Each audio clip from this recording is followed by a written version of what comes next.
Okay. Let me go back over it then. Let's see. Sorry. All right. So we've just hit a 2-week time skip. This is mission 15. With the Dead Marsh tribe vanquished, the several hunters returned to Port Nyanzaru with Dream of the Impossible's body, while some stayed behind to shore up defenses of Camp Vengeance. Along the way, the Displacer Beasts were dealt with. A nice tongue spell helped to communicate with the Displacer Beasts and to the Kiaran more so, and to get them to relocate. So that job is taken care of. Next up, let's see. So, Dream of the Impossible was posthumously awarded the rank of White Hawk amongst the Order of the Gauntlet, which is roughly equivalent to a lieutenant, and was given military honors based on that. Cordan was assisted, bringing his body back along with the Dead Marsh tribe and the Order of the Gauntlet.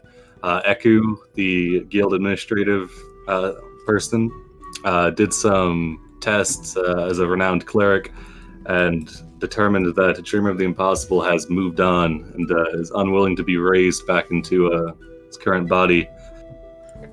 So he'll be honored in his passing and left to rest. The Camp Vengeance itself, 2 weeks have passed now, so it has been shored up. With masons coming in, accepting stone from the Dead Marsh tribe, have been able to shore up the walls a bit. Woodcutters and loggers have come in to build some cabins and to get the Gauntlet members out of the rain.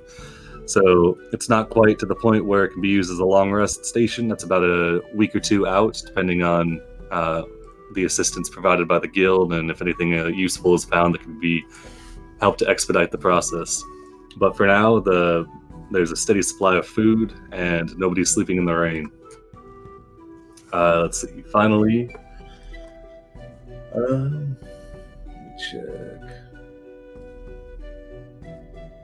Oh, Rashaz returned back with the supplies, administrative supplies for Roderick, and you can see that he's wearing a bronze medallion. Him, as well as Praza and a few other of the more intelligent lizard folk, have been inducted into the guild and hired as guides to work along the river and protect people moving up and down it, transporting supplies to and from Camp Vengeance. So you can assume that supplies will be easy coming for the most part, unless something comes up. Alright, I think that covers everything. Any questions about the 2-week time period that passed? No, I think you summed it up pretty good. I think we covered it. Nice. All right. So our guild members were 2 weeks out. They have just returned to Camp Vengeance. There's some familiar faces and some new faces that are taking up the long boats and have come down the river. I'll bring us over now.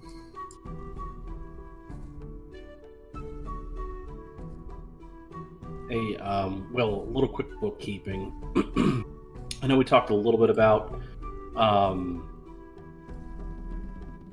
the share from the previous job going to Dreamer. Is it fair to say that that would have been at least 300 gold pieces? Because I wanted to see about buying that adamantine breastplate for Shadow. Yeah, any of Dreamer's money would have been passed along to his relatives. Well, assuming it wasn't looted immediately by the hunters that carried his body back, but you guys were treating pretty. I think Cordan's So I assumed that all of his. I assumed all of his money made it back, so any of that would have been kept saved by the guild until a representative of Dreamer of the Impossible's family could come to collect it.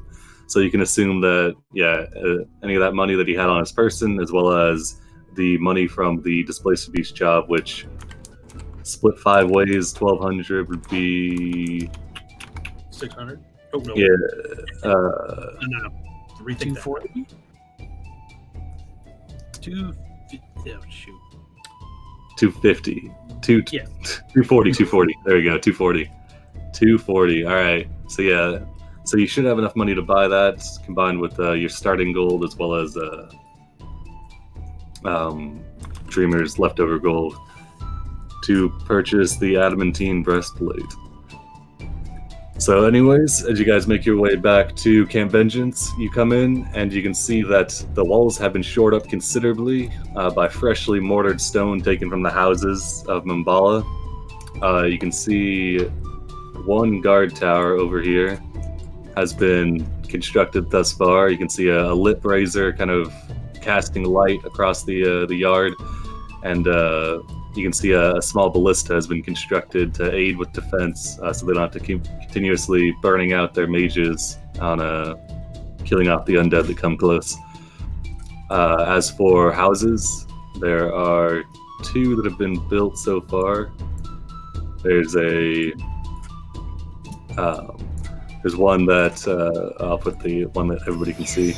There's one that houses a bunch of beds, just a single-story squat building, and then there's another building which I'll pull you guys all into now. It's kind of like the main meeting area of the camp.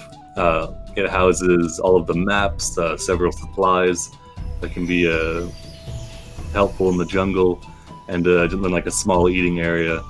This one seems to be the first one constructed, kind of hastily thrown together in the week and a half or so that the artisans have been here.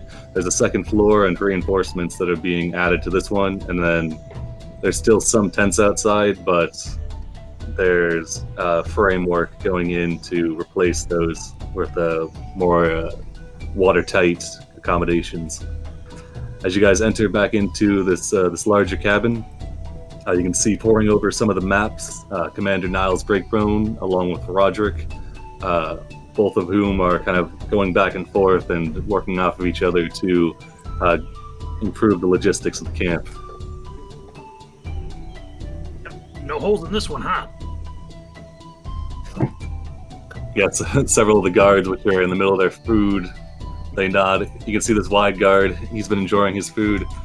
He lets up a cheer. He says, "Yeah, no more rainwater, except when you have to go outside for patrol." Let's see how long that lasts. Where's Captain Whiny?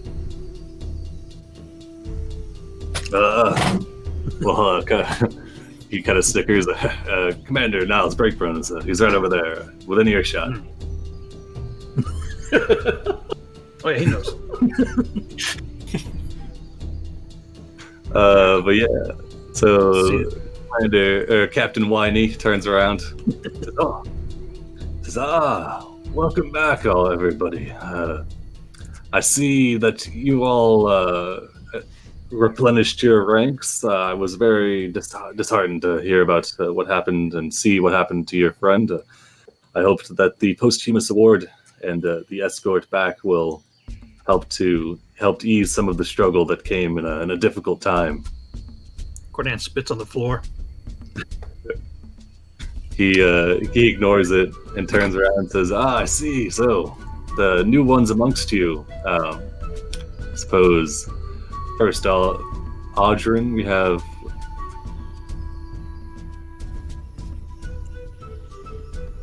Am I supposed to... I don't know. You got there because we haven't seen establish Audrin. a shot. Okay, Yeah. Audrin, he's a half-orc. He's about 6.5 feet tall. He's currently wearing splint armor. He has a holy symbol of Gond around his neck. He's a forged cleric. He still has a relatively fresh scar from a crit he took in the arena from, I think it was a Panther Man? A giraffe, yeah. Yeah, we fought together, didn't we? Yeah. That was in the arena. Good to see you again. Good to see you too, friend. The camera pans over to a brightly colored Aarakocra. Alright, so Carr, he's mostly unkempt. He has like all of kind of his clothing and stuff is kind of made out of bones. He has this pretty long gnarled staff with some loose bones in the top that kind of makes, you know, the sounds of bones clacking together as he moves about. He kind of does like a hopping motion for most of his ground movement. He kind of hunched over, though if he stood up straight, it'd probably little over 6 feet. Not 100% sure. Right now, he just kind of seems to be absently minding, going around the room, tapping the, like the structural supports and like just inspecting the room. And Yeah, to himself, he just kind of says, "This won't save them." Yeah, as you tap some of the structure reports, some of them are sound, but you can't tell if it's more from them being kind of sunken into the ground around, or if it's good craftsmanship. It's anybody's guess at this point. For the most part, he keeps to himself. All right, and then finally we have an imposing tabaxi. Oh wait, no, we have another tabaxi coming up after this one. Sorry. The less imposing. Could be Yeah, construed less as imposing tabaxi. Clouds is he stands at 6 feet, very lithe, athletic, kind of has like a swimmer's build. He's outfitted with robes, and you can't really see any weapons on him. He woke up here a couple days ago. He doesn't like no memory of why he's here or or what he's doing here, but he's eager to help if there's like gold or monsters to be involved. He walks very gracefully. But he is often seen like in a corner, like murmuring to himself, trying to figure out, like trying to retrace his past like month steps. But that's it for now. He kind of like stares at everybody kind of pensively. All right. So when you say you woke up here, did you wake up in Camp Vengeance or Port Nyanzaru? He woke up in Camp Vengeance, I'm assuming, or around on the right. Commander Niles Breakbone looks to you. Well, I'm glad you're finally awake. Got hit by that Imperial ambush on the way here. All right, finally to the last tabaxi. Cast Along Shadow is the brother of the recently fallen friend to the group, Dreamer of the Impossible. Much like his brother, he is tall, but not quite as tall. Wiry, but muscular. And has a big flowing mane, but he is literally a brother of another mother. Their dad had 4 wives. Sandstorm on the horizon had 4 wives, and he is the second oldest son. And when word of Dreamer of the Impossible falling in combat reached the family, it was his duty to sally forth and seek vengeance. And that's his main reason for being here. He may get up to other things with the group. We'll just kind of have to see how things go. But he is here, here for the hide of Cuz. And he strikes an opposing figure, very dark fur. His kind of sort of dreadlocky like braids on either side, in addition to his well-maintained mane. And you see him sporting an adamantine breastplate. He's going to learn. He's going to learn from what happened before. And it's got the being an Eldritch Knight. Being an Eldritch Knight, a study is very important in addition to training. So he's smarter than his brother was. All right. The breastplate still has a little tag on it. He rips it off. a large size. Scratch that off real quick. All right. Cast Along Shadow, do you ask anybody immediately upon well, I assume you would have done some information gathering about your brother's demise, and you obviously know that it was Cuz that brought him low. Let's see. If you hook up with the Rashaz, one of the lizard folk tribes member, the record keeper, he'll inform you through written notes that Cuz has broken off along with a few members of the Dead Marsh tribe who were previously loyal to Ratdao, has broken off, and they've ventured off on their own away from Mumbala. Okay. And tracking them, hunting them down is definitely entirely possible. Let's see. So Commander Breakbone will go around attempting to shake each one of your hands enthusiastically while going over the different facilities that the camp now possesses. He'll also inform you that he says, yes, one of your number an alchemist by the name of, he kind of looks at his palm, Sneedner Hin Bifo has arrived. He told me to let you all know of any new recruits or any new people to the camp should have been directed to him to take a look at his wares before venturing forth.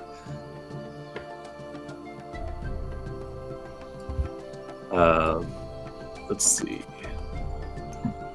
He's located on the northern half of the camp, along with the Soon sisters, who apparently offer quick turnaround times on magical items that constructed by monster parts.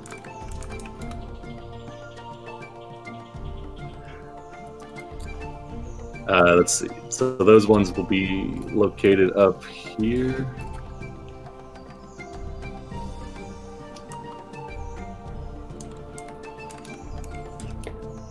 And then, all right, says, well, are you all ready to...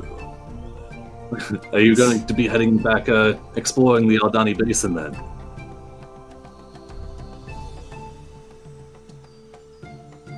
I suppose, yeah. My reason for being here is to seek vengeance for my brother, but I understand that perhaps guild business comes first. I feel that is something we must address.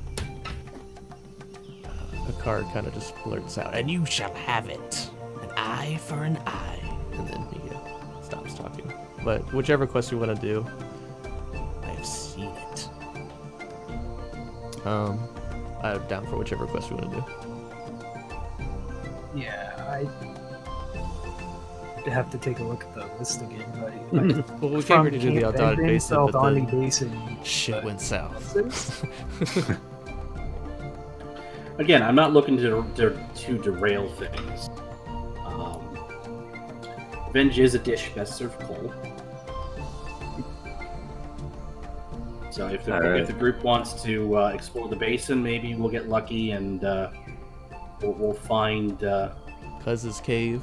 We'll find Cuz skulking around. Yeah. I mean, if he was loyal to the person ambushing or instructing the Dead March tribe to ambush people along the river, there's a chance they might be trying to do that same thing, just in a different location.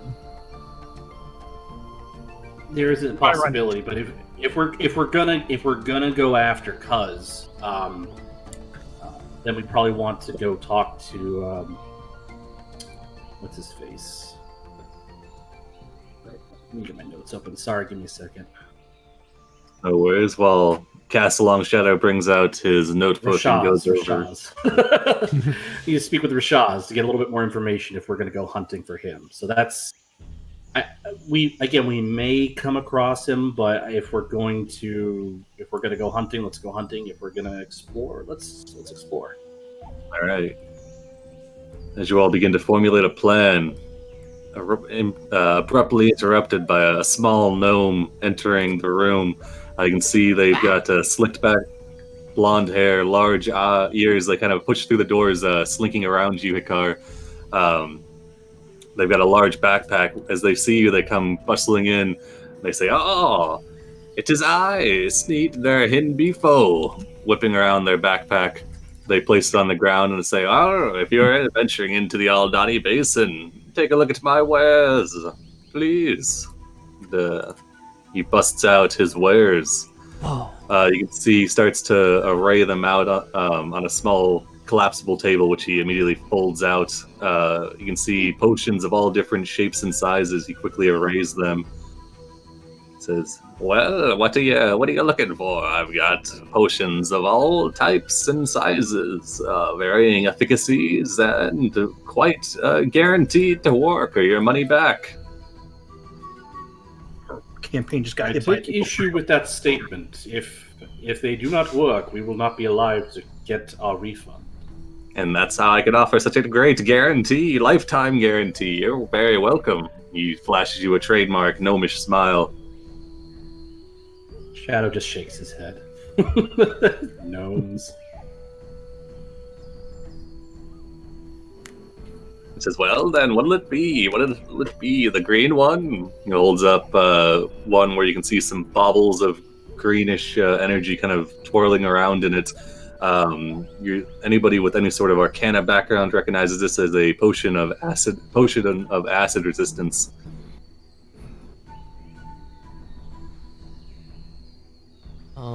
These all If we look started to incredibly do useful, but I character haven't seen at them level before. 5, how much gold would we have?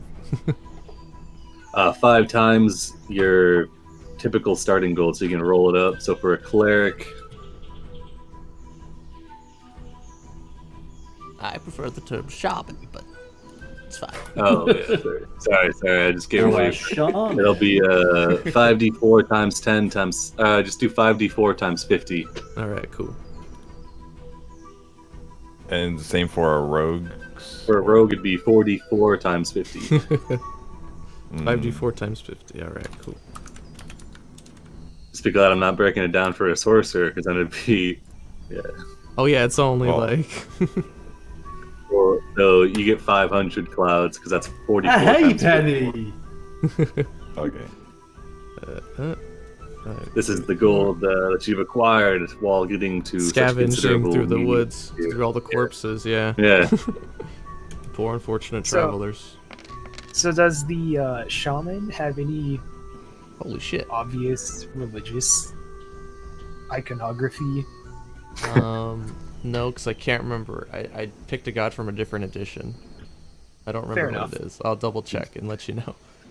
Damn, I It's got a not ton a of gold story though. the current pantheon would tell you.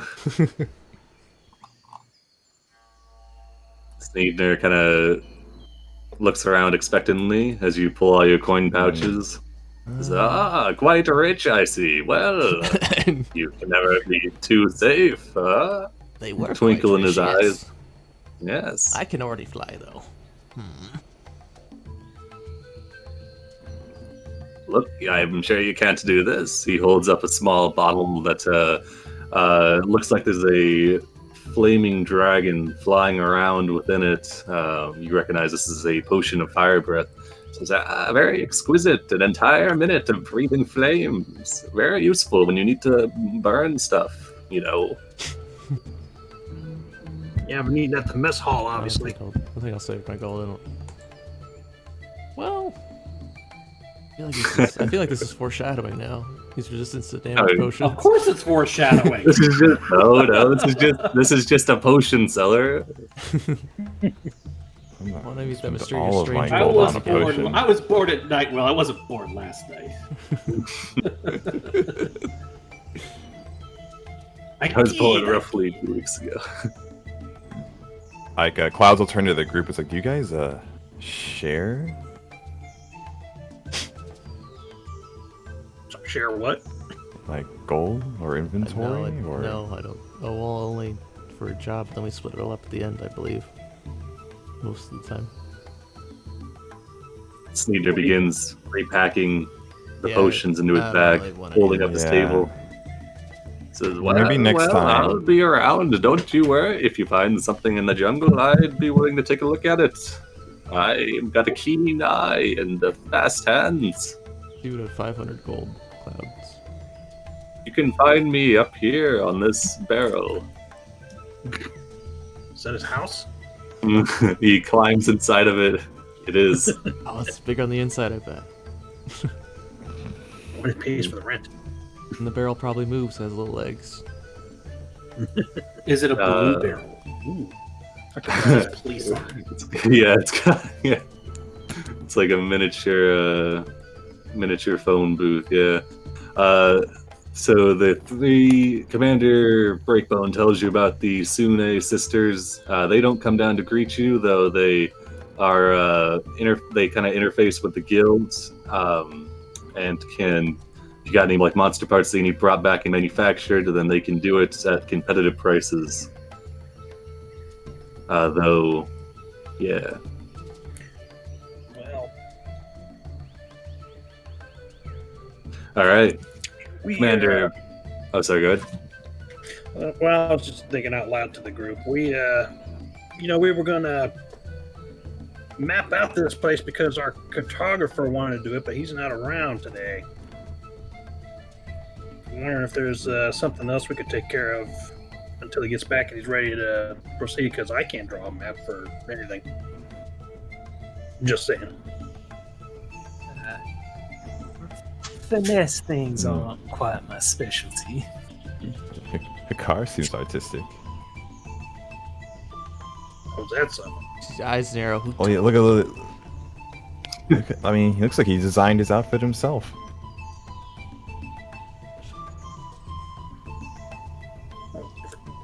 I don't have proficiency in cartographers.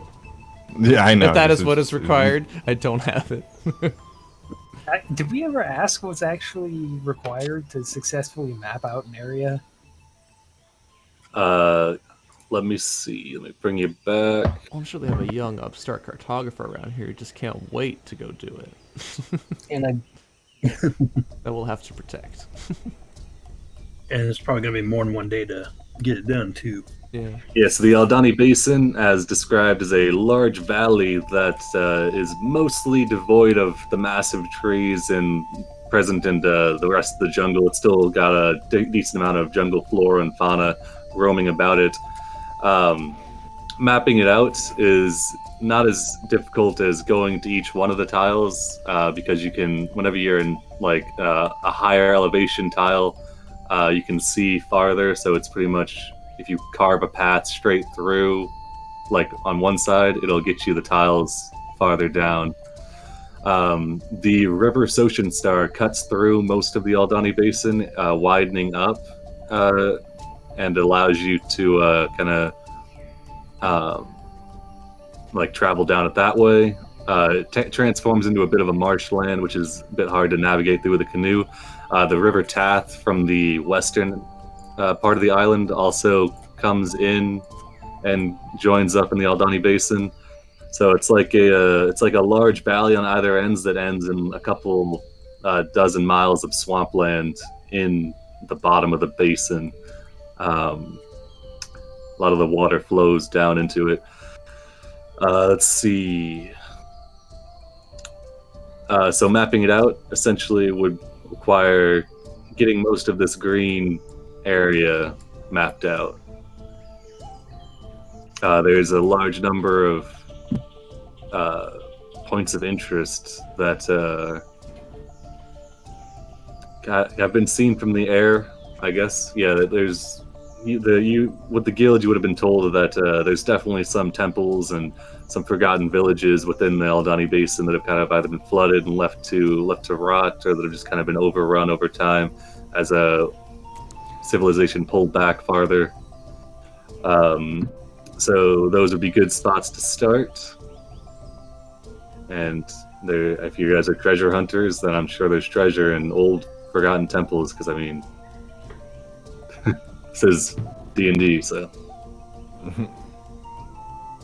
Yeah, I guess it's fine to just start wandering into. Yeah, it won't We could be probably- a very probably pretty map, but we could explore. and Yeah, we could get explore. the I'm sure lay of the they land. have someone around here. I'm sure they need it to be done. So there's got to be someone around here who has mapping skills that can come with us or not. I don't really care. All right. Yeah. Do the does Bonebreaker, does he have like a clerk or company clerk or anything like that he could loan us? All right, And yes. that we would protect.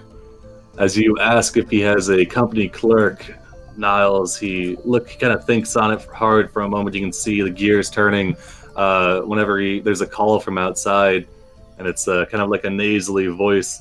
It's like, Commander, I finished up those errands you wanted me to run. I got your clothes hanging up to dry. And the commander thinks, and he kind of light bulbs. It says, oh, yes, of course. One of our finest administrators here. Now that Roderick has brought in such prowess to the field, unfortunately, we haven't much use. Of course, we've got use for him.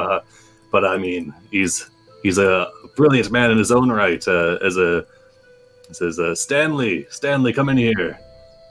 Entering the long hall is a guard who seems to be lost amongst his clothing. Kind of hangs loosely around him. His helmet hangs over his brow a little bit. He comes up to the table and says, yes, yeah, what do you got for me, huh? "Oh, Commander." And the commander says, well, Stanley, you're proficient with cartographer's tools. I've seen your maps. They are legible. Well, I need you to go with these folk. These fine folk will keep you safe as you map out the Aldani Basin.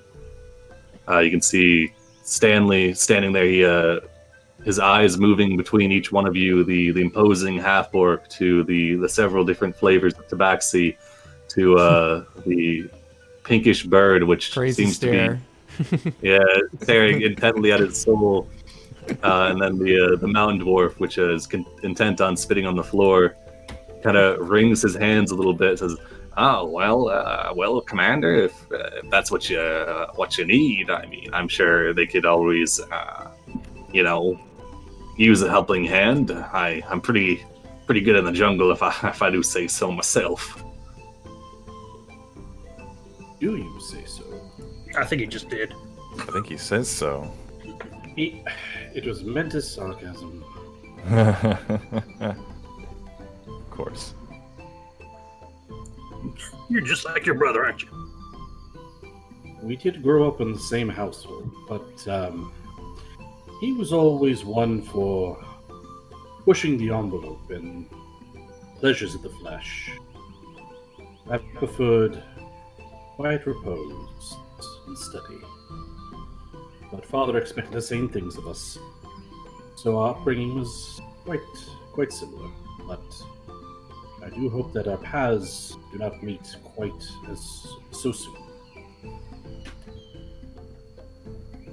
Well, I think it would be wise to find out if there are enemies abroad, so we may seek out this lizard folk and speak with Rashaz. Well, communicate with Rashaz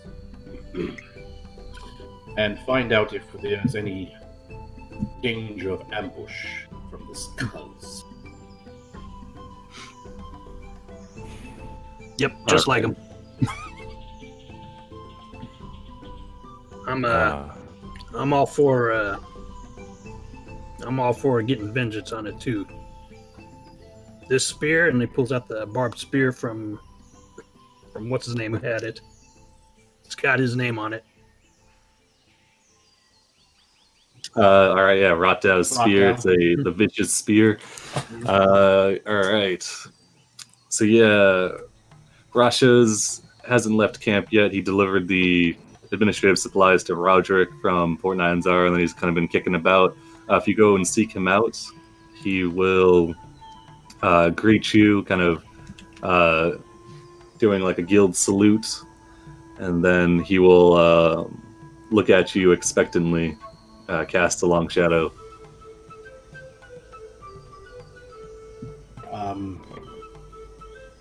We would have met before, so there's no sense introducing myself. So Shadow would ask Rashaz, where did Cuz go?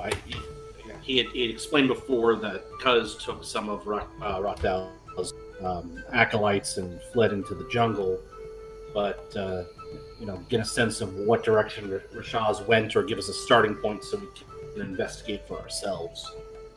All right, he'll take a piece of paper out of his pack, scribble on it for a wee bit, and then hold it up. It reads that it seemed that Cuz was intent on challenging Braza, though a couple days passed, and when the challenge didn't come, Braza was of the mind that Cuz had backed down and kind of knew his place when one night, roughly a week and a half ago, Cuz, along with 3 of the members of the Dead Marsh tribe, disappeared into the jungle, kind of stole away in the night. They tried to track him down a little bit. They found their tracks kind of ended on the southern edge of the of the mud flats of Mambala. Let me draw that out for you.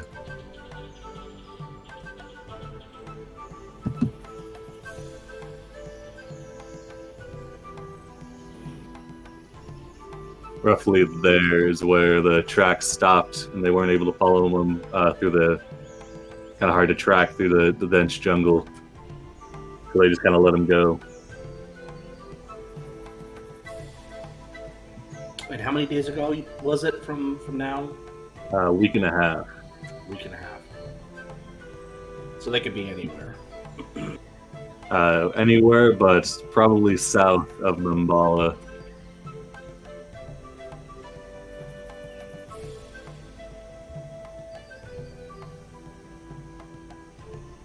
It's as good a place to start as any to go start looking around.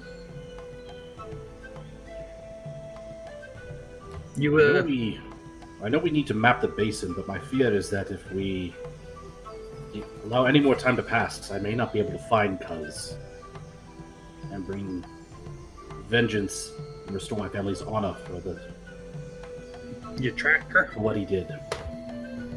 I'm skilled in survival and tracking. Perhaps not as good as some, but I am skilled. But as good as any right here, I guess. I have +7. Yeah, not that good. All right. So is that the plan?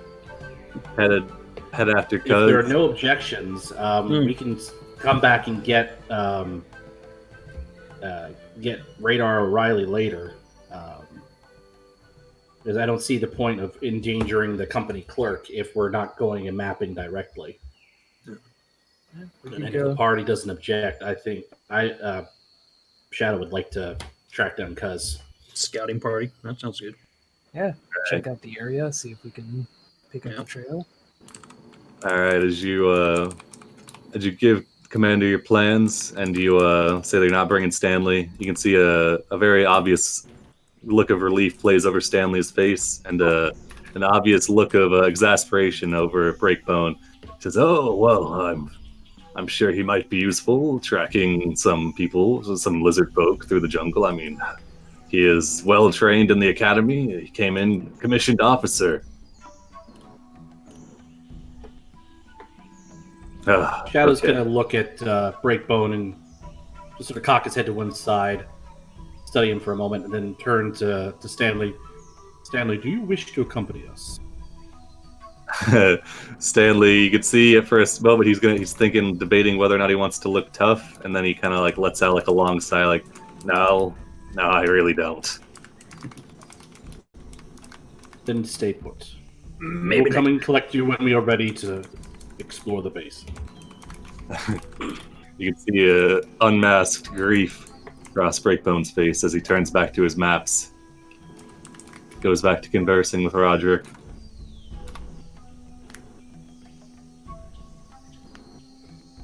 All right. You have your heading and can head out from Camp Vengeance. All right, so I believe Hikar, you trained in survival, so you're taking the navigation role. Yeah. Is there anybody else trained in survival that is assisting Hikar? I can assist. Alright, you're trained in survival? Yep. Okay. Oh, that's right. It's a whopping 3.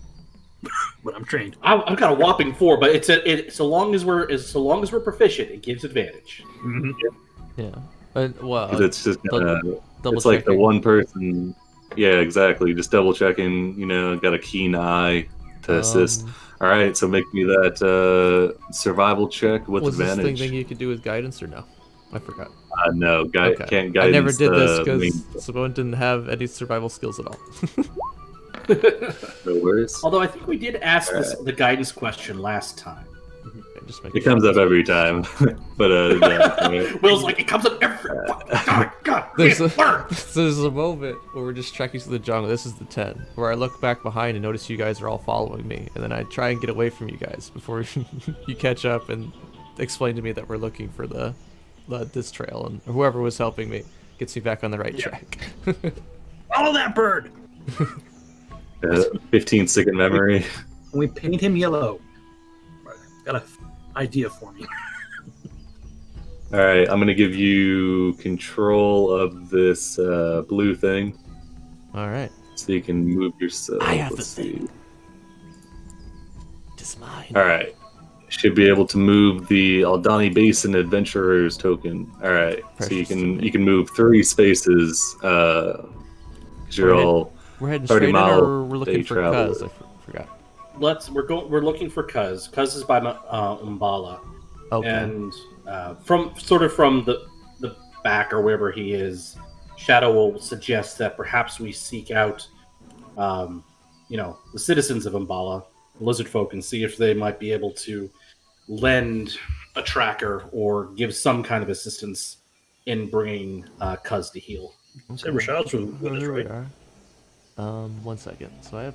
Is Aubrey. Rashaz with us, or is he Yeah, if staying? you want him to go, you can. But Rashaz is not trained in survival. He is Okay. he's got like history and arcana, and he's like a lizard wizard.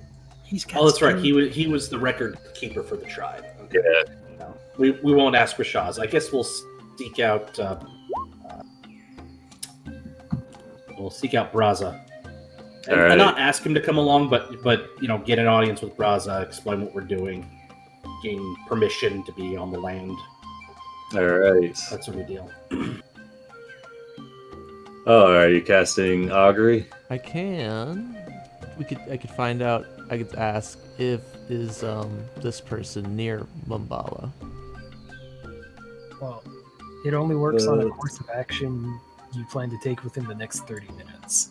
Oh. Okay. Whoops. Never mind. All right. We'll just go to Mumbala. Like- So I guess the question would be like, if we head in this direction, will we find so and so? Yeah. If you head in that direction, if you head towards the tracks, will you find Cuz? The bones say nothing. Hey, And the bones are thinking. They start to spin and roll around. little spinning circles. Has guidance on the bones. Oof. I'd say honestly, it's probably a wheel and woe for both Yeah. good and bad results. Okay, so we'll just head That's straight good, towards it's kinda like- Mumbala, right? Yeah. So 1, 2, 3. Yeah. So we're headed towards. So we could just get to Started Mumbala, out right on actually. the edge of Camp Vengeance. Yeah, you can make it Yeah. straight to Mumbala in the day. Okay. All right. So you guys are familiar with Mumbala. There's still a copious amount of undead in the area, though some around the fringes have been cleared out. You can see several of the houses have been dismantled, and the stone has been taken to be used in the walls of Camp Vengeance. If you just kind of hang around on the outskirts, eventually a Dead Marsh tribe member will spot you and will go to fetch Braza. Braza makes his way out to meet all of you. You can see he's kind of standing taller than before. He's no longer wearing the cloak around his shoulders that was hiding the ugly scar. Now he just kind of has it on display. The wound that he took from Rotdow that he thought had killed him, but he'd merely been enchantment magicked into believing so. Let's see. So Braza of the Dead Marsh tribe comes up, says, "Hail, members of the guild. You return once again. It was bound to happen.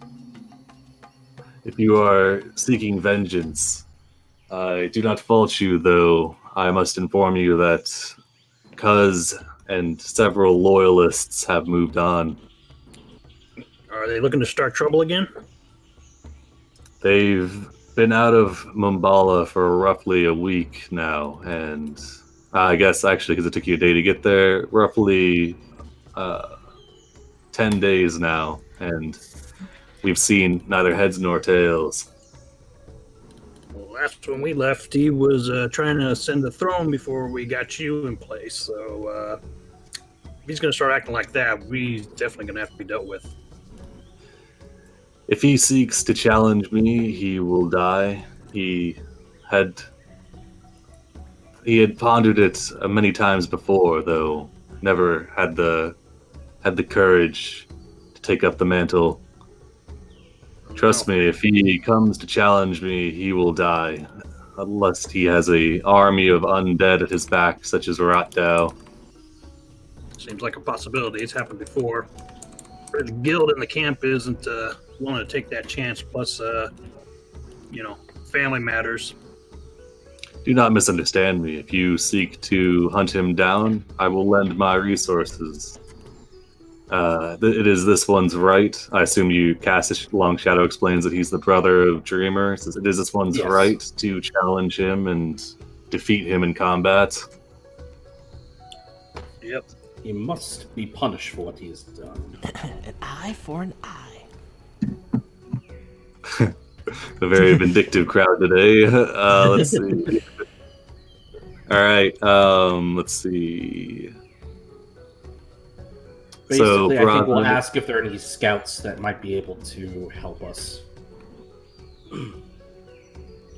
Braza will nod. He'll introduce you to Utez Deadmarsh, a lizard folk tribe member, a Deadmarsh tribe who is was loyal to Braza even after Rathian clawed his way to the throne, and who is an excellent tracker with roughly a +6, and would be able to assist with finding what's it face? Because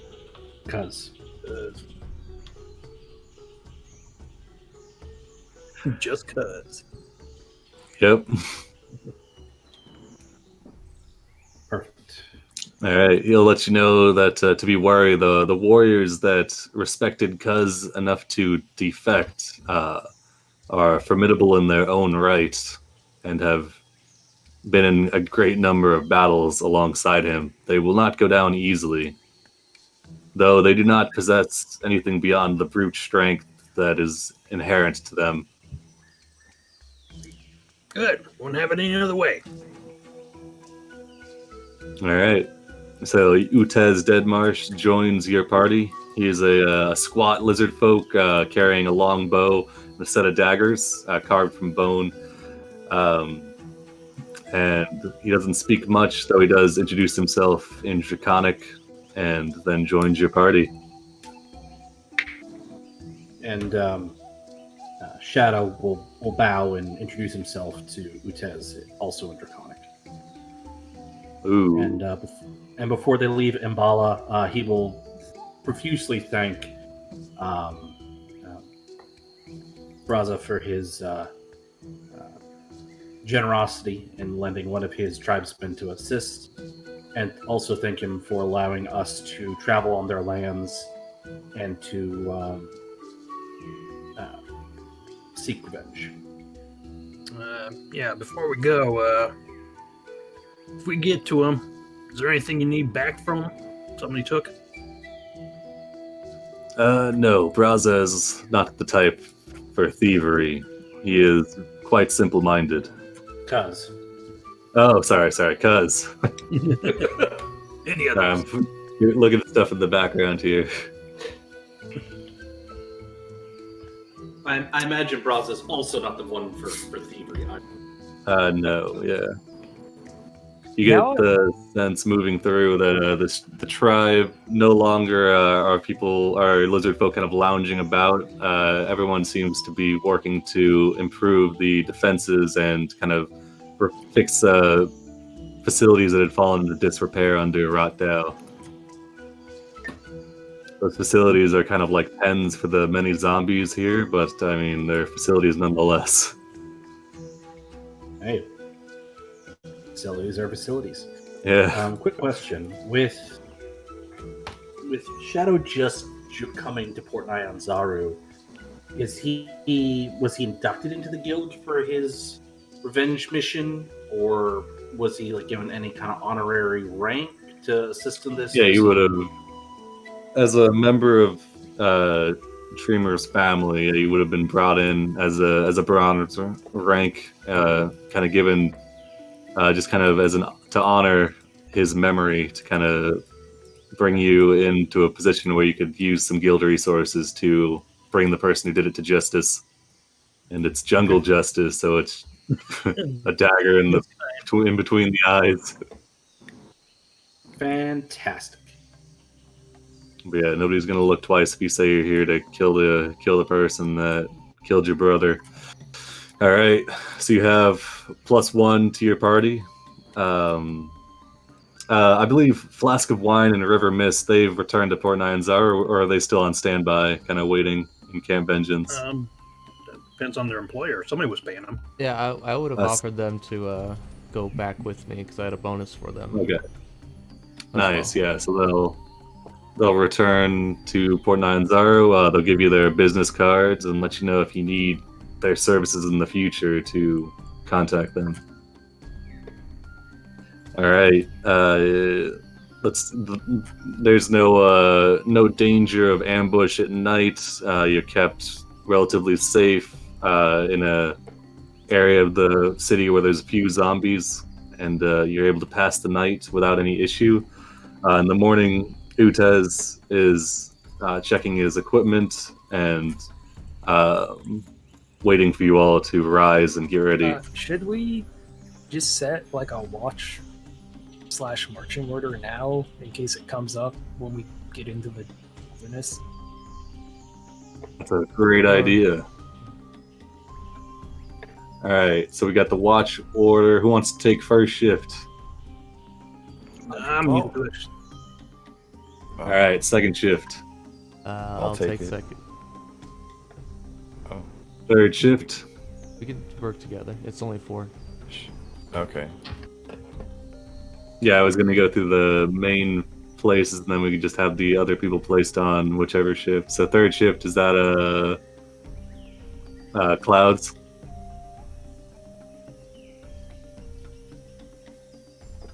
Is third shift Clouds? Aging clouds. Is your mic working, Okay, Did you KG? next. mute yourself? Yes. Okay. Is Clouds in the morning taking third shift? Oh, I was gonna work with a car, but I'll do Oh, third okay. shift. All right, either works, and then final shift, fourth watch. Shadow can do that. All right. And then which watch do you want Utez on? He's a rather perceptive fellow. I don't know. Audrin has pretty good perception as well, so All right. My passive is only 14. 13. I'm assuming Utez is better than that. 16. Yeah, Utez is 15. Okay. I mean, Shadow So would with welcome an opportunity to learn more about the Dead Marsh tribe if Utez would consent to join him on that watch, unless somebody else feels that they need the boost. Oh, his is 16, actually. My bad. It's getting better by the minute. Wait. Let's see. I mean, he's a good tracker. I had to check his stats. All right. Let's see. So is Utez taking fourth then with Shadow? I think that makes sense if he's going to get to know the enemy. All right. And then Audrey, you taking first, second, or third with Cordan, Hikar, or Clouds? I can take it with Cordian. Yeah. Gotcha.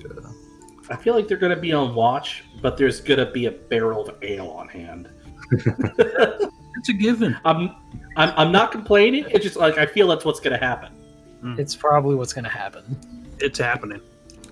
All right. Your And suspicions then are true. I have seen it. who's taking first in the marching order?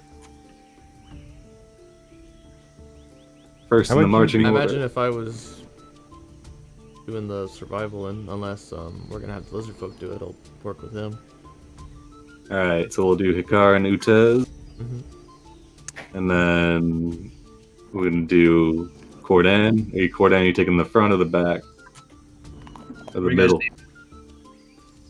Well, I can take the back because I can get to the front pretty quick. So does that make sense? Yeah, makes sense to me. That's fine. All right. All right.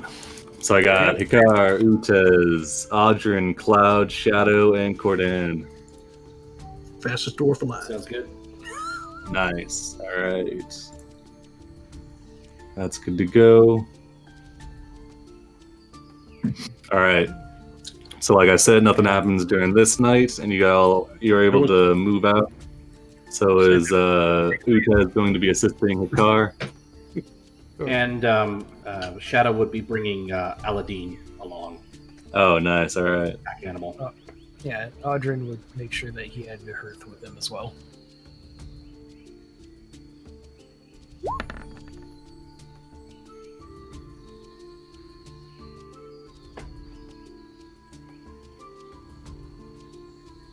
All right. So 2 pack animals, Aladdin and Hurt. All right. All right. Hikar with the 25 on the survival. Yeah. So you can make it to the brown here. Let's move this brown to the map.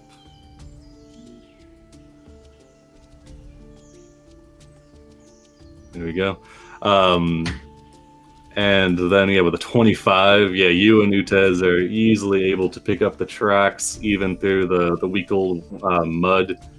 The water has smudged them to the point where they're nearly unrecognizable, but this is what you're expecting, and you're able to see that they lead south. You can follow them to the point where the mud kind of turns to hard-packed soil and earth, and then plants start to get in the way. And at that point, the trail goes a bit cold. But you're fairly certain that they were headed south, based on just kind of the straight trajectory. It doesn't seem that Kuz was doing anything to mask his movement. Then yeah, I just head south. I don't even think twice about it. All right. You can go ahead and move your dude. Nice.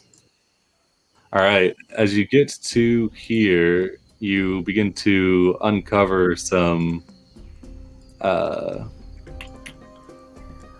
the jungle around. So if you hug like the southeastern edge, you can stay out of the muddy areas, which it seems is what Kuz and his band of defectors are doing. Because as you move south, you don't pick up the tracks again. And you got one more space left in you. Okay. And I think you just went south again, probably. Yeah, probably. Okay. All right.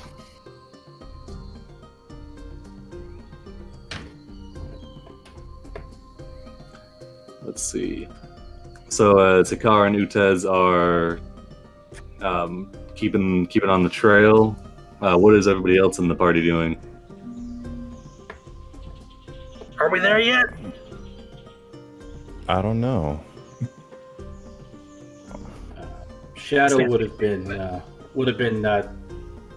asking Cordon for tales of his brother's exploits to get a sense of what he did, since it would have been the letter of explanation that would have been received when Shadow first got to port. He would have been very focused on settling his brother's affairs and getting his bones sent back to Mastika, and getting prepared to come into the jungle. So he would be asking questions of Cordon and just trying to understand the land. So there'll be another keg of ale, obviously. So, walk and explain, give him the stories, and just give him the whole rundown. All right. And Audrin would try to just keep an eye out for signs of wildlife or potential ambushes. All right. Yeah, give me a perception check, Sure. Audrin. All right. Nice. That's just like kind of general, and then we'll just go with the default of the 16. So yeah, you keep appraised of any ambushes coming your way. Moving through the jungle, you're kept fairly quiet, and Hikar and Utez are able to navigate around any imposing threats that would crop up. So you don't see any immediate threats that are popping up or anything. So do you go by casts or do you go by shadow there, David? I prefer the name Shadow. Shadow. Yeah. It matches my appearance. Oh, right, I get it. So, you know, your brother kind of made a promise to me before he, well, maybe another time. I'll tell you later. No. You're telling me of what he did. Part of what, so part of his actions were the promises he made, not just the deeds he accomplished. Oh, well, he had asked me to help him join the, break into the Coliseum to get a group of, warriors to ascend the champion rank. Just kind of he was very interested in that, and Audrin back here, he was with us. He helped in that. We were partway there. And in return, My brother was always one for glory. Yeah, that he was. So yeah, and then I agreed to help him and get him there. And in return, I asked him. There's a dwarf mine up there that I was hoping to get some point to get go exploring because it's kind of a heritage thing. And he would agree to that. Yeah. Well, the flaming fists are involved, so that kind of complicated things. But at some point, we were going to go back and get it. I don't know. We're stuck on this side of the island right now. My understanding is that the Flaming Fist are, well, assholes. They're mercenaries. Well, they're mercenaries, yeah. Most mercenaries are. It's kind of expected, but... I've met my share of mercenaries. They are a mixed bunch. We sure are. But anyway, yeah, so... I'm not going to fault him. It wasn't his fault. I know he would have kept his part of the deal, but somebody intervened, so... anyway. As I'm here to settle scores, Yep. to take care of Cuz, and to settle my brother's affairs, before I return home, we will explore this mine. You have my word of honor. Alright. We'll see. So Like, take care of business first. The clouds will turn to Shadow and be like, your brother must have been such a guy. Everyone seems to know him. He was, what is the word? Gregarious. He always loved a party, loved the pleasures of the flesh. He had many appetites, which is part of why he left home. But it's not my place to speak ill of the dead. He was my brother, and I will avenge him. I don't think he said anything ill. You have to understand, my family is very strict. If one does not go against my father's wishes, that is part of the reason Impossible found himself here in these lands, because of that friction. I wish my brother had not been quite so headstrong, but as the firstborn male, I am not surprised by his actions. My father is advanced in years, and my brother rightfully wished to lay claim to the family business, take over, to lead. But both my father and brother were proud men. Too proud, perhaps. But what's done is done. We shall drink in his memory tonight around the campfire. We've been doing that for 2 weeks, but yeah, we'll do it again tonight. Yes, I love the vengeance. Yeah, I love the vengeful side quest and the vengeful vendetta. Coming from Camp Vengeance. Yeah, it's very fitting. All right. So yeah, with a 9, 16 passive, don't come across anything warranting your attention. Though that reminds me, I do want to update this with our passives here. All right. Type it into chat for you, or Ooh, yeah. Type your passive into chat. That'll make it easy.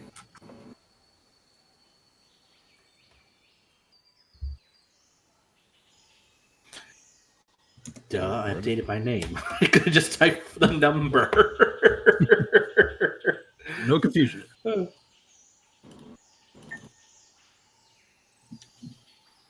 This is so different from the Shadows last thorough. group where it's like everyone had. Yeah, this is crazy. Very perceptive party. Oh my god. The last party was like 11, 10, 8. I think our highest was 13 until Yeah. we all joined. Yeah, and you've got Utez as well, who has a 16. So very That's why I perceptive party. hired people Yeah. It makes That was sense. probably to a good see call. for me.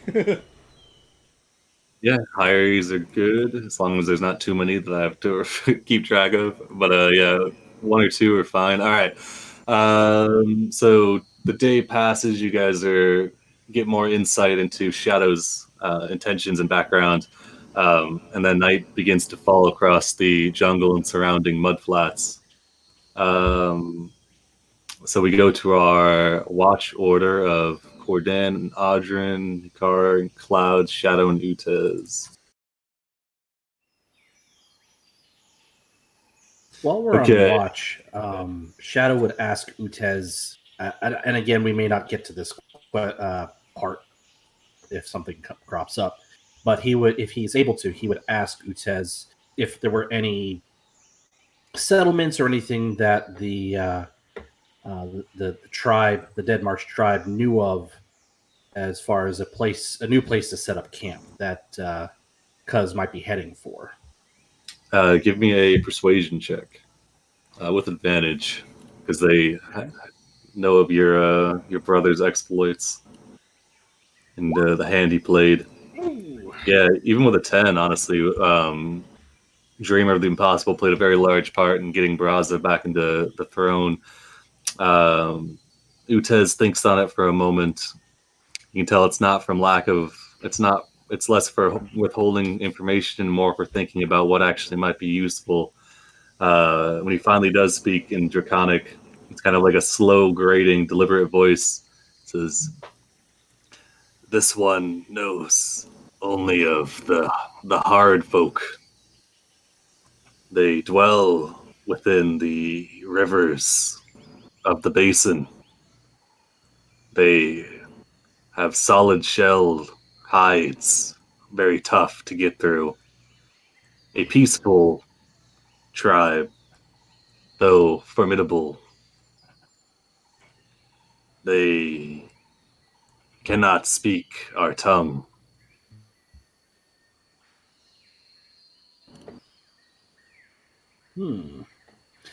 So the player knows what you speak of, but would this? I am proficient in history. Yeah, Would give this me a sound history, familiar to? history with advantage. Okay. All right, yes. So most people have heard of the trademark Aldani Basin dwellers known as the Aldani, which some believe exists, others don't. Utez obviously sides with those who believe they exist and recounts encountering them before. The Aldani are a race of of lobster folk, which dwell within the basin. They have a small village there, it is said, though they are very reclusive and none have been seen outside of the basin. Most don't even come across them going to the basin. Okay, that's not what I was expecting. Because when you say hard shell, my mind immediately went to turtles. Cool. Oh no, yeah. Good thing I decided to go for a history check. Yeah. Today I learned lobstermen. Yes, actually. Utez is pretty confident that the lobstermen exist. There's Zoidberg running around somewhere. But Utez doesn't stop there. He thinks further. He says, "There is one other I should be aware of. He ruminesces, trying to find a way to convert it to words. He says, I'm going to butcher this. The Nyoka Makubwa. Mhm. This is a beast worshipped as a deity by some of our number. It is found within the basin. It is a massive snake. Inhabits the area. None who have faced it in combat have lived of our tribe. This was one of the end goals of Rat Dao, was to kill this creature if it can be killed and bring it into servitude. It is a fool's errand. Seeing it, you see a glitter on the horizon, the sunlight reflecting off of its scales. It means that it's close. Once the ground begins to rumble, there is no escape. He continues, kind of like whittling a spear as he looks into the fire.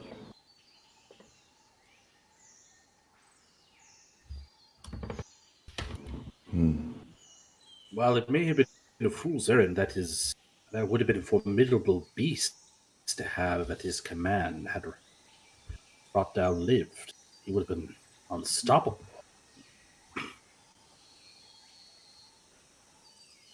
Yes, it is fortunate that your brother arrived and freed Braza before such came to pass. Okay, next, I'm getting a little bit of an echo, I think, from you. Okay. Let me. Maybe turn your threshold up a couple decibels. It's not too crazy. It's just like maybe every like 10th word gets a feedback. All right, but yeah, Utex recounts the Aldani as well as the Nyoka Makubwa.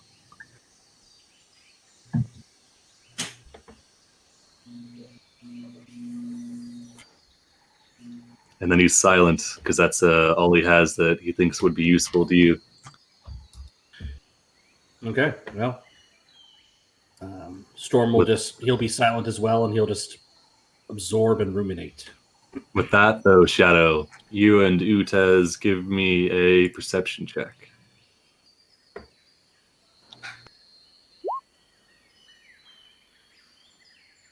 All right, let me find Utez. Okay.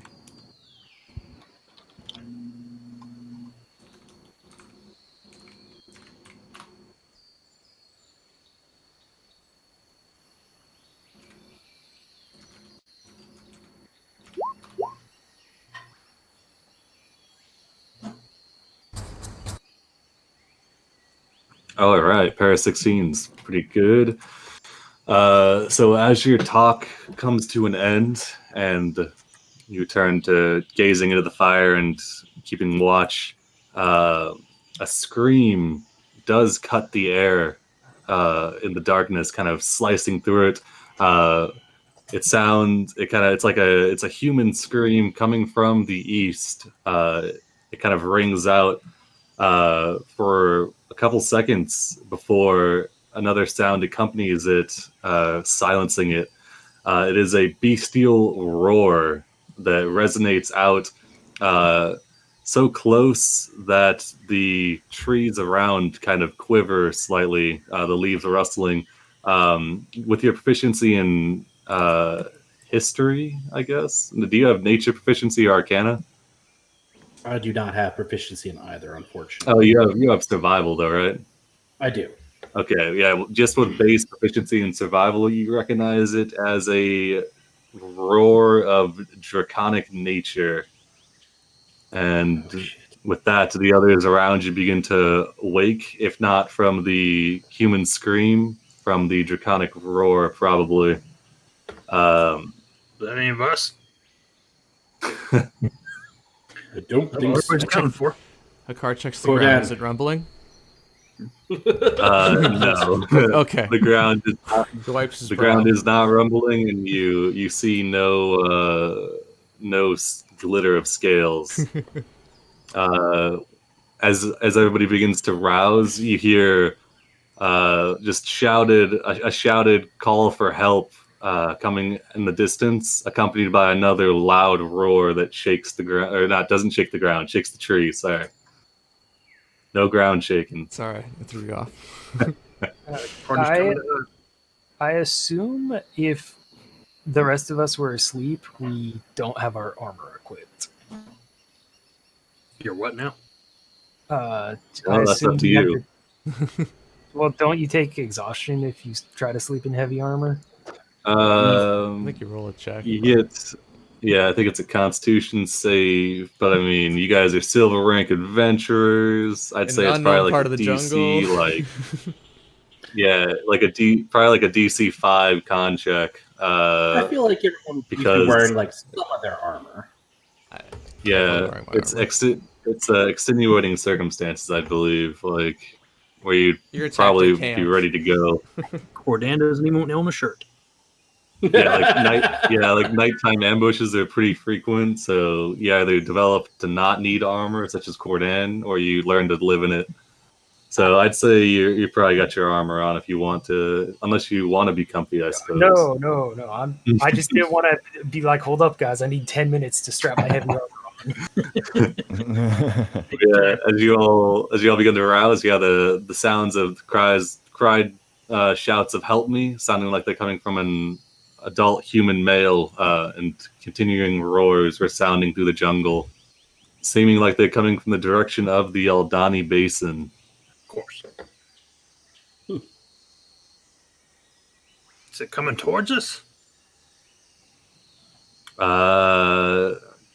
With your passive, it seems as if whatever is engaged with the draconic creature is going to fight for their life. You can every once in a while you hear like the clash of steel and more shouts of help. Do you all roll over and go back to sleep? No, I'll go check it out. If I'll we're check ready it to out. go, like as soon as everyone's ready, Shadow would have been like, "Come on, let's go. Let's help this person." Right. But he's not gonna charge off half cocked by himself. No. He's not his brother. Right. Yeah. If you all get prepared, you can. Utez has already begun to smother the camp once he realizes the intent is to pursue. Gets the we all campfire go smothered. Yeah, has his spear at the ready, and looks to you all to begin movement. So you're all moving as a unit then? Yep. I think so. All right.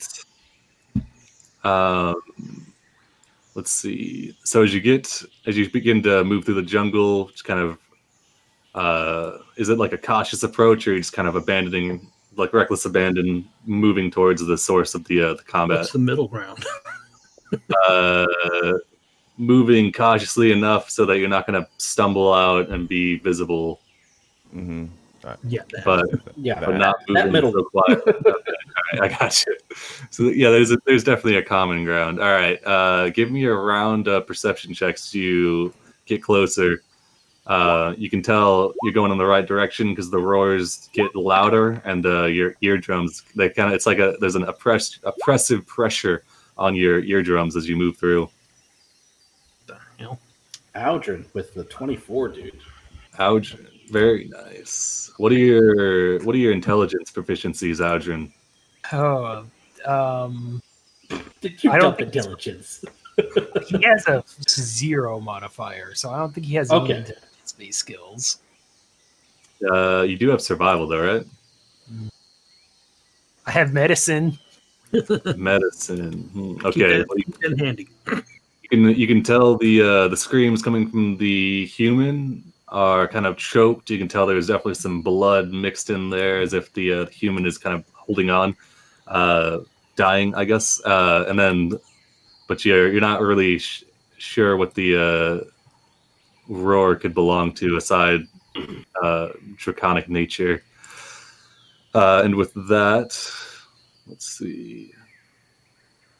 Whatever's chasing, I don't think he's going to hold out for much longer.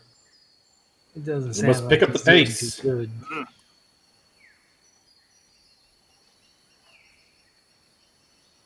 Picking up the pace. All right. Oh, good. So as you move through the underbrush quickly, the music. It becomes oh yeah, all right, yeah. It becomes clear that as you get close to the Aldani Basin, you run alongside the River Tath, which comes into view from the south. As it moves down into the basin, it kind of rings out, and there's a small island on which you can see several torches have been dropped. A smothered campfire lies at the feet, and you can see an armored knight who is drenched in blood, his blade kind of slick and chipped at the edges. And he is engaged with a large beast, which is the source of the roars. Massive winged creature currently on the ground, its bite lashing out. You can see it's using its tail, which sports a wicked stinger, to attempt to stab in. Anybody with proficiency in nature arcana instantly recognizes this creature as a Rathian, the female variety of Rathalos. So the Rathalos is the male version and is slightly larger and more dangerous than the Rathian. Though the Rathian is still a formidable wyvern in its own right. Oh yeah. I remember getting stuck on let's this see. one forever. Anybody recognize the tin can? Not from this distance. But he's going to be This might be spamming loud. the can if we don't get to him in time. One of your friends? Ooh, like the music. Nice. This is the Rathalos music, but it's all right. That's why I asked if it was the same. I typed in Rathian, it didn't give me anything. Yeah, I said, all right, it's fine. No, he said it. He said it. This is I the was female listening. variety. Oh, It's only a slight difference. awesome. But yeah. Let's see. Let's put it on loop. There we go. All right.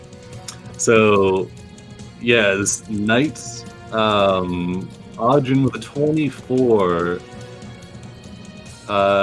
You're close enough to see that the knight is, still on their feet, obviously, and mortally injured.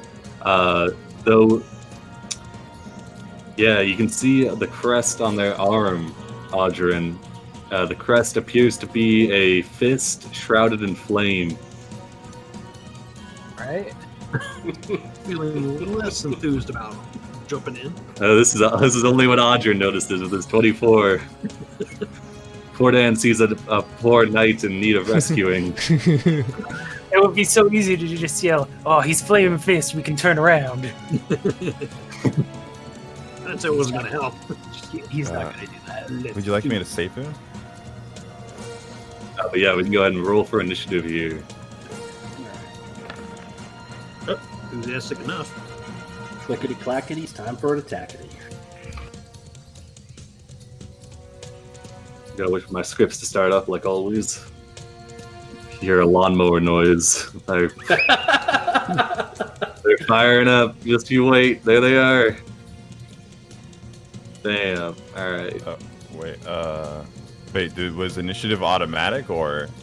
No, you got it. I only roll initiative for the monsters. I have a script that lets me do it as a group for the monsters, but you guys are definitely. If you click on your token, I should have a macro in there for initiative for you. Oh, but yeah, I mean, you can definitely keep your 18 for sure. Okay. All right, let me shuffle us here. All right, cast a long shadow. You're up. All right. Well, normally we try to, play it smart, but there's a life at stake, so let's see here. We're going to end up using our keyline agility.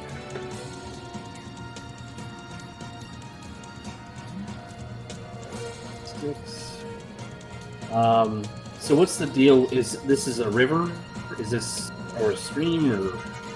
It is a stream, though it's a branch of the river Tath, so it's like knee deep and not moving too quickly or at all. It's Okay. It'd be difficult terrain, but would not require a check or anything. I'm not gonna be able to get there my first go. All right.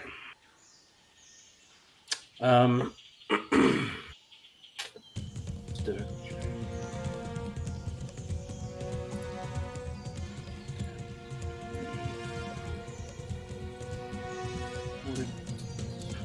All right, so I'll be able to get there with feline agility, and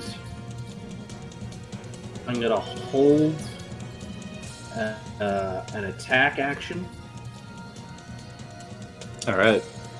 As you move up on the creature, it seems intent on the knight, though one eye does move towards you, and you can see it lets out a small chuff before it repositions itself to face both of you.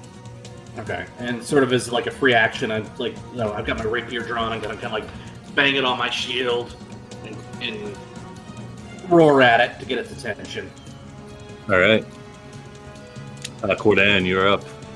Is he trying to talk to it? Maybe. No. Yep, just like his brother. Yeah, anyway. Oh, we know how this works. Let's see. Let's get that rage going on. Sorry, I need to find a script to make this all happen at once. Alright, so tattoos flare up, grabs his axe and shield, charges straight for the thing. Got a line of sight, right? Yes. Yeah. They're kind of on like a raised up island with the stream around them, so you're able to see them. Then there's several torches burning, illuminating the area. Plenty of space there. Okay. So here it comes. Straight at it. All right, you just leap the river, landing in its mists. Mm-hmm. We're coming, Tin Can. Does it make a dex check or a dex save? Oh. Okay, you're gonna attack. All right. Yeah, it's a attack with the. Oh shit! I forgot my rage, my charge. So that's supposed to be with a +7 to damage. If that hits. All right. Unfortunately, a 15. It definitely hits the creature, but it slides along the thick scales, covering its hide, and it does not catch on any skin. Ooh. Cordan, don't forget about your reckless attack. Oh, I never do. But he's All right. not that way. Are we waiting okay. on attack number 2? Attack number 2. Here we go. But there's the makeup round. Here we go. Still no. Oh. Yeah, unfortunately, now that this creature has moved to face off against both of you, it does not appear affected by that. Oh, this is tougher than it looks. All right. Rathian's turn comes around. It beats both of its wings. Let's see. And it's going to try and... Actually, yeah, it's going to lash out towards this guy. Oh, yeah, so as you approach, the knight kind of moves over a little bit to let you in. I guess not yet. He moves over a little bit to kind of accommodate you guys on the island. He shouts out, "Hark! Thank you very much for coming to my aid. I won't last much longer like this." As the Rathian lashes out with a bite against him. It'll last if we keep yapping like that. Oof, I'm okay. saved. Oh god. When he's gonna hit, he'll take 15 piercing damage. Actually, you might have something for this. Let me check. Ooh, okay. He brings up his sword to attempt to parry it, but unfortunately, nobody told him that if it meets the AC, it goes through. So he takes the 15 damage. He stays on his feet, the teeth sinking into his shoulder. After that, the Rathian it slings out with a tail towards Cordan. That's pretty good. An 18 to hit. 18 does hit. All right, give me a DC 15 con save to half the poison, or to half it again as you are a dwarf.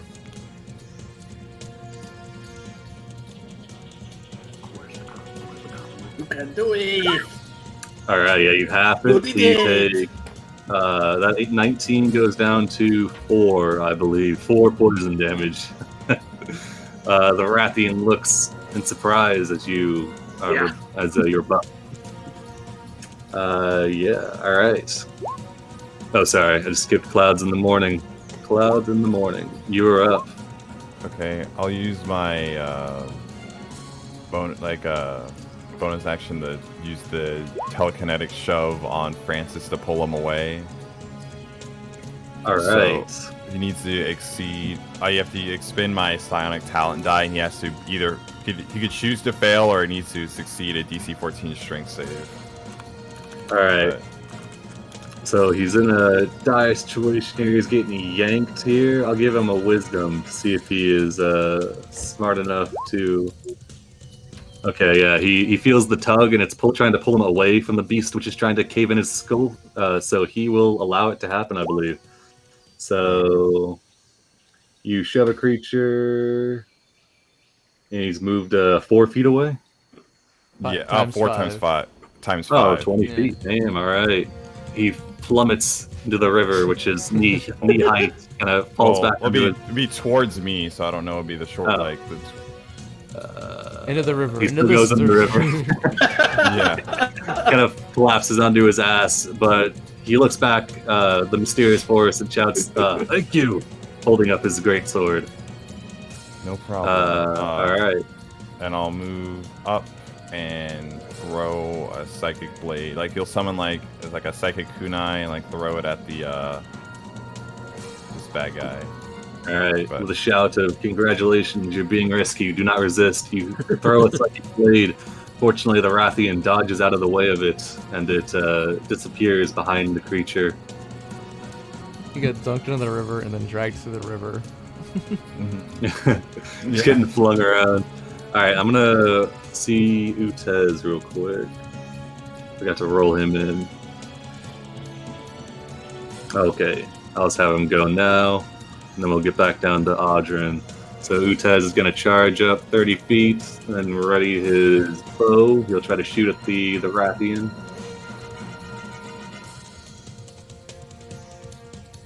He's going to try and shoot at it. All right, I've requested it. 1 hit, or 1 miss, and another miss. Dang. All right. Unfortunately, Utez's bow shots cling off the hard metal scales of the Rathian, or the hard carotene scales. And then we go to Audrin. You're up. All right. Audrin is going to move forward. About here. All right, you move up alongside Utez. He's gonna try casting a guiding bolt. Ooh, very nice. Go for it.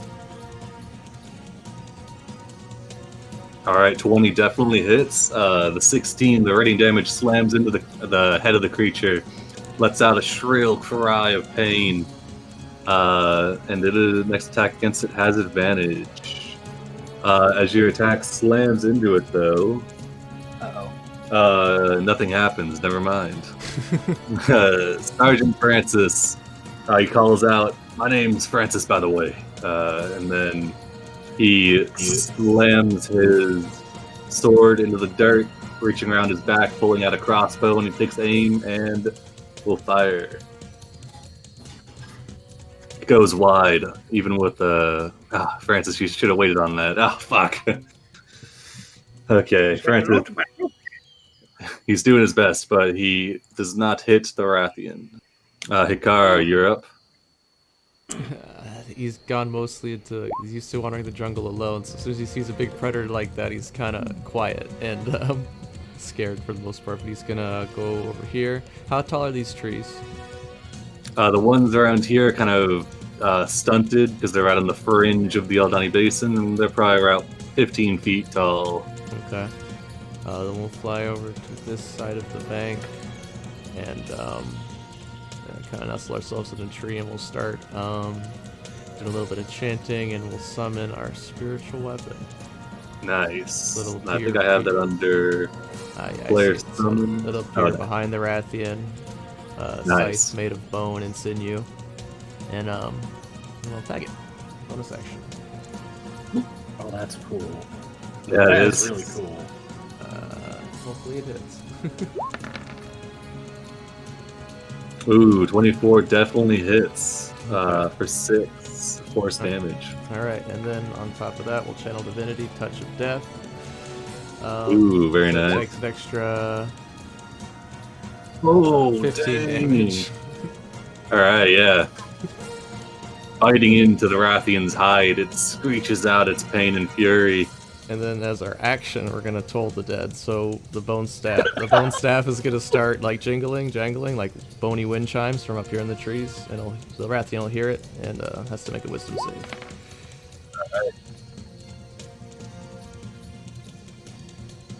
It will barely fail to take the full necrotic damage. And the bone wind chimes let out some noise, further opening the wound left by the scythe. And we're done. And then we go to cast a long shadow. All right. Well, I thought it might charge at me, but it didn't. So that held action was nothing. We are going to come around over here so we can get some flanking going on.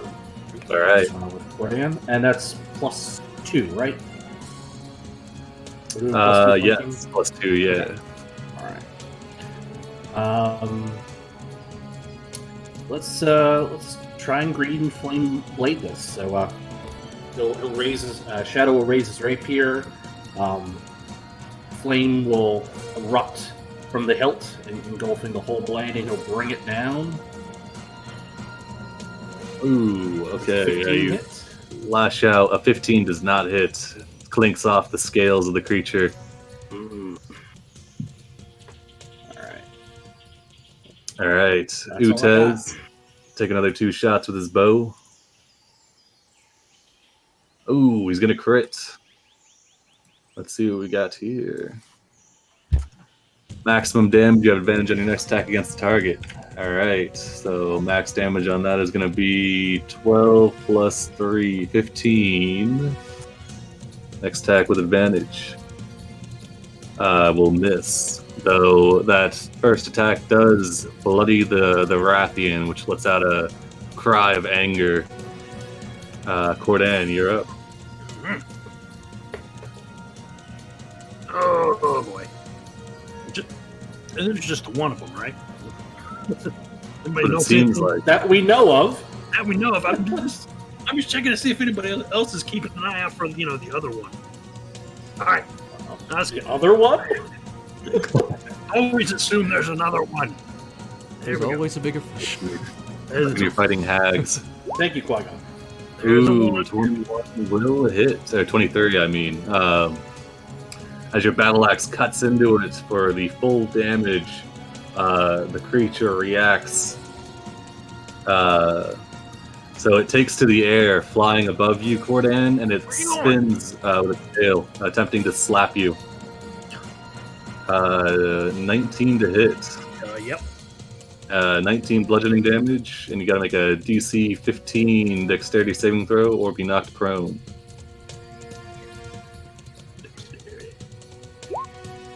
Alright, you pass. So you'll just take jump half over of the that. bludgeoning. Yeah, the tail smacks you, but you're able to stay on your feet, and you have your second attack. Second attack coming in. He's trying to get away. 17 will hit as well for another 14. Get down here. Alright, it's staying up in the air. Okay. Well, bonus action. I'm gonna lash my storm at him. Pass this one, taking half. Alrighty. Rathian's turn rolls around. It's still within melee range. So 5 feet up.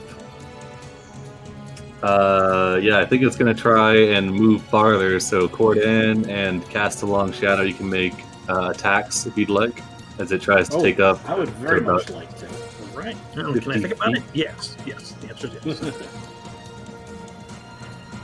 Ah, Ooh. 13 doesn't reach. hit. Yeah, unfortunately, 16 hit, though? 13 and a 16 is barely a miss. 17 AC. As the creature moves up 50 feet into the air, it looks around. It does some quick math. Can do math. It's Only a little figure of bit. speech. Who's done the most damage? I think Cordan by far, but it doesn't. It's probably not smart enough to realize the attacks from Hikar are coming from where they are, and the other attacks haven't done too much. Yeah, I think Cordan is just going to look down towards you, and it's going to. You see something traveling up its throat. Some sparks cross its lips, and then it belches out a fireball down onto you, Cordan. DC 15 dex save, which you can make with advantage.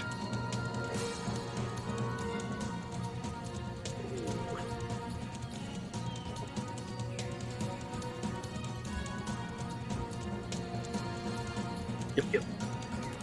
Yeah, there's that. Okay, so dexterity. Yep. Yeah, I got dangerous. As is your right.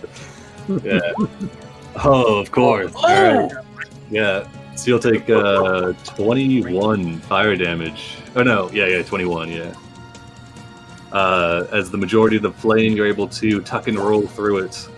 And that'll be the Rathian's turn. Clouds, you're up.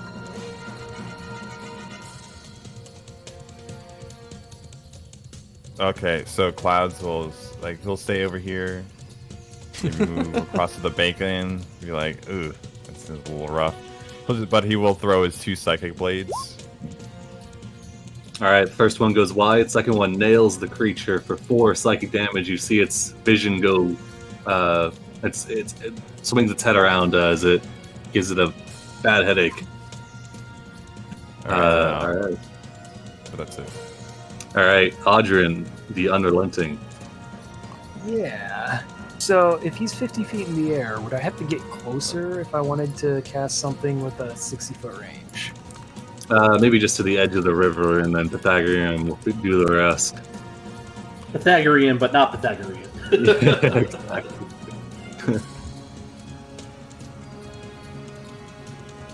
Let's see.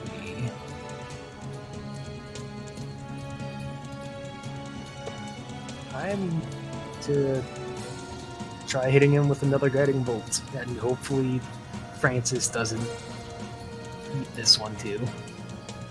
Okie doke.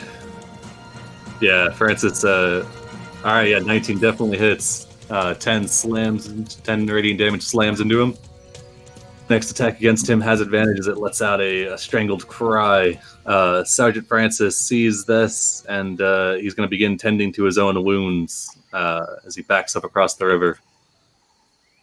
Hikara, you're up. Alright, we'll just keep shaking our staff at it, making the wind chimes, rattling bones. All right. For action, save, hold the dead. Let's see. Ooh, he definitely fails. Take 17. And then how high All is right. it up? 50 feet. And it's like 15 feet across. I'm just wondering if my spiritual weapon could reach it in 20 feet, if going straight up. And yeah, unfortunately, no. He'll be just outside of range. Okay. I'm going to run away. All right. I fly 50 feet off the map. Well, kind of back towards where we came, just in case there's other. Gotcha. Yeah. Well, All right. I'd only get 20, so I'm 20 feet off the map. I'll just put myself over here. Whoop. All right. No, sorry, I clicked on the wrong thing. Cast along shadow. You can see this creature. Its throat is kind of constricting. You can tell that it's not getting flame ready this time. It seems like it's getting ready to send out a massive call, very loud roar, if you will, as it comes around to your turn. Okay. I was trying to read the thing for magic missile. Wasn't. It's you cast. Did you want me to get roll a- fresh? Did you want me to roll fresh cast, or do you want me to use that too? Oh, yeah. That too, either or. You can either do one that gets multiplied by, 3? Or you can do 3 separate ones. I don't care Okay. either way. All right, so I will cast Magic Missile. Alright, so you're gonna do the 2 times 6 then? Or 2 times 3 for 6? We'll start with that one, and then I'll do 2 more. Alright, go for it. Alright. Nice. Alright, 9 force damage. You can see it throws it off its game a little bit. The cry is still held in its throat. Delays it a bit as it goes around to Utez. He's going to take a couple shots here. One will actually hit for 7. One arrow goes a little bit wide, but then the Rathian kind of dives down in below it, and the second one nails it right in the underbelly. The creature is looking heavily injured and very wounded as it gets to Cordan's turn. You can see it's still working on that roar. And it's how high up? 50? Yep, 50 feet up. Well, gotta toss a couple javelins at him. Stay where you are. I'll get you down here. Ooh, that's 1.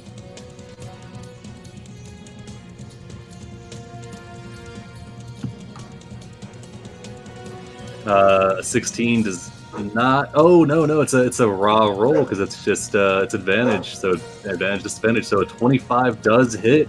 As you throw your javelin up, the wound left by the spiritual weapon, the several guiding bolts, and the arrows is clean in view. Your javelin slams into it. The roar that the Rathian was trying to get out on its next turn dies on its lips, and along with the creature who lets out a strangled cry, falling 50 feet, impacting the ground with a heavy thud. Cast a long shadow. Give me a DC 12 Dex save. Okay.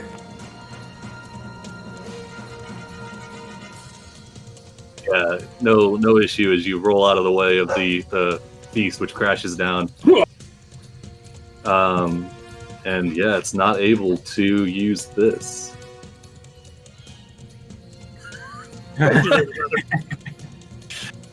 Very well done.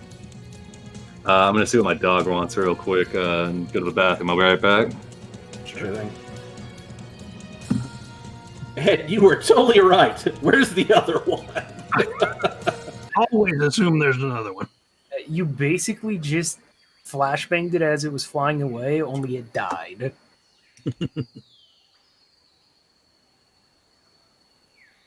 Well, I'm glad I magic missile then if it didn't get off its distress call because it got hit. Yep. Well, that still means Well, I'm there's a gonna have second one out there. Questions for Tin Can, like, why didn't you tell us that this thing breathes fire on us?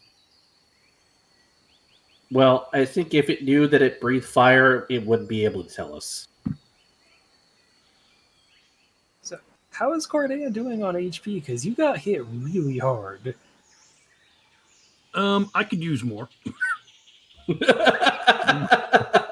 Yeah, unfortunately, it's rarely when I'm not hit with just weapons or attacks. If it's fire or something, it doesn't have. So, yeah, that took a good chunk out of it. But I got about 2/3 down.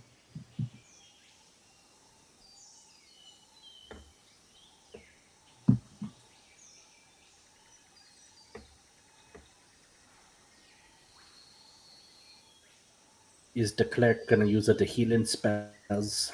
I was totally hoping it was going to be lightning, though.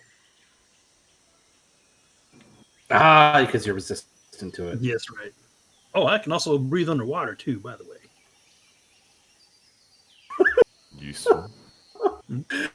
So, because beer is made of water, what you're saying is you can literally go swimming in a vat of beer, drink to your heart's content, and not drown.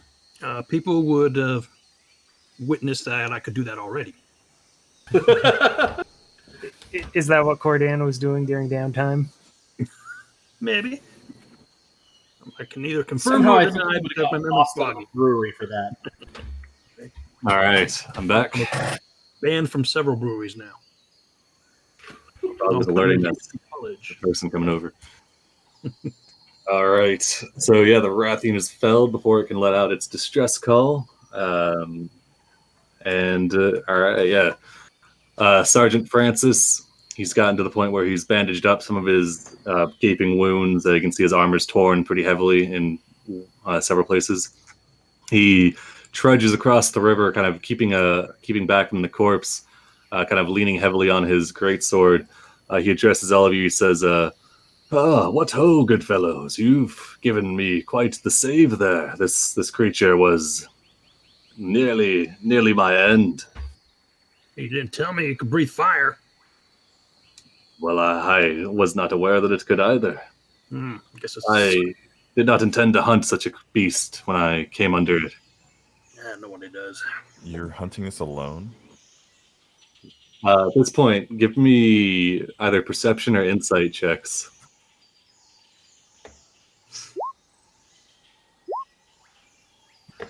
Ooh, damn. I wow. see everything! Party. Audrin and Castalong Shadow. Oh my god. Hikar, Cordan, everybody except for Clouds, basically. You can see Go and find this. you can see this guy. He's got the Flaming Fist insignia on his arm. He's also got several bars that represent that he's a sergeant within the organization. And his armor, though it's fraught with wounds from that would be consistent with a Rathian, there's also other marks across it. You can see some stabs in the chain joining the plate that indicate rapier attacks, and you can see some slashes across some of the cloak that would be consistent with like a scimitar, like a bladed weapon. He, once again, leaning heavily on his greatsword, he says, "Alas, no, I came to these jungles under different pretenses, and unfortunately it ended with me becoming besieged by this creature, which nearly took my life. I'm very grateful for your assistance, guild members, hunters." You're a long ways from the fist camp, aren't you? He says, yes, indeed. I was down here with another contingent, and unfortunately things went sour. You're the lone survivor, huh? Would that I could say so, my friend. Unfortunately, it seems that the Flaming Fist, this contingent at least, has gotten itself in with a bad crowd, as you would say.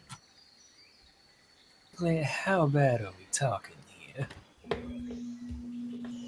He says, "You mind if I sit?" He kind of comes over to the the area of the grass that's not muddy, kind of flopping in a big metal heap. You can see the remnants of a small camp, tattered bedroll, stoked fire. He reaches over, pulling out a flask of water, which he swigs without raising his visor before offering it to one of you all. He says, "No, I was down here working with pirates. The Flaming Fist. We were to meet a contingent of pirates," and he kind of tugs at the plate around his neck. Says, "We were intent on scouring some temples down here, sacred to the Chultan people." What pirates? Cordan is very intent on this Ooh, conversation. yeah. Yeah, and this doesn't make sense to Shadow.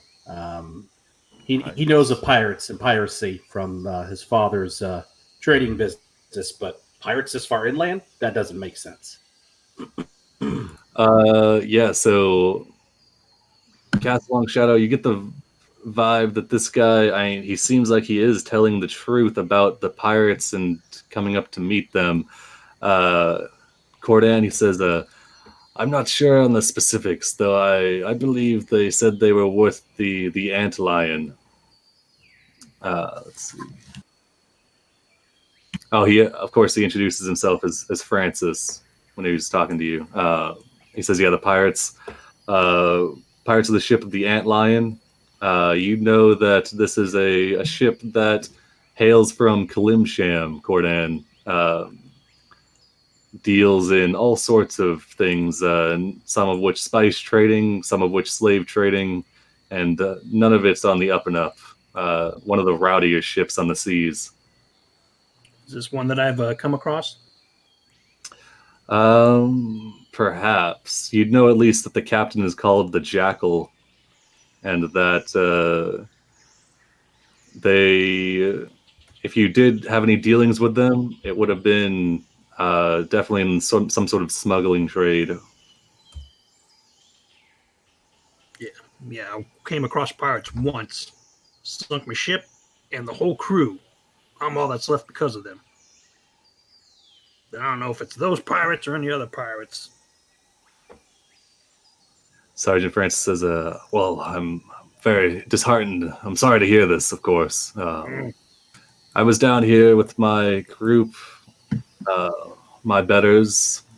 I had second thoughts, you see. I'd spent some time on leave in Port Nyanzaru, and I'd grown to enjoy the company of several Chultans.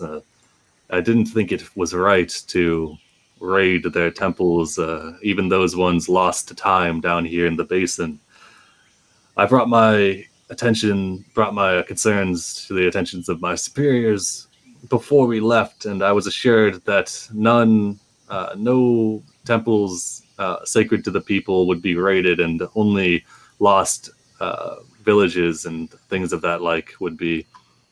Unfortunately, it appears I was lied to, as I was beset and attacked by, ordered killed by my superiors. The pirates gladly took up the mantle, heavily wounding me, though instead of leaving me, they decided to leave me for dead.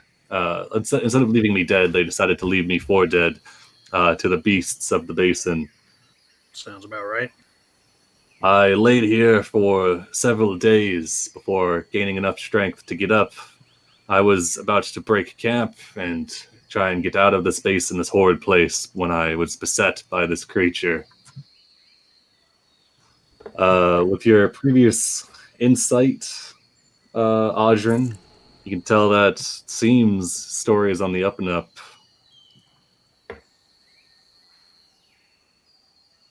Have you had anything to eat in the past few days, or have you just been lying here? They didn't leave me with much. I had a few rations stored in my armor. I suppose they didn't see the trouble of dressing me down and taking it with them. It's not very light gear, you'd say. So I've been surviving on hardtack for the most part. Audrin will just pass him a thing of rations in case he's hungry right now. Oh yeah, he'll take your fresh rations. He'll shove it through the holes in his visor and munch it down. So many thanks. Yeah, Audrin, you have any salve? I got a little bit of sunburn too. Just anyways, I would be intent on returning to the port and leaving this place. I imagine if the Flaming Fist or the pirates got wind of my untimely survival, that they would surely seek to finish the job. I'd like to know where these pirates are that left you. Give me a persuasion with advantage.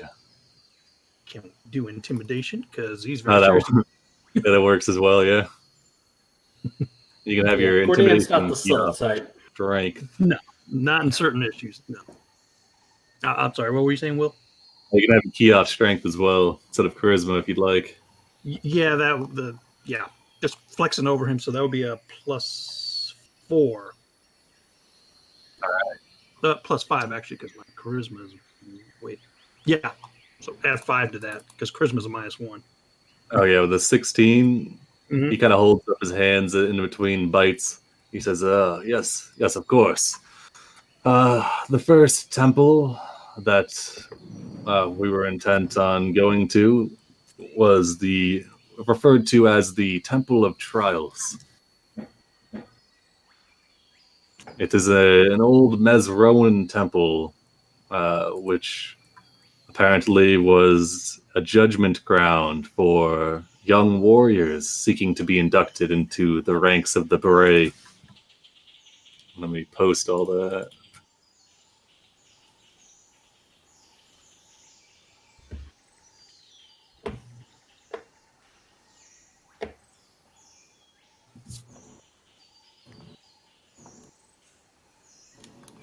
You would know, it's common knowledge for anybody who's been in Fort Nyanzar for any length of time. So anybody except for Clouds in the morning would know Mesro is a large-scale city, much larger than probably on par with Port Nyanzar's size. That's kind of like an ancient Rome-esque destroyed city that fell along with the rest of the island a couple hundred years ago, and that is largely abandoned, though some still go there to peruse the ruins, finding artifacts. There's actually a guild quest out to explore it that has some scholars wanting to be guided to the great library of Mesro. But anyway, yeah, he explains that this temple was likely used as a proving ground for Mesroan warriors that were wanting to be inducted into the beret, which was a elite group of Mesro warriors. He says, it seems that they did not heed my concerns of leaving these sacred sites alone, and if I had to guess, I'd say they had made their way there. It's been a couple days now, so if you hurried, I could lead you there based on my map. He'll pull out this like tattered, water-beaten map that's barely legible that you can see the temple along with a few other kind of like points on it are noted. Cordan's gonna look at Shadow. I know we got a vengeance on our mind, but this one kind of sticks on me. Have you seen any lizard folk that might resemble Utez here? Have you seen anyone in your travels that a large group of them that would have been coming from Umbala?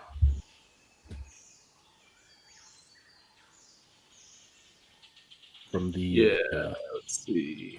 From the northwest. Let's see. Give him a knowledge here.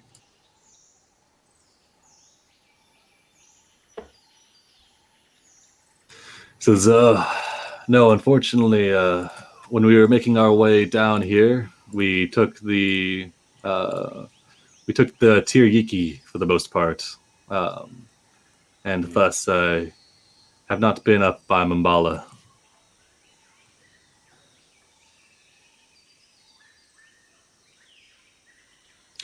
Well, Cordan, I will defer to you in this. I know we are seeking vengeance for my brother, but this seems more pressing at the moment. Well, we've already lost time. That's a few days more. Now, this one seems timely. Pirates around here, bad news. I got beef to settle with all of them. But I'm surprised they're this far inland. Yeah. Sergeant Francis, are these pirates? Do they have a normal ship or a flying ship, perhaps? Seems odd that they be this far into the jungle. Let me pull you over to this.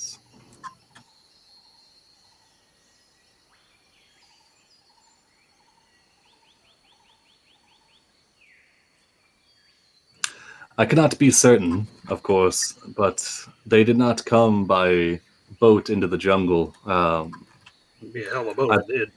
I believe they most likely anchored their boat somewhere around here in Jahaka Bay, and then took canoes up the river.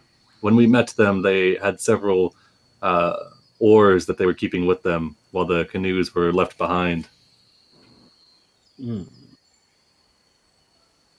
They said that they'd make good poking sticks for detecting ground traps.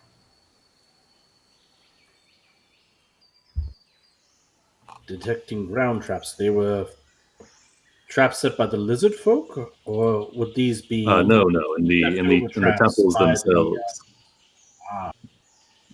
It is tomb raiding, you know how these things go. Yeah, it's not exactly open house. Well, whatever they're up to, it's probably no good. As you guys are conversing, Utez comes up and kind of taps Hikar on the shoulder. And do you speak Draconic? Do not. Okay, well, he's gonna kind of pantomime too. He holds up like a knife. Yeah, I feel. And I then know. points I know like- where he's. I know where. Yeah. Okay, all right. I know what's happening. They speak I that could. language. Yeah, that language. Language of scavengers. Yeah. Okay. Yeah, if you want to assist me, I took harvesting kit. It's kind of the Yeah, alright. replacement tool for the herbalism or whatever for the hermit background. What skill does that go off of though? This is a wyvern, so it'll be Arcana. Okay, I don't have Arcana. Oh, but you have That- harvesting tool. Oh, so it's you can't do the appraisal, but if somebody has Arcana, they can do the appraisal with, and then you can do the carving.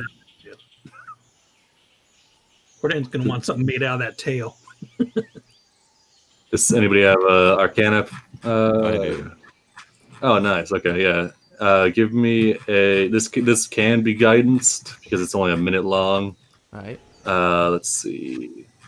Yeah, Utez holds up his knife, and I hold up And- my knife made of bone. All right, yeah. So, is anybody else trained in Arcana, or is it just clouds? I think it's just clouds. Probably just glad. All right, clouds. Give me a Arcana check with the guidance. Was guidance that was a D4? Or... Has D4. All right. Let's see. With a DC 10, with a 10, you can tell that the horn, like kind of the horn surrounding the head of the Rathian, which are kind of swept back in an aerodynamic motion, assists to increase and amplify its voice. If these were to be harvested, they'd have a value of 25 gold apiece, and it could be used to craft a horn of the wyvern's voice. So I'll post that in the chat.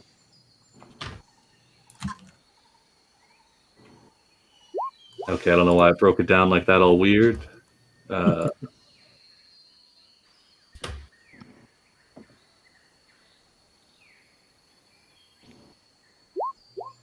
basically, it's It's still a. breaking it down weird. Okay, yeah, I don't know why it's doing that dumb stuff. I could just do like a picture of it. But anyway, it's a DC 10 check to carve, and you can get it'll amplify your voice to twice its volume, and it changes the sound to more deeper and more intimidating.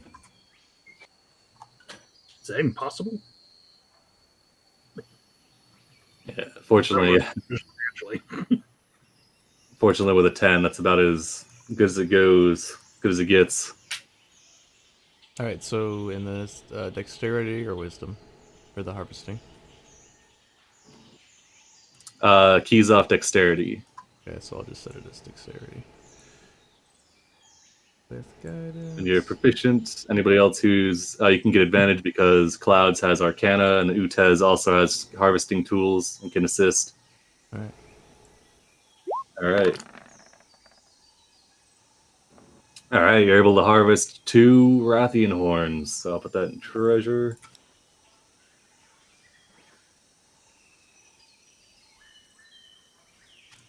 All right, yeah, these would make excellent communication devices for the jungle for long distance. Yeah, give you're fairly sure that other things could probably be crafted from this beast, but kind of lack the expertise to do it, fortunately.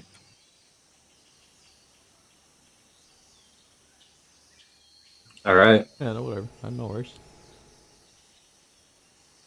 All I'll right, take so- various bones and like pigeons anyway, just because. Yeah, you can do gather anything, up. All right, Sergeant Francis, being fed tends to do his wounds a little bit. He'll stand up, say, "Well then, should I show you to the temple then?" Sure. Yeah, I It need seems that time is of the essence on this. I need to bandage up real quick. Does, Still a little sunburned. Francis, does the helmet come off, or is it just stuck on there like that? Helmet stays on. Sorry. Yeah, pretty much all of them. Like all of them up there in the fist. They're all walking tin cans. We don't know who's under there. Spooky. In another life, Yeah. I would have asked if he knew a guy named Norman, or if they were brothers. Oh, damn, yeah. They're all named Norman. Yeah, Norman's a bro. Norman is he's lieutenant. This guy is so Norman's like an officer rank. This guy is you can tell he's just kind of like grunt infantry, highly ranked grunt, but not highly ranked enough to just not be stabbed and left in the jungle for dead. But yeah, you got the feeling that he was being truthful, and his armor kind of backs it up that he was beset by the pirates, left for dead, and yeah, he seems copacetic and on the level. Let's see. So the Temple of Trials is about a day's journey away. You guys were able to finish your long rest. Not your long rest, your short rest. Random Sorry, what's up? Before we finish our short rest, I'd want to use this for my channel divinity to get back a first level slot. Nice. All right. Yeah. All right. And then you take a rest. Everybody you get 3 hit dice back, and you can expend as many hit dice as you would like. Not Norman. Got me mixed up. Francis is going to expend some hit dice here. You can both. Nice.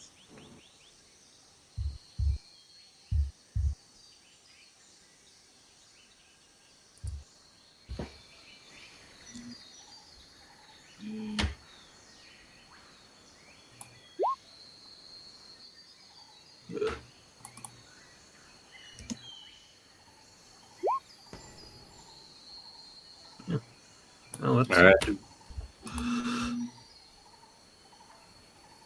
And if you guys are making your way to the temple, Hikar, you can go ahead and give me a survival check. Aided We can, by... grab our mounts. But yeah. Oh yeah, you can go back. You only had to run maybe 200 feet through the jungle to get to Francis's position and dispatch the Rathian. Okay. All right, yeah, with a 26, easily able to navigate through, and it's a day's journey to get to the temple if you're just going to go straight to it. Unless the geography doesn't allow it. Yep. Yep. Yeah, I think a beeline. Well, whatever passes for a bee in this jungle. Probably a hell bee. Giant wasp. Or hell wasps. How's Cordan looking? Does it need a health potion or something?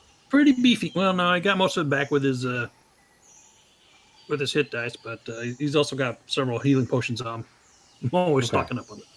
But thanks. Okay. I didn't know what your supply was like.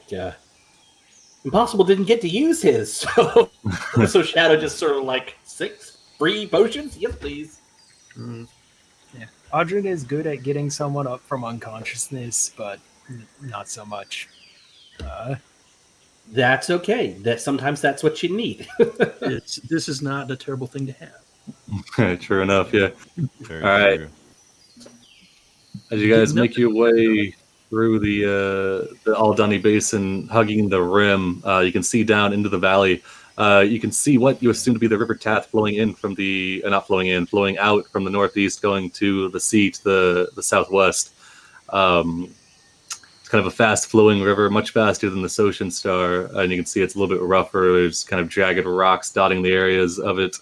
The basin itself slopes down from a valley from the tree line hugging the rim, and it kind of goes down into like a marshy lands where the Tath joins up with the Ocean Star and filters in a whole bunch of water that just kind of sits in this area. Trees are few and far between here, though you do come across a great many like knee-high plants that choke the ground. It's like walking through a big swamp. It's much more wildlife and things abound than the mudflats of Mambala, but less so than desirable, I guess. All right, and let's see.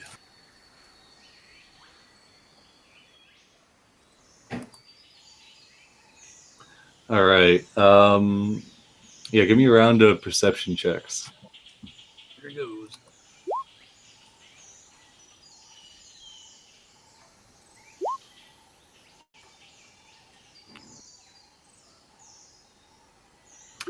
Let's see. Okay. All right. Yeah, Hikar is in the front. Hikar, as you're moving along through the mud, how do you move? Are you just kind of stamping your feet into it and pushing yourself along, or? Yeah, a little bit of hop, but I tried not to be in the mud as much as possible, if it was possible. But all right. Yeah. Probably no trees around here, so.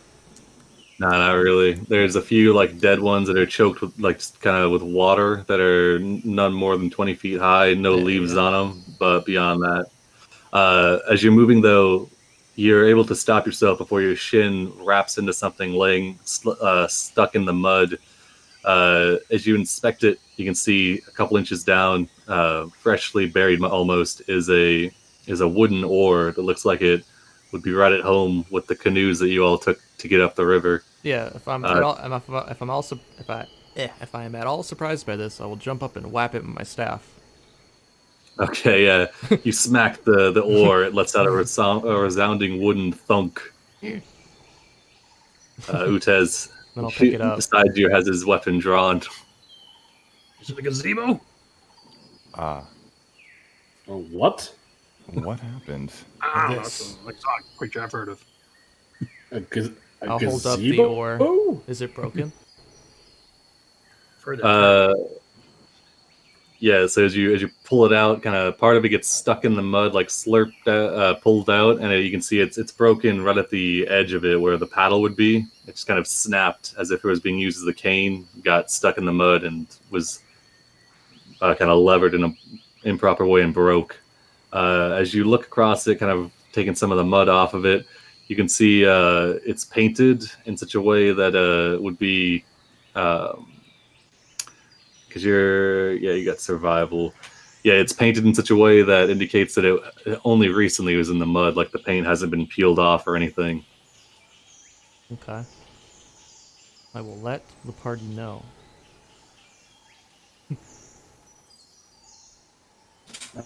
Just the one boat? Once we know, Shadow will for signs of whether this was perhaps lost coming or going from the site. Yeah, give me a survival check. Oh boy, my rolls are all over the place. Yeah, if anybody's going to tell you anything about a boat, let me look at this thing. All right, yeah, you can take a look with your boat proficiency. I give me a survival. A small one of the great water. All right. To a sailor's What kit. do you think? I can tell you how many people were in it. Based on the angle of which it was stuck in the mud, you can tell it was likely as if they were traveling to the south. Francis is at the back as you guys are inspecting the ore. He's kind of looking around, kind of interfacing with his map, which is smeared and smeared. And at this point, from the rain, is very hard to make out anything. He speaks up. He says, I think we might need to get out of the marshland a little bit. Head to the west a little bit, perhaps." Are you guessing? He holds up this flap of runny parchment. He says, "Kind of, yes."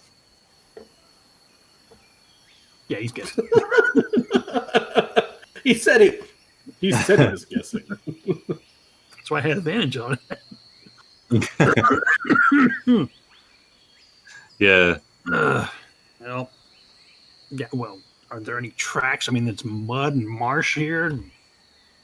We figure out which way the boat was coming from. We can't tell which way they went from here. Yeah, I'll say with your 16, you're holding the oar, and then below the oar you can see there's some kind of disturbances in the mud where could be close to tracks, though might just be some swirls in the mud that seems to head to the southwest a bit.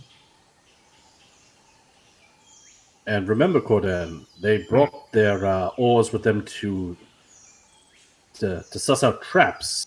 They left the canoes back on the river, according to Sergeant Francis. You look back, and he's got the map kind of turning it this way and that way. You can see a piece of it on the corner tears off in the rain.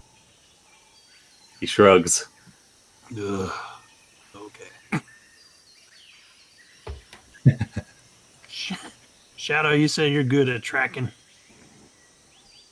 I am proficient. You're Perhaps better not than as good as some. Oh, let us have our wizard folk Sorry, I just track came of the back. three of We them. we're looking for a temple ease. Yeah. or some such where we think pirates have gone. And Yeah, it's we've a lost the temple. trail essentially. Yes, the map is a little rough. You found an oar, though, that indicates that you're likely moving in the correct direction, though you're not sure if you need to move southwest or not. It seems to be the general consensus between Francis, his waterlogged map, and the wooden canoe, the wooden oar. Okay. Well, I can make us Go the obvious telepathic direction for a we wanted. mile. so we follow the obvious lead, and if it turns out to be nothing, we go to the other ones, right? Fair enough. That's how Cordan tracks. All right. So you change course to the southwest, moving for a ways. Give me another survival check, whoever's leading this party now. If it's still Hikari, you can go ahead and do it again with advantage. Yeah, Hikar's leading. All right, with advantage 24, yeah. So you guys begin to move southwest, and luckily you're able to pick up the trail with a 24, well, 23, I guess, because 23, no sorry. guidance. Yeah, But it's- yeah, no worries. 20 is what you guys needed to realign yourselves. You make your way out of the more waterlogged areas of the swamp, and you're at the edge of the basin where it starts to curve upwards and trees start to become apparent again. And while you're there, you're able to see a large kind of structure that comes into view. Let's see.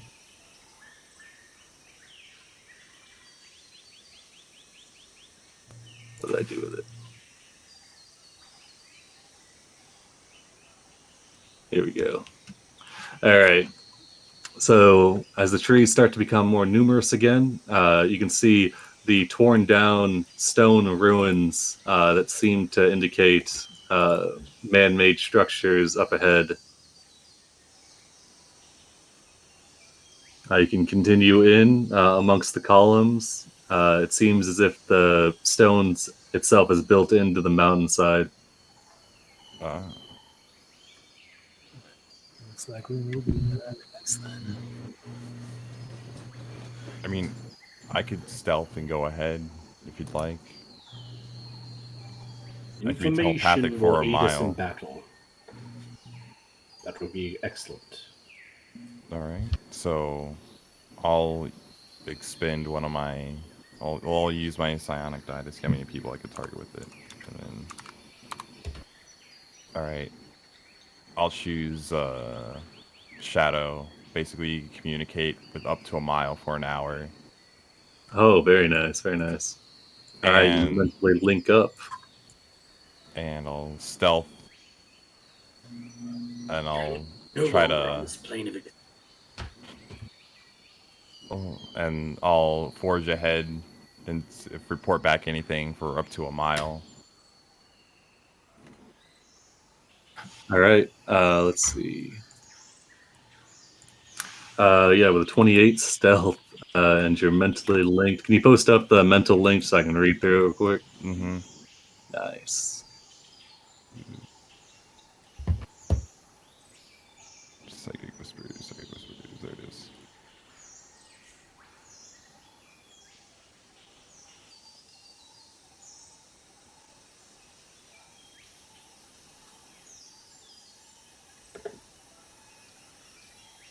All right. Let's see. You can use your psychic abilities, perfect for quiet infiltration. Wow. Okay. Up to number of creatures, number rolled for 1 hour. So they can reply. And a creature.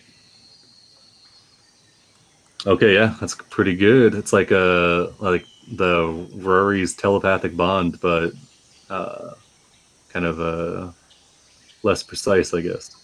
So 1 hour means 30 that's minutes UI. in and 3 minutes. Yeah, it's pretty good. Anyway, so the 28 stealth, moving between the stone pillars and the collapsed areas. Slowly, the trees give way to more stone, which gives way to the mountain side. You make your way up to it, and you can see there's built into it is a large kind of let's see, like a large rectangular causeway that leads into an alcove area, which is beset by 2 heavy stone doors, one of which appears to be slightly ajar up ahead of you. Okay. You can see where the jungle floor gives way. I've cracked the door slightly for you so you can peer in if you'd like. Yeah, I'll peer in. I'll sneak up to it, and I'll peer in. All right. For your benefit, I'll just drag you inside real quick. Okay. So as you peek your head in, you can see an undisguised pit filled to the brim with spikes. Immediately after you enter into the doors, you can see it goes down. You can see several skeletons skewered onto it. You don't see any fresh bodies or anything. These are all obviously decades old. And then you see another set of double doors on the other side of the pit. You see, curiously, 4 torches, or I guess not torches, sconces set into the wall. 2 of which on the left side appear to glow with a faint yellow light. On the right side, there are 2 lights glowing that appear to glow with like a dark red light.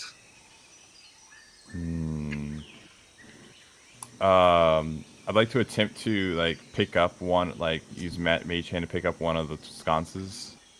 The sconces are like like affixed to the wall. So your mage hand attempts to grip. It seems as if they're magically lit and not meant to be removed.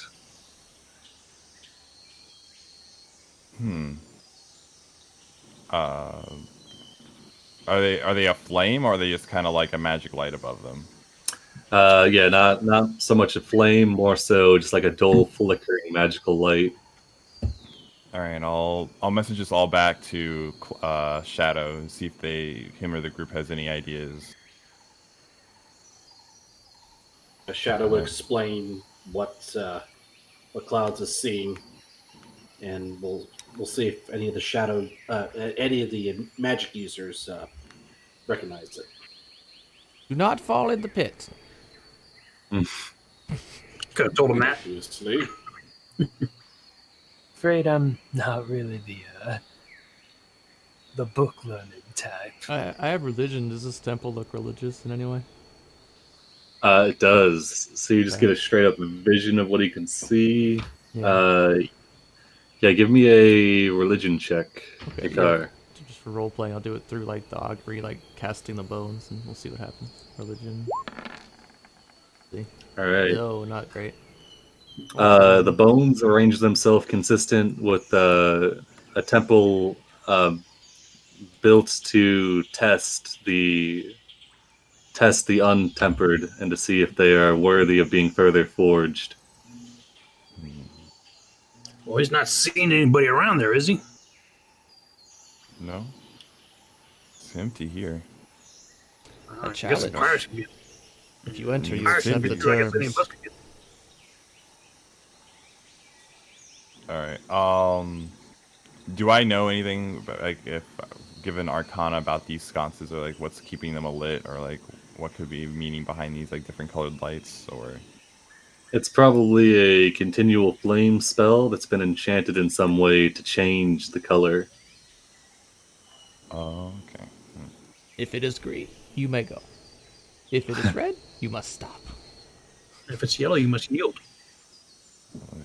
I thought it was if it was yellow, you go faster.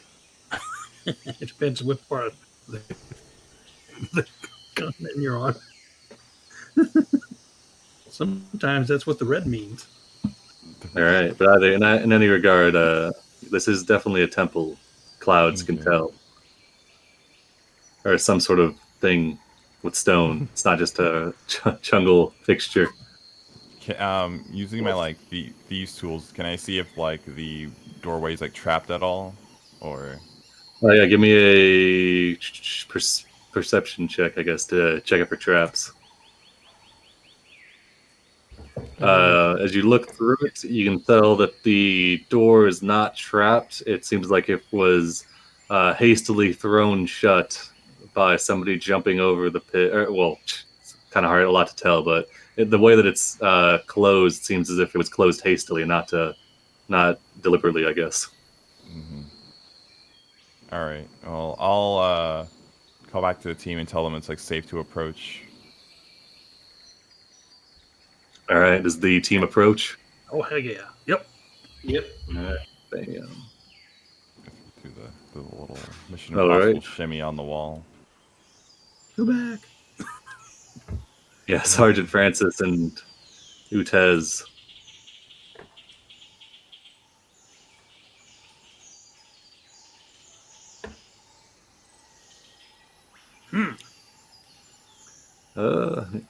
Sergeant Francis, referencing his map, says, "Yes, I believe this is the place. Looks quite temple-like. It fits roughly the location we believed it to be at. This, if my hunch is correct, is home to a testing ground for Mesroan warriors. The Temple of Trials, if you will. I'll drag Clouds back here. The doors that cover the not cover the doors that are just before the pit that lead in. How tall are they? So this alcove area is roughly 10 feet, and the doors are floor to ceiling. They appear as if they kind of slide out of the way on like tracks. They're pretty hard to move though because they definitely have not been maintained in quite some time. But yeah, if you'd like to open them up, you can go ahead and do that. I was thinking more of trying to give us a better means of getting across than jumping. Oh yeah, they get you about halfway. Is it wide enough that Hikar could like fly across or glide across with some No, rope? unfortunately, Yeah, no. Aarakocra wingspan is was it like 20 or 30, 25 feet or something? Yeah. Yeah. Okay. How about That's why I was asking. I'm sure he could give me advantage in like maybe the jump, but even then I wouldn't. Yeah. How about I just take this axe and swing at one of these trees until it falls down, then we just drag it over the pit. Excellent, There you Corta. go. Yeah. Yep. That works. As Yep. well, anybody with a 15 foot or 15 strength score or less, or more, I mean, sorry, 15 strength score or more could just jump it without any sort of check. But a tree being placed over it definitely makes it much more easy for those less strong. I'm on it. All right.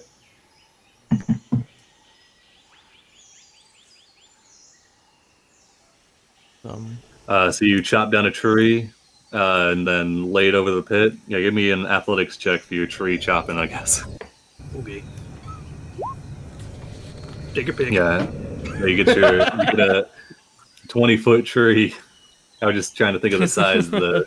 It's a very nice, thick. Well, it was very nice when it was alive, but now it's not falling apart or anything as you placed across. You work on boats long enough, you know how to pick the good, strong wood.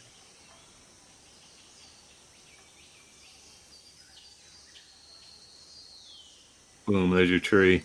All right. Awesome. Nailed it. All right. So getting across this would be like a DC 10 athletics or acrobatics, and then you can be assisted by others to give you advantage. Yeah, I'll hold the tree in place to make sure it's steady. So. Yeah, all right. If you hold it in place, it'll give everybody who crosses an advantage. So DC 10 athletics or acrobatics with advantage. I will go first. All right. Very nicely done. The judges. While I'm there, I'd like to look around and see.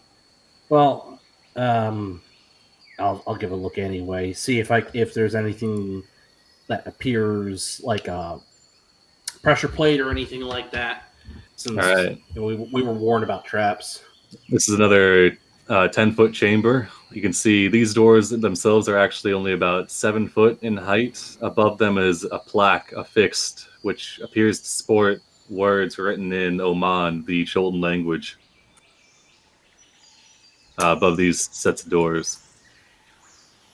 Well, don't know about that language. I don't think, unless It'd be a something derivation of Draconic or Goblin. No, it'd be something that you need either history or religion to be able to read. I am proficient in history. Oh yeah, then yeah. With proficiency in history, you would be able to kind of. It's common, but it's like a different dialect, like Old English, kind of like Pig Latin. Got it. Okay. It says ixnay on the falling a or alling thing. All right, so Somewhat has a sense of humor. let's see. Oh, and inscribed above it is a Temple of Trials.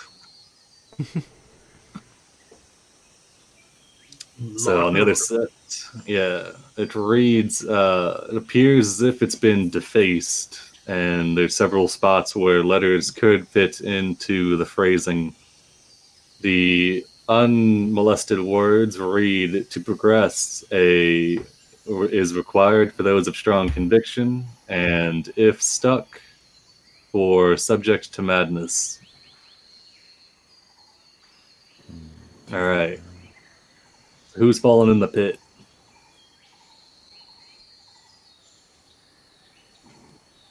Like who's actively falling into the pit? Well, I was just waiting for some. I mean, somebody's probably gonna fall. Who's going next? Well, I thought we were going to check for traps. Ooh. 17. Yeah, wait for the go ahead. Wait. There you go. Oh yeah, with your passive, you can tell that this hallway, aside from the massive pit trap which you've crossed, seems to be devoid of traps itself. Okay. In that case, I'll move forward until the party's ready before I start messing with the door. So, if we have 15 strength or more, is You there just a jump jump it. required, or you can Nope. just do it? You just get as long as you got 10 feet to move, you can jump. Sweet, I'll just jump across. All right, yeah. So Sergeant I'll add Francis. So what I like to think what happens is I'll slip off and then he'll fall onto like a psychic floor that keeps Well, you him don't. like. With a 10, you don't slip off. Oh, okay, good. Plus, Yeah. you've got advantage on it because Cordan's holding the Yeah. pretty steady. Yeah, I only rock it a little when the sergeant goes. No, Well, look at this armor, man. Sergeant Francis just jumps it, man. He's ready. This is what he's built for. Strength checks. Let's see. Utez, though, does have to make an athletics. And he makes it. Car approaches it cautiously, grips onto it with all 4 of his limbs, and starts slowly making his way across. Tez braces himself to attempt to grab. you're fine. Nice. All right, got too For close, some but reason, don't worry. for some reason, I felt like I was gonna roll a 1, and I did, but it wasn't on the first one. Yeah, no worries. So you make it across. Cordan, you can just leap and Dance you over. brought across. Yeah. Oh.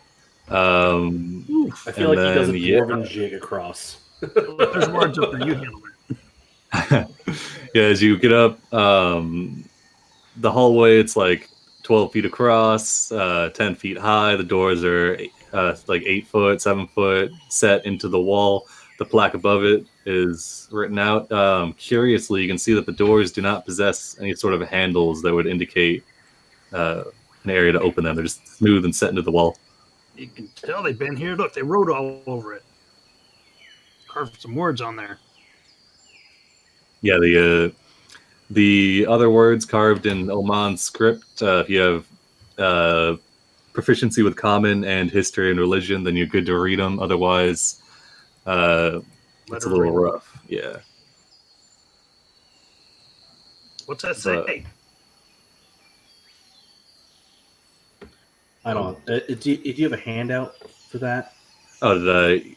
Yeah. I Oh, see. there you go. No, I clicked off it because I wanted to see how everyone else was doing. Oh, no worries. You guys can all see the thing now? Wouldn't have Handout? Yeah. Nice. All right. Cordan flat out can't read that. Oh, yeah. Sorry. No, he's asking, what's it say? Oh, somebody could read it to you. This is to progress. What if it's one blank away? of blank is required of those of strong conviction. If you're stuck in blank going here for blank subject to madness, possibly says those subject to madness.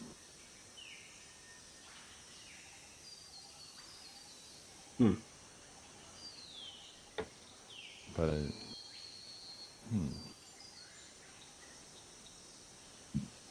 where are just to carve in our own letters, or there's like a little alphabet of tiles around somewhere, or Right. Did somebody drop their Scrabble pieces somewhere?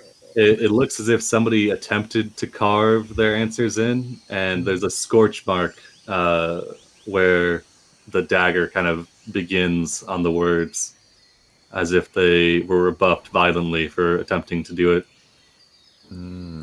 Give me an Arcana check if you'd like, with advantage, inspecting this. Yeah, with advantage, 18. Yeah, you're fairly sure it's a phrase that needs to be spoken.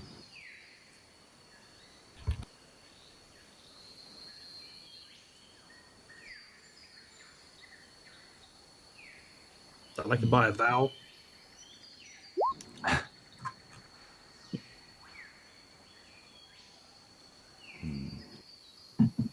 what ends in AP? So Is there any way you can share that? Like, it just looks like gibberish to Cordan. So is it? Well, I can't talk. Somebody would have said something, right? I mean, we could. If Cordan was like, I can't read it, then Shadow would have tried to say it as best he could. You would hope so, yeah.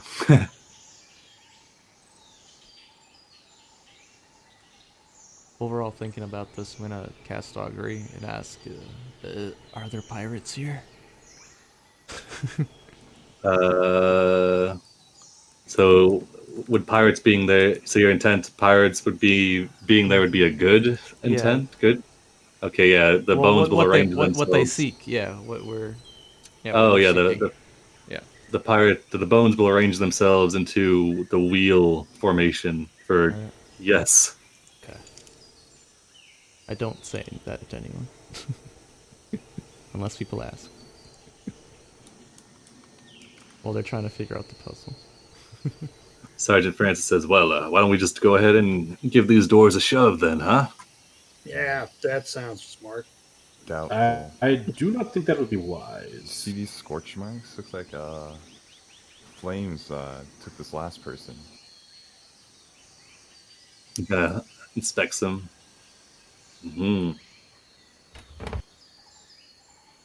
If only we had a flame resistance potion. Or fire breath potion, yeah. Just burn this door down. Or I've been sunburned once. Some sort of potion of fly. I don't know how it would help us.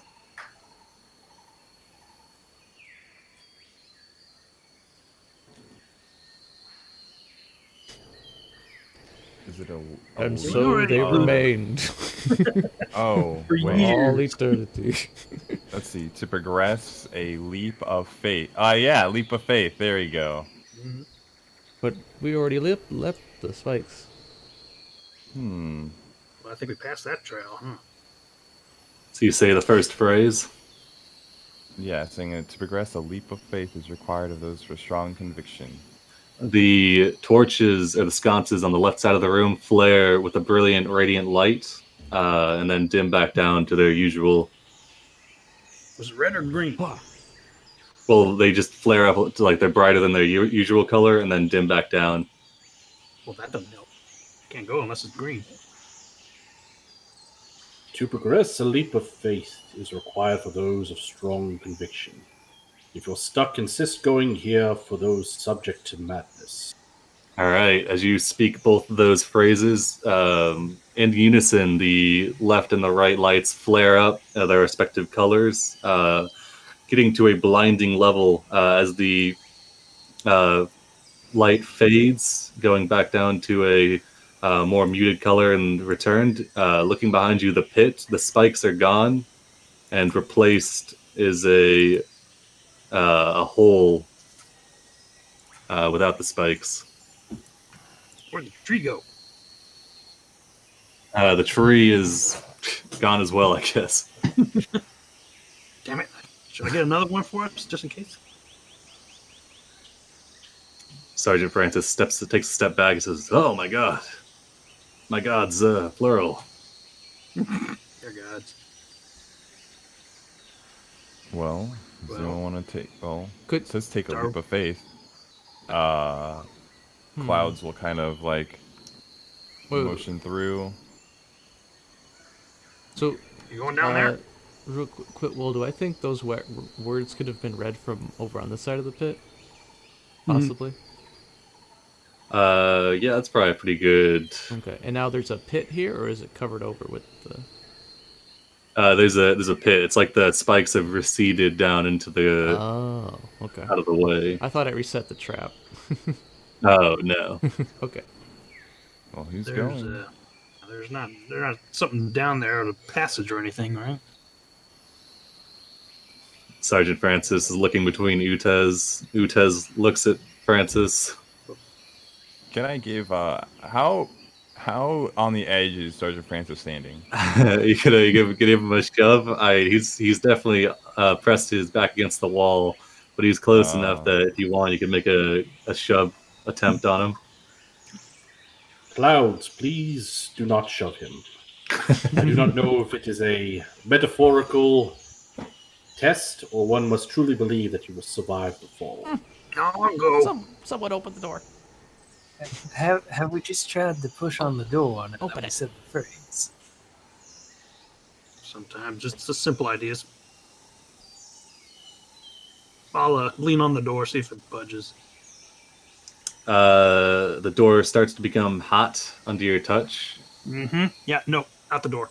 It does not budge as you move. As you take your arm away, you can see there's a mark left on the door where your shoulder was that's kind of ringed. As you pushed on the left side, it's ringed with kind of radiant energy and light, which dies back down as you cease making contact with it. Yeah, don't have to tell me twice. I'm gonna go down the pit here. Yeah, same. I call Alright. it like swan dive. So as you guys Is- jump into the pit, is there any rhyme or reason to how you're jumping into it? Well, Feet. Clouds is like a swan dive, like a very graceful. Because it said leap of faith, right? Mm-hmm. All right. Oh. Just taking a step off and just, feet first and waiting for the floor to hit. All right. Knees bent. Cordan and Clouds both disappear from view. Huh. I was expecting it to be the door. Come on, let's go. Guess we're going down. Sergeant Francis is like, he's like, do you think there's any method to what side we jump in on? I do Well, not. if there is, I Please. imagine we're going to find out shortly. Because there are these distinct sets of lights. Do you think it matters if we go red light versus yellow light? I'm going to go yellow light. And he jumps down the left side. For the sake of science, Audrin will I jump will- in the right side. No. Utez doesn't think twice, following Audrin into the pit. I feel that some of us will die on this day. Some people die every day. That is true. If there is a significance to the lights, perhaps you should stick close. Yeah, he'll It's your choice. follow after you, whichever way you go. Okay. Does it look like there's a wall to the pit all the way down, or does it just like open up and it's just like a drop? Like could I give me parkour my way down? Give me an intelligence check. Okay. Just a straight intelligence roll. Yeah. As you inspect the pit farther, you can see that what appears to have the spikes have kind of illusorily faded from view. You aren't sure if they're even real in the first place. The pit itself appears to go down. It seems, before you looked close, it seems like it just kind of extended into darkness. Now, though, you can see at the bottom of the pit there are a couple of runes that are kind of glowing a dull color. You do not see the other party members, though. Because I am trained in magic, do I recognize those runes? They're far off, but they give off a dull orange magic consistent. Well, I don't have detect magic. Oh, I guess they look like transport runes. Okay. This is what I was afraid of. We have cast ourselves to the wind. All right. Well, while you guys are indecisive, we'll figure out what these people are doing in the pit. Well, no, he's all right. stepping out. He's stepping out. Okay. No, don't go. So how long would you have spent deliberating? I suppose. 30, Well, no. 40 As soon seconds. as I figured it all out, I'm just gonna. Well, we have to do this and just step off. Gotcha. All right. So You both maybe blink 30 out. seconds to a minute. All right. We'll just say you do it quickly, because otherwise this will be a mess. All right. Let's see. In the color of the Okey-dokey. chariot. All right. So you both, all of you, flicker into existence in this in different. Well, 3 of you in the same spot, 4 of you in the other. Track some cameras over here. I did say I was gonna Oh, yeah, follow got it. whichever way. I mean, it doesn't matter now. Whatever. I was gonna follow Shadow. Oh, you're following him? Okay, I gotcha. I said I was gonna follow Shadow, so I would have fallen after him. He did All say right. that. It's just when you went the red way, it was like, well, shit. Yeah, I didn't.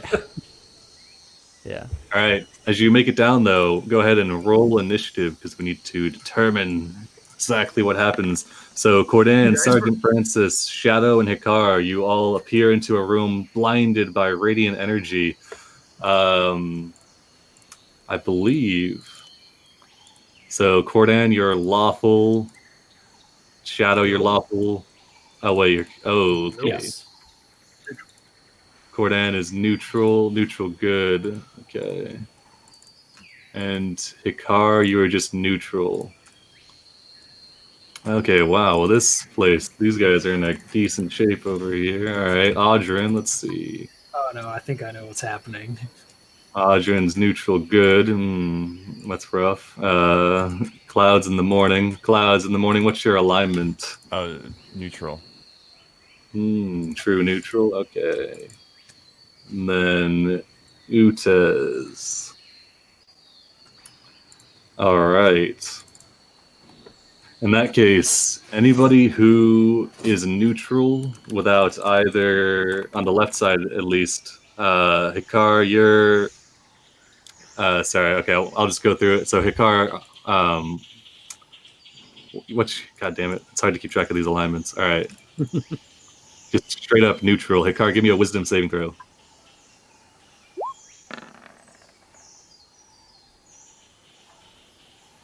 Oh, whoops, I rolled the wrong person. All right, let's see. 12. Hikar, as soon as you appear into the room, you feel some blinding radiant energy course across your skin. Yeah, I don't like You'll take a d6 of radiant damage, and you are blinded. Okay. Very much. Yeah, Francis, you can hear Francis, Long Shadow, and Cordan in the room with you. I don't think anybody else appears to be in too much trouble. What are you doing on your turn, though? Well, I'd be blinded, so I guess I'd be searching around what is nearest to me, so I guess I'd run into Francis and Cordan. Ask them to take me away from this place. I don't like it. I don't see a ladder. Is there anything in the room? Well, that's what I... for an action, I'll just take the dodge action, but... All right, that's what Clouds in the turn. morning. Give me a wisdom saving throw. Oh, no. All right, you want to throw some yeah. high-paced music. All right, 11. Oh, I know the perfect one.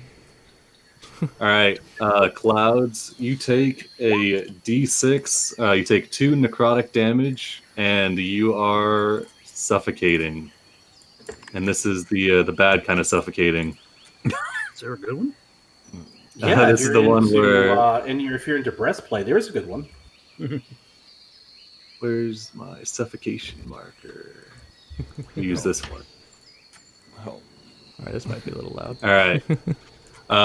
So Clouds, in the room you're in, you appear and you're floating in water. Another 10-foot room. This one, 15 by 20 foot. A dull red sconce lights illuminates the water around you. As you look closely, you realize it's not water, but blood that you have become submerged in. There's a door at the northern side of the room.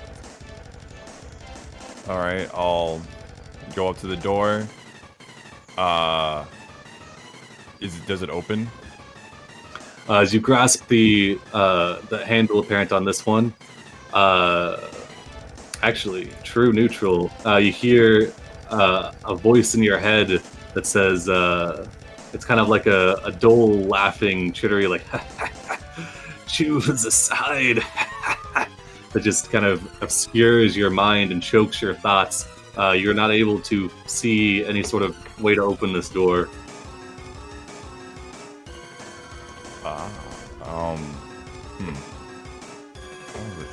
Anything I can do then, I guess I'll... You just dodge, I guess. All right. Yeah. Audrin, the Unrelenting. You are neutral good. Oh, okay. You're in a bad way down here. Yep. Neutral good, you take 8 necrotic damage and are suffocating.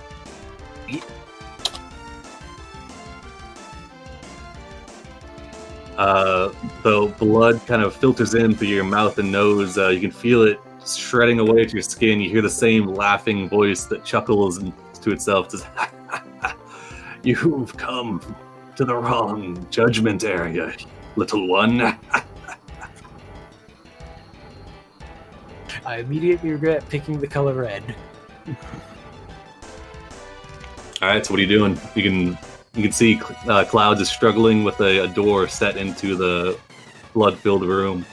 Alright, if I move up next to him, can I try to put my shoulder into it, see if I can Muscle force it open. it open? Give me a athletics check. Alright. 13 does not force it. It feels quite solid. You might feel it budge a slight amount from a 13, but it seems very set. The laughing continues. Enjoy what little time you have left on that realm. Alright, Cordan. We got neutral good. Alright. Let's see. Or me Yeah, and Shadow still linked, or has it been, or the time elapsed already on that? I think you're all still linked, though it's kind of chaotic in your mind space, I would imagine. Okay. I would imagine. Cordan, it comes around to you. You can see Hikar, who appears behind you, struggling with their eyesight. Though you seem to be unaffected, the door to the northeast is set into the wall. You hear a angelic and authoritative voice in your mind that says, "Come, young warrior, you are to be judged." And you can see a handle appears, wrought in silvered gold on the door. Hikari, you okay over there? His eyes are just, he's just like waving at the space in front of him, holding on to you if you're there. He just wants to be out of this room. That's okay. Stay close. You have friends here. Yeah. And, Alright. Can he pull me along with him, or no? Yeah, sure. You can allow yourself to be hugged along. Entering into this room, you can see more glowing runes of light on this hallway that are now alight with a radiant energy. Laying in a heap on the floor, still clothed in their gear, an unmistakable pirate. You can see, it's hard to tell exactly how long they've been dead. The light kind of blinds and consumes around them. probably long enough. Hikar, we got some runes on the floor down here. I don't know if you can see them. I can't see anything. Well, stay close and let me know if it bothers you. It's gonna hurt real bad, I imagine. Okay, Utez comes to. Let's see. Give him a wisdom save. He's lucky because he's not innately good. Okay, but he's still gonna start taking some damage. He coughs and sputters, taking 6 necrotic damage, and begins to suffocate. Wonder how the others are doing. He's gonna move over. He is going to give the assist action to Audrin. And then we'll go to Cast Along Shadow, who is lawful neutral. You hear the same angelic voice, kind of authoritative in your ear, says, "Come, little one, you are to be judged." Okay. To answer Cordan's question, Shadow will. They are in danger, and we should probably leave the pirate bodies where they've fallen. Do not know how they may take to looting corpses. Wasn't worried about it. Well, Yeah. money's money. Can I squeeze by Hikar here? Yeah. Yeah.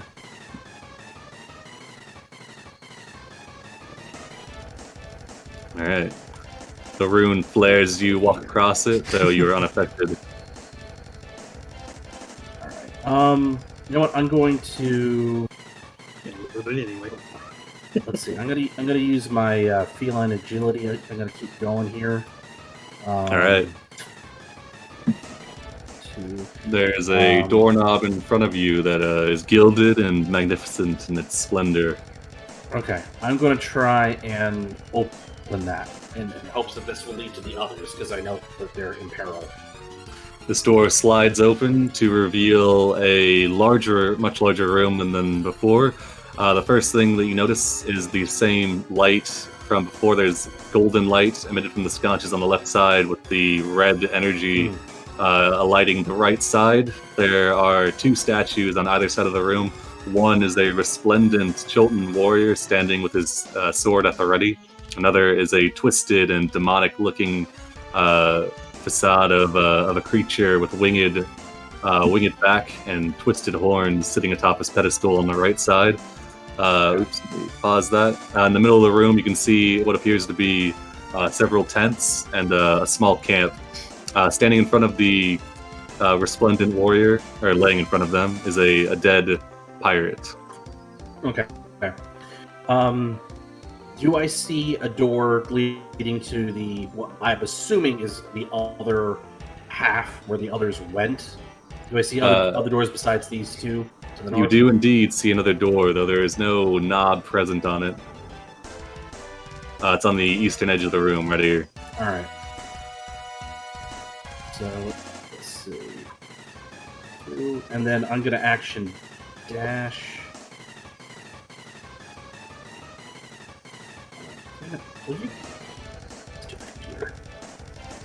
Okay.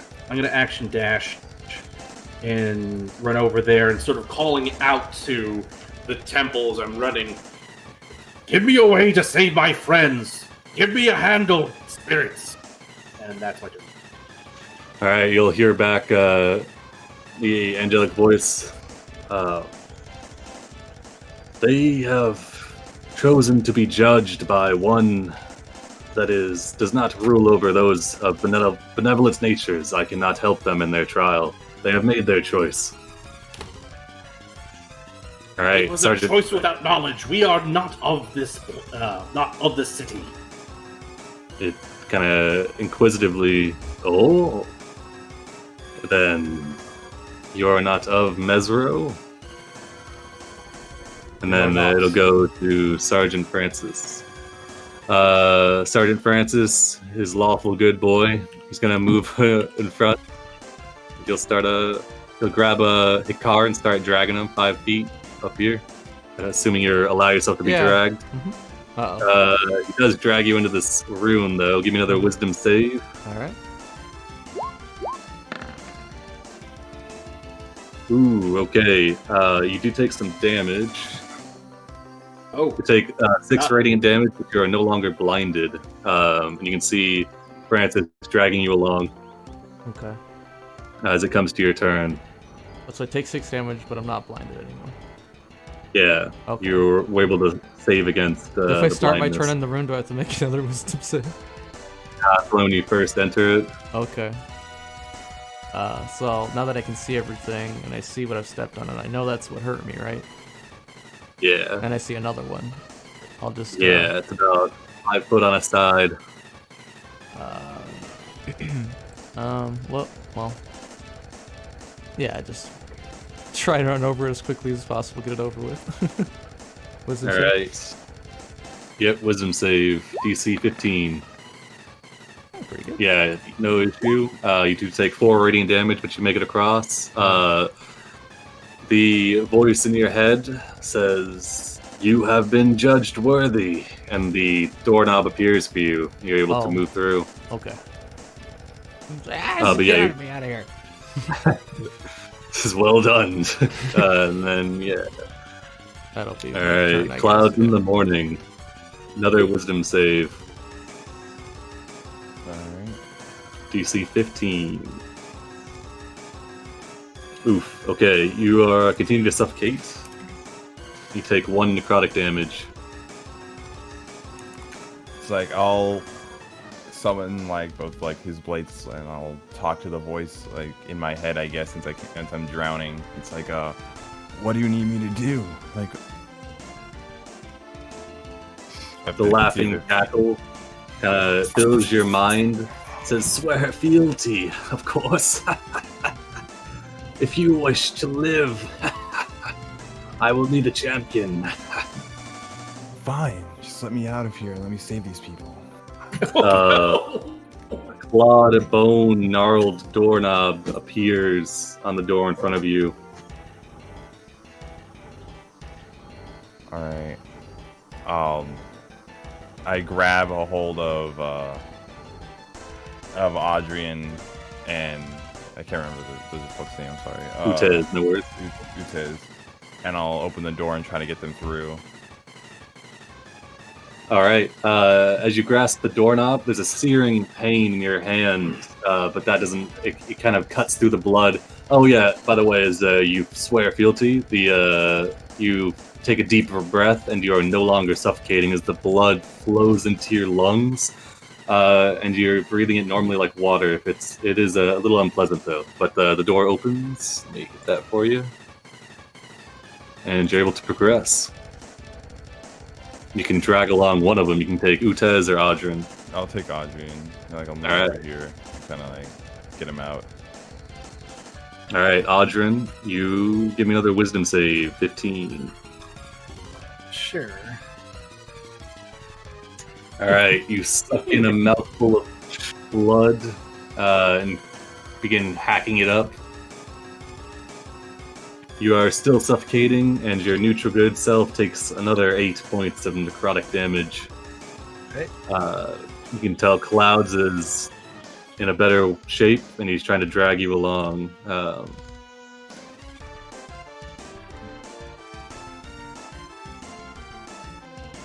So I'm going to assume these are the shiny things that I've been hearing about but not seeing from the other side. There's no shiny things on this side per se.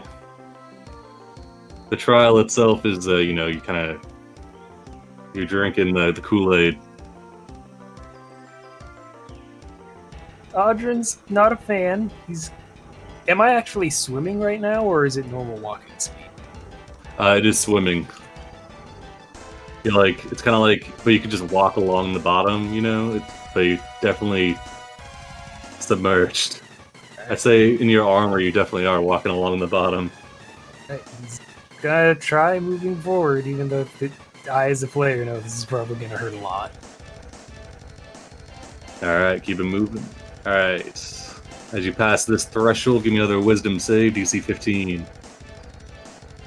Alright, as you move down the hall, you get to a point where you suck in some more, trying to get some more air, and the blood does kind of sit right. You're going to take another 7 points of necrotic damage, but you are able to breathe. Progress. Oh, sorry.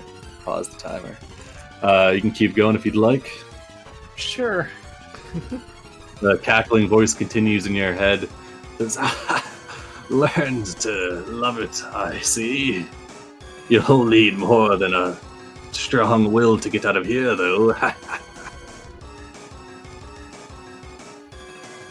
Oh boy, now something's talking to me. Yeah, you see a door up ahead, but there is no doorknob present on it. Right. It says, swear fealty to me. Give up your petty god. Cackling. That's gonna be a no for me. Alright. Then you will die. Let's see, that's my movement. If there's no handle, I guess I'm gonna just try breaking down this door and see if that does anything. Alright, give me an athletics check. Sure. Oof. Oh man. Always tauntingly. Yeah, like I said, That's you will die. Holy shit. Cordan, you're up. It was nice down here. Where's everybody? Everybody's running past them. What's that? Oh, look. Hikari, you feeling okay? A little bit better. He's just kind of like avoiding all the walls and all the lights. He's like looking around. Yeah. Oh, all the pirates just thought they could find their way through here. Shadow, what are you doing over there? I'm trying to get through this door. I think the others are on the other side. Why don't they come on out? They may be facing similar trials to us. What But- trial? Trials of one's soul. All right, 6-second rounds, Cordan. What you got? Okay. Well, I'm gonna walk over to this door over here, I guess, and will it open? It does not appear. No door knob appears for you. You completed your trial. It appears this one is in effect.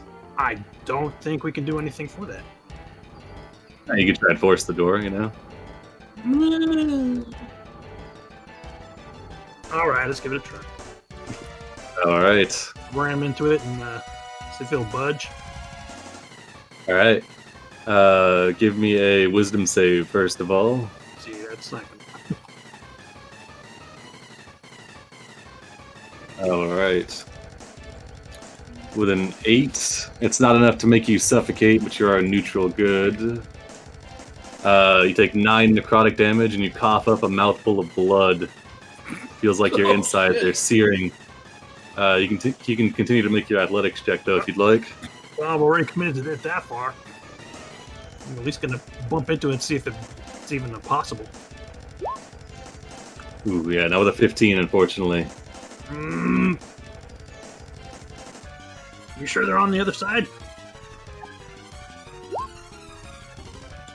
Utez, give him a wisdom save here. Come on, Utez. Pathetic. Alright, he's gonna take some more damage here. 6. He's got hit with 2 max damage ones. Alright, he'll kind of move forward. He'll drag clouds along as he's suffocating. And he'll stop about right there. He'll assist Audrin with their next attempt to force the door down. Cast a long shadow. I'll answer Cordan's question of, I do not know for certain, but I feel it, my gut. But I'm not gonna say. As blood, I was as blood like, dribbles caught down short, his shirt. like, as he's coughing up blood. Like, are you further on the slide? Just like, oh god, no.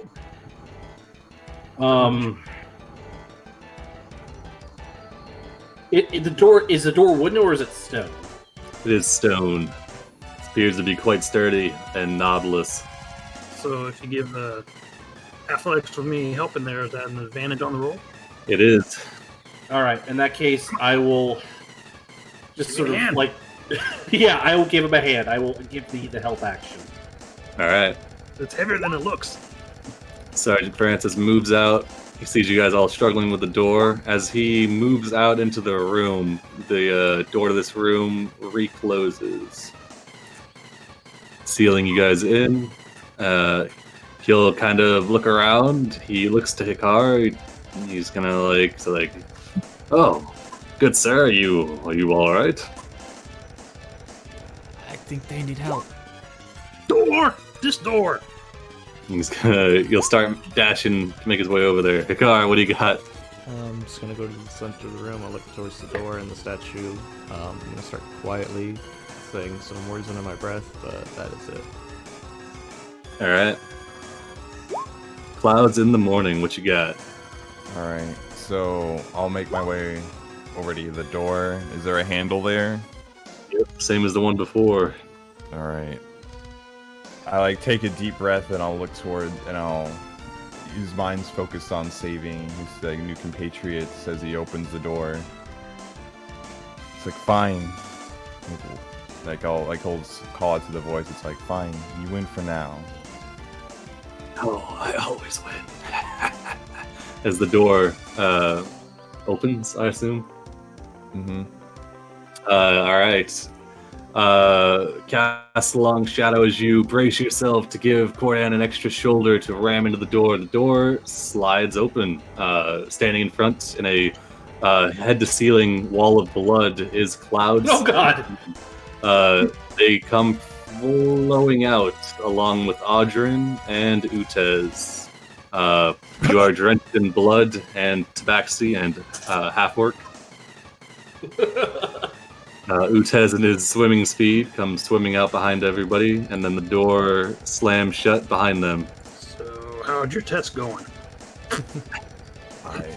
It's gross. All right. Picard quietly says to himself, I didn't think that'd work. For the record, This little prayer he did. it was a bad idea to jump in on the right side of the pit. Yeah, oh, Well- okay. I didn't For even what pay it's attention worth. which side I was on.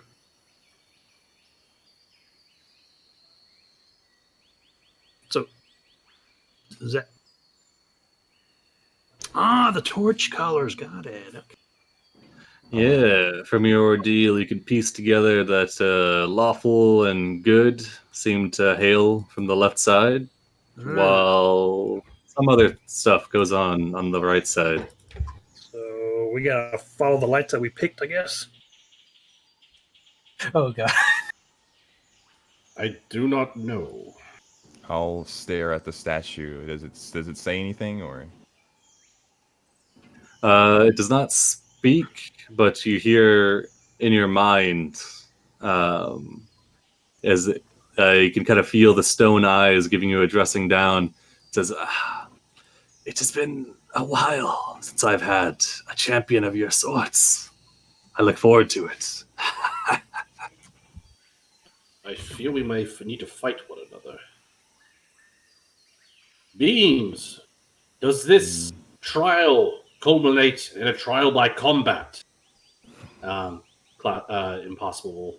Jeez, having an identity crisis here. Shadows. Shadow will call out. You hear no response from the gnarled and demonic statue. The statue on the left, which depicts the Chultan warrior in full tribal dress, there's no movement from the statue, but you hear the same voice in your head, authoritative, says, "You have made your way to the Temple of Trials, within which one cannot succeed without the help of the other." Who's the other? That thing? He points at the other. Oh, I see now. I believe So we you're are the meant to good work guys together. and we're the Though we have bad taken guys. different paths, we are meant to work together. Not the bad guys per se, just another side of the coin. The radiant lights flare, and the red lights, the demonic lights, flare as well. You can see this pirate, unlike the one that was in the other chamber, this one has been picked clean. Is only recognizable as a pirate because of his eye patch, and his peg leg. You can tell he's a pirate. Look at his leg. It's not even there. They're not His really leg. one size fits all. So they just leave him with him. Well, I don't think we're going to get points for sitting around in here, are we? All right. Probably I believe not. I am this one's hesitate champion. To suggest this. But must we continue on the paths that we have started, or can we choose a different one? Judging by how the rooms treated us, it would suggest that one's innate nature has an impact on the results. So you tell me you guys went through the wrong door? Looking at the other group. You can see Utez moves to stand on the left side.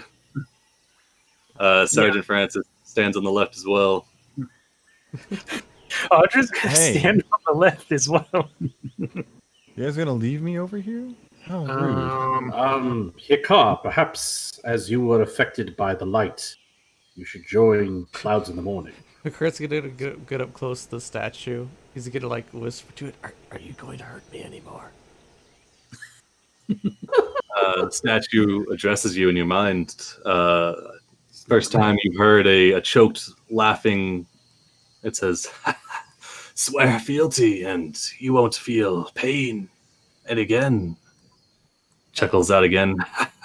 I'll You get to in saw a what that second. other one. You saw what that other one did for you. Yeah, but what I'm thinking is if I pass the one trial, is it gonna further attack me? Or didn't it say I won or something? Or no?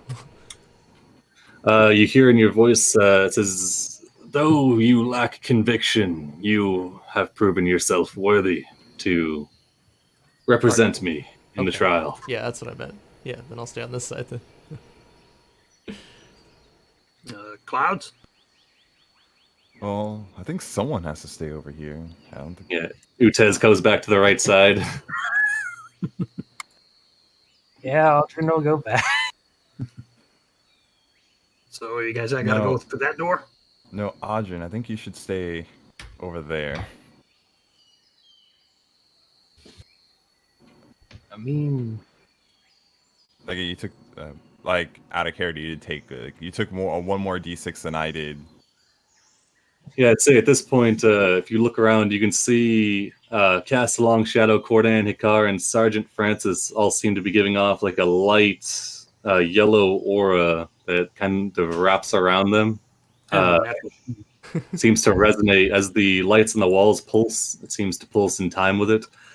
Clouds in the morning, Utez, and to a lesser extent, Audrin, all are wrapped in a slight red and black wisps of smoke which surround you. Audrin, the smoke around you, it seems to kind of keep its distance, kept at bay by some of your divine sensibilities. They all look different. All right. Well, Yeah. Just Clouds more- will reach for the door. There's a doorknob up here. As you move your hand to the doorknob does appear and kind of coalesces. Shall You enter through. Mm-hmm. Okay, on 3. Same with you. Wait, are we going on 3 or go? That will go. 3, 2, 1, go? Go. I think that's on the go. Open it. I point to. All right, so as Castalong, Shadow, and Clouds in the morning both take their respective positions opening the doors, the door for Shadow, ironically, opens into a wall of light. Clouds opens into just a wall of, like it hasn't even opened the door at all, like it's staring down a black hallway. Do you both enter? Yes. Does my dark vision not see through it, or is this like a wall of darkness? It is magical darkness. Okay. But Clouds and Shadow, give me perception checks. Or, do you want to go by Clouds or Morning? No, Clouds works. Okay, gotcha. All right. I don't see it. Yeah. Whatever it is, I don't see it. Yeah, Shadow is beholden to the majesty in front of him. Clouds, on the other hand, you hear hushed voices coming from down the hallway that seem to be speaking common. With a 12, you can hear a couple male voices and a female voice that are like going back and forth. One's like, "Oi, well, what do you think? What do you think we should? Can we just leave, boss?" And the other one's like, "No, we can't, you idiots. We need to keep going if we're going to possess what is here."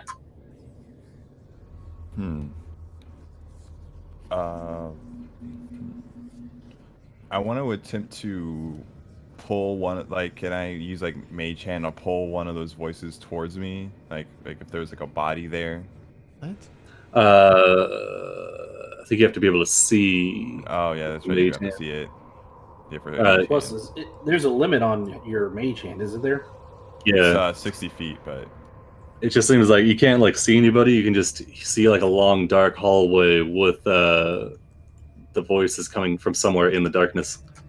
okay. Well, can I walk through? Can I step through the plane, or is it like a? Can I not like walk through it? You can start to walk down it. Yeah. All right, I'll take a square. So I'll move 5 feet into it. Alrighty. So as you start to walk down it, Cast Shadow begins to walk through the celestial space. It also seems to the vision, like the light fills your eyes, Shadow, and the voice speaks to you, Shadow. It says, "The other has champions here already. They are waiting." And that's kind of speaking to you as you're moving down the hallway. Instead of speaking out loud and giving my position away, I will try thinking at the voice and think at it. Must we work with them to succeed in this trial? You need only a few champions from the other to succeed. Prove your strength. And it fades.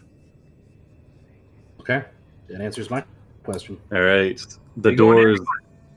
Yeah, the doors I- close I- behind Shadow and Morning, though you can follow if you'd like. Can't get through the wall. Yeah, I'll move you guys in once you guys are down. Once everybody who's coming aboard comes aboard. Right behind Shadow.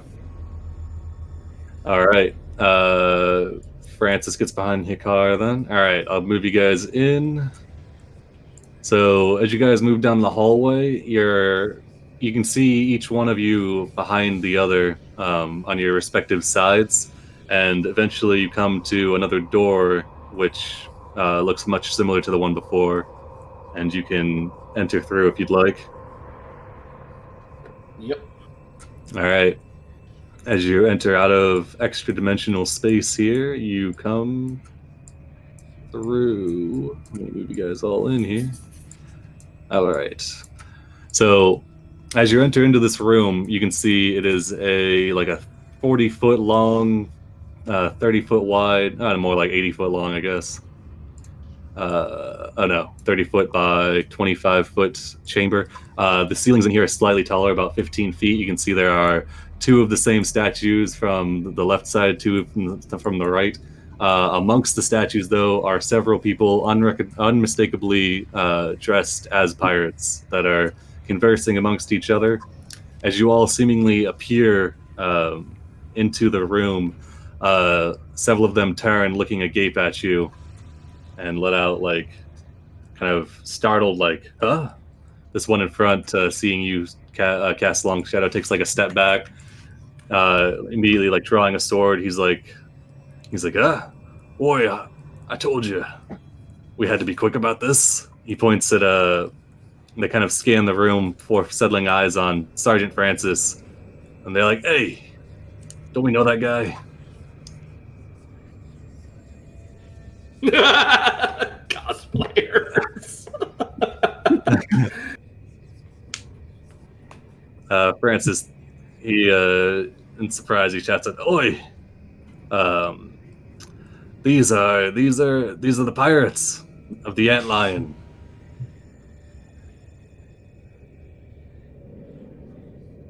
Yeah. And I mean, they're looking at you in surprise. You're looking at them in surprise. they're still alive. Something's wrong here. Are you going to roll? Are we hitting some combat, or what are we doing here?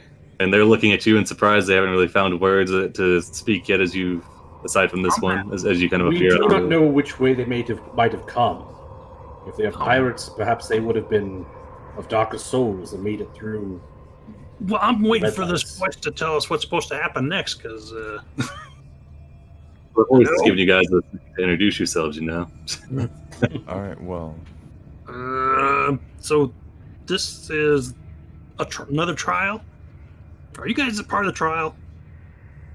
I think they're They stuck. were- They look between you, and then they look back to. They look between themselves, and then back to you guys. They say they recognize the medallions around your neck as those of the hunters, the guild. This one steps forward and says, "Yeah, we're here for the trial, and what of it?" Yep. Get ready to lose. Oh, hold on, Cordan. There's no need for violence. Yes. Actually, there is. Those are pirates. and we are in extenuating circumstances. Yeah, they The look at you. They're enemy like, of my enemy is my friend. We do not know fully what is going on. Perhaps diplomacy is best. yeah, they're like pirates. She's like, Just like your you brother. kidding me? We're free enterprising buccaneers. What my friend meant to say was privateers, perhaps. Yeah, Pretty sure. exactly. This one steps forward. It's like, hey, you slinging a lot of accusations, short stuff. And Sling a lot I more than do that. not think your antagonizing him will help the situation, my friend. Let us talk. Definitely not pirates. This guy like kind of discreetly takes off his bandana, puts it into his pocket. You're like, So did all you guys get stuck here? Did y'all come in through the red side and get stuck? This one's like, she's like, yeah, Charles tried to go in through the left, but it didn't work out too well for him. Alrighty. We're all here representing the creepy voice in our heads. Shadow, which side did we come in on? Came on the side of the yellow here. They must have come in on the side with the red lights. Is that the left or the right? You can't be As serious. I know, the left. Remember, you gotta Coming hold up. to our right. You hold up your hand. We went over this, man. Palm side down, and you can see it makes an L. Look, it's port or starboard. Otherwise, I don't have a clue. Pirates, they are. Very well, Kodan. Port side. We came in on the port side. Yeah. Northbound or south? I don't know. Anyway, Did you come through the yellow or the red light? That's what. This guy's like, oh yeah, the red light for sure. Oh, okay. Well, that's it. Seemed to be the best course of action. Wasn't that easier?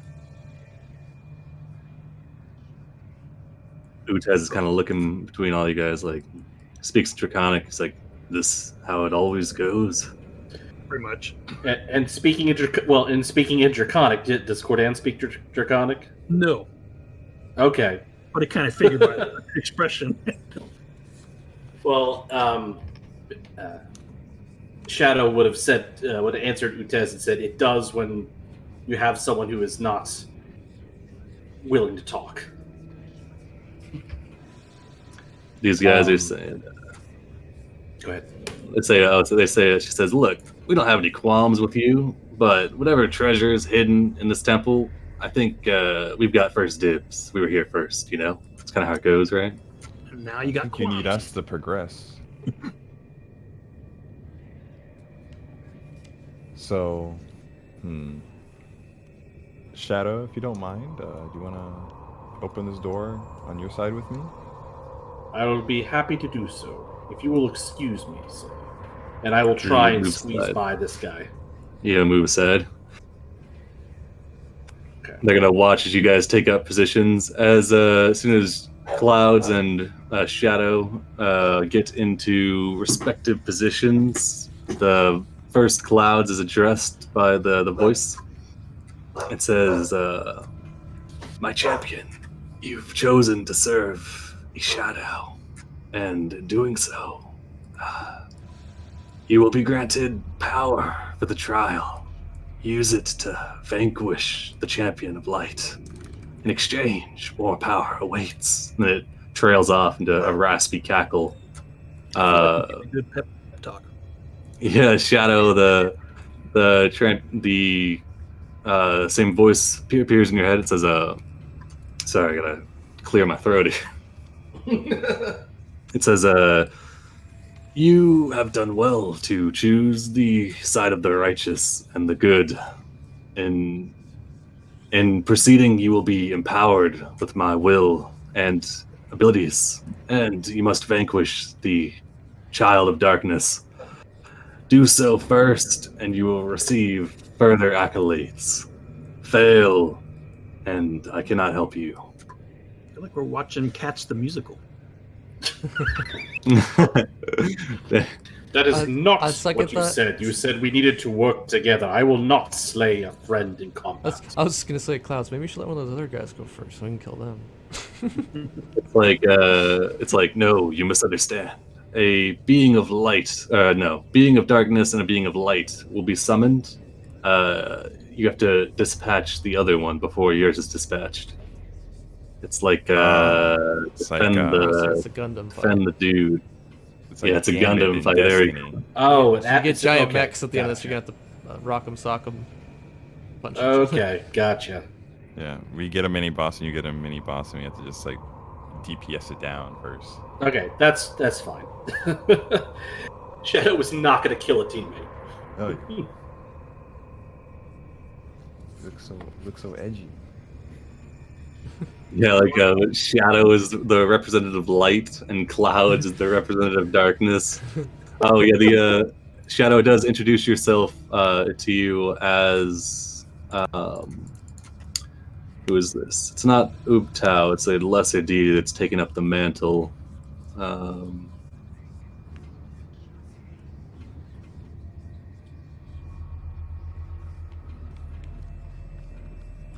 Let's see. The Mother of Mists. Oh, I guess it should be the Father of Mists now because I've been doing a male voice. The Father of Mists. She smokes. That's an entirely different voice, sweetie. True. All right. So yeah. Is okay. So who all is proficient in history here? As you guys are kind of conversing back and forth, people are getting debriefed here. Shadow is proficient in history. All right, Shadow. These two statues, you can tell they're of the same male warrior before. There's no inscription, but they are unmistakably Raz Nasai, a warrior, a Chult warrior of Mesero, and one of the 7 chosen to defend the city. These statues over here, if you look at them, they appear to be horned devils. The stone itself is warped, so that the statues aren't really identical. It appears as if they were some other creation before being warped into these demonic forms. Mm-hmm.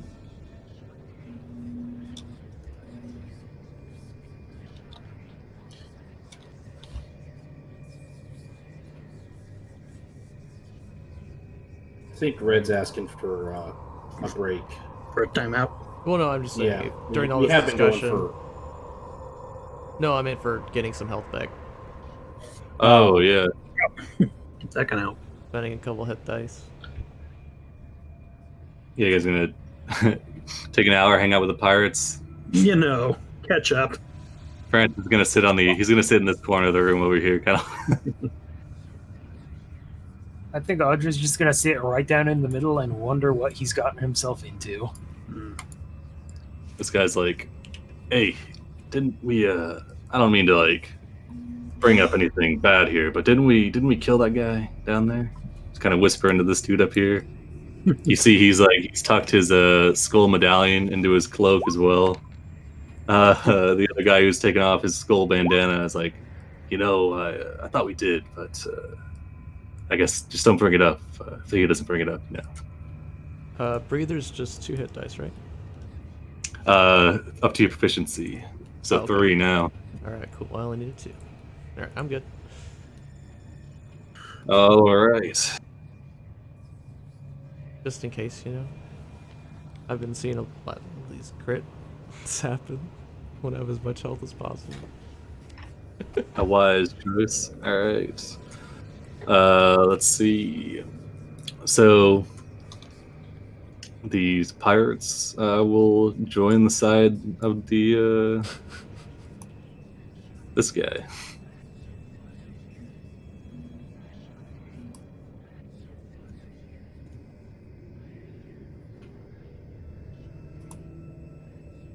All right.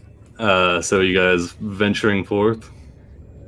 Out of curiosity, what happens if Audrin looks at the light door since he came in through the dark one? Let's see. Are you gonna go up to it and check it out? Yeah, I'm not gonna touch anything. I just want to take a look. Yeah, the voice, not the demonic one that you've heard before, enters your mind. It says, I don't know why you've chosen the path of darkness. Yeah, the inscription was pretty clear. Those of conviction go left. You had to, to fill in the words. The missing letters spelled left for conviction. I literally see. don't read the inscription. He says, oh. Should have said port. Says, well, if you so choose, I could purge you of the wickedness in you and bring you back over to the side of righteousness. No, you want to. Yes, please. I don't like fiends. Yeah, you can hear the cackling voice. It's like, take him. He's worthless anyway. I don't want him. And yeah, you'll feel like a ripping feeling in your body as the wisps of darkness and red light are ripped away, and it's replaced by like a soft radiant glow around you, and you're cast out and abruptly picked back up like a red-headed stepchild. Oh. Yeah, I just took a random dunk in the bloodbath for no reason. Hey, But you learned something. Audrey, that hurts right here, where his heart would be. He like pats it. All right. Swap teams. Utez looks over to the light, shrugs, looks over to the clouds, nods. Carl, perhaps you would like to switch sides? You did not seem to like As long as my mistress doesn't find out, I should be fine. That is between you and your mistress. Now, the father of mists, he says, don't worry, keep a secret if you can.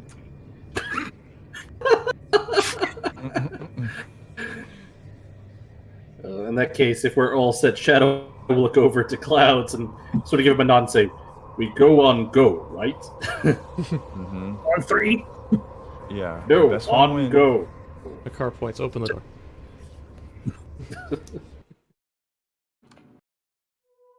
One, two, three, go. All right. As you make your way into these larger rooms, let's see. So we got Shadow, Hikar, Sergeant Francis, Oh, Cordan, God. and Audrin. And then we got Clouds, Utez, and some pirates. This pirate is like, I'm not really feeling it, and kind of sits it out. And then, yeah, you guys enter in. So those on the right see a glowing red rune flanking the entire room. The bright red light, which formerly was a soft glow in the chambers preceding, is blazing in this room, giving off like a warm heat that kind of comes at you from all sides, bearing down on you. On the left, you feel this warm, radiant energy, which is hard to look at, kind of blinds a little bit, but is welcoming in a sense now that you've made it this far. Did you throw a camera source over there? Oh, true. Let me grab one.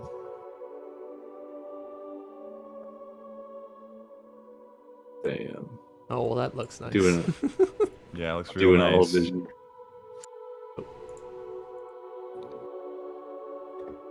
Yeah, Francis, were those pirates that did you in? Tried to. Francis is like, yeah, I didn't really want to make a scene, but yeah, they definitely stabbed me a lot and left me to die. So that's a sign of friendship between pirates. Well, once we finish playing Monopoly, we can kill it. He's like, yeah, it's A a mousetrap, little or rough whatever this is. that we need them to fulfill the trial, but I get it, all right. It's a good dungeon All right. design, though. He's like, yeah, I get it. We'll deal with them later. It's a fantastic All idea right. for a dungeon. If any of them survive this. All right. So who's going to be the one to step onto the glowing rune? And The if nobody voice steps on, on the Shackles left will do it. says, "Step forward and receive my boon." You're All what? right. As you step, his boon. All right. As you step forward, so Shadow, what weapon do you use? It's a rapier, right? Yes. You can feel it start to heat up and radiate light within its sheath. It becomes imbued with radiant energy, and any damage it's dealing is radiant damage. You also receive resistance to necrotic damage. Sweet. Are we all supposed to go in there? Or what? He said the voice is yes. That's the idea. Oh, I need okay. my champions. Clouds, you enter, and you use your psionic blades, right? I guess. Yeah. I don't know exactly how it'd be representative, but now you feel when you summon your blades, they're going to be dealing necrotic damage. And you also feel some resistance to radiant as the cloud of wisps around you darkens and coils more tightly, giving you kind of like a protective layer. Cool. I guess all the other NPCs will do the same, or Oh yeah, you're in the NPCs. All right, yeah, all right. It's me and Kate next on this team. All right, yeah, they'll step in. You can see Utez's short swords glow with light, along with all the pirates' various rapiers, daggers, and bows. This one joins up. He's like, you know what? I'm in, and he hops over into the energy. All right. After everybody gets there, Hikar and Audrin, you guys getting powered up here? Sure. All right. Yeah, but it's very much like jumping into a pool. It's like, Cannonball! Yeah. You've been accepted now, so you're not immolated. Let's see. That's good. Mark everybody here. What smells like KFC? See, that's All right. that's half what I was worried about. If I went to the right and Hikar went to the left, you just hear agonized screams as both clerics were immolated. yeah. It's a little dicey, yeah. All right. Although it's more of the standard that Aarakocra are just delicious. I can feel it in my nuggets. All right. So as you make your ways into these rooms, you're each imbued with the power of your respective champions, becoming champions, and there's a door to the north which slides aside for each one of you guys. You can see a room filled with quality-looking weapons. There's axes, some shields, swords, pikes, spears. None of them appear to be magical in quality, though they all appear to be of exquisite make. I'll take the short. Like if there's like a pair of short swords, I'll stow them. You grab them, run it back into Okay. the room. Yeah. Well, anything you pick up, you'll notice the enchantment Oh. crosses over to that as well. Okay. All right, so now you guys can determine your weapons, your strategy, and I'm going to go to the bathroom. I'll be right back. I'm also Okay, so gonna buy lock him in the real bathroom and we got it covered. What's with this music? This is holy for, I guess, our side. I put in Evil Temple before, but he changed it. So does that mean on the other side is just the Doom OST? Yeah. Just hard rock and...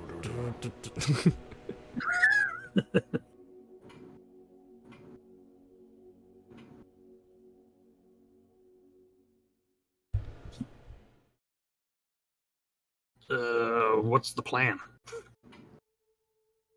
Just hit whatever moves. Yes, like I'm assuming with Like a like mini boss we for just have each of to us? we have to race down a boss, and I'm assuming you guys just win. But Yeah, I as a player am feeling kind of guilty for jumping ship.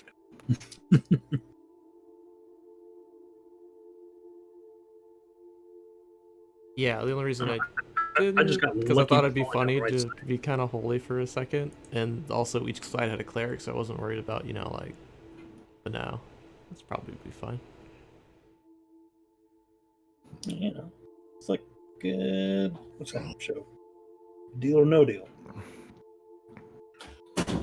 Hey, But we want good to triumph, so Yeah, I mean, Not we a want map. the clerics on this side. well, no, I mean, if you guys won, I mean, it's like the most players won, so like most players get like the reward. So I wouldn't feel But my super concern bad. is that we're being lied to. Why would you think that? I feel we were told it was going to be a mech situation. I'm not seeing a mech situation yet. We're all being imbued with power, so I don't I'm know if this concerned, is a champion thing. I'm champion concerned be that champion. the 4 pirates now imbued with necrotic power, alone with our teammate and 1 NPC. I mean, what's the worst that could they happen? seemed amicable. They're fine.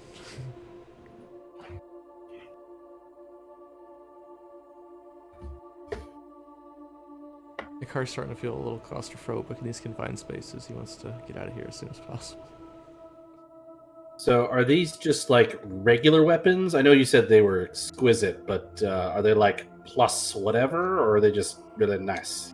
They're just really nice. They're not magical in quality, but they've Okay. been in kind of like kept pristine by the magic here. Untouched by time. Well, I'm already bonded to my rapier, so I'm not gonna monkey with that. All right. Okay, so everybody takes their positions. Let's see. So I was kind of hoping there'd be like an even split of chaotic and lawful characters, but Nope. Plus, we kind of messed around with the yeah, with the numbers. Oh well. All right. Let's see. So as everybody takes their spots at the doors, each one of the doors moves aside, and you can enter in. There's several runes on the ground in this large octagonal room. Flanking either side of the walls, on the left side is the massive statue of Raz Nasai. On the right side is a massive demonic figure. As each person moves into place, these doors slide back into view. No, Francis! Oh, Francis, he slips through. Just in time, grabs his helmet Yeah. before we can Yeah. see his face. Yes. Da-da-da-da. All right. Metal Man.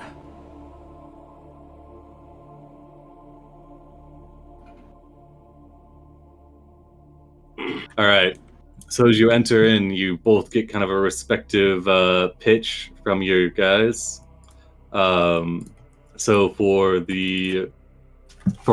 a shadow, or who claims to be a shadow, Clouds, you hear kind of choked gasps as a, all right, I've given you all the power that I can help you with. Kill their champion first and seize more. Fail me, and I'll be disappointed. On the other side, we have the authoritative says, the goal is to dispatch their champion as quickly as possible, whether you do this through quickly targeting it or removing the guardians first is up to you. Pass and you get some stuff. Fail and be sad. Yeah, I don't want to be sad. You must prove yourself a warrior of Mesero. All right.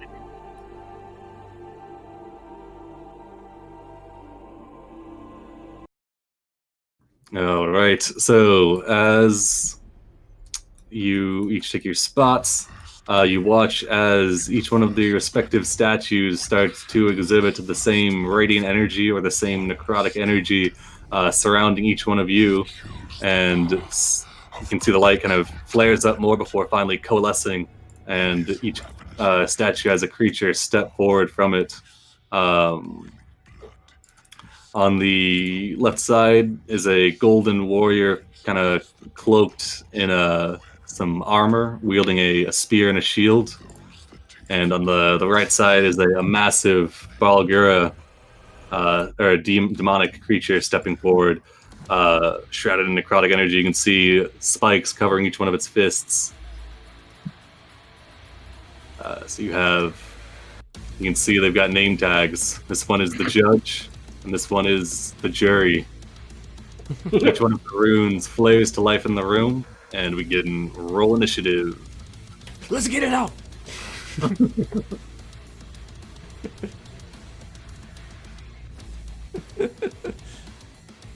This is silly.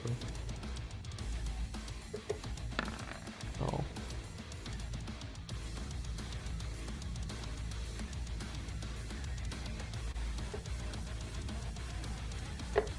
So I guess this is a sparring match, huh? Like Cloud will like kind of roll his Yes shoulders and no. around. We're playing offense or defense. You can see the pirates are each hefting their rapiers. And they say, never thought I'd die fighting side by side with a lizard. Utez doesn't speak common.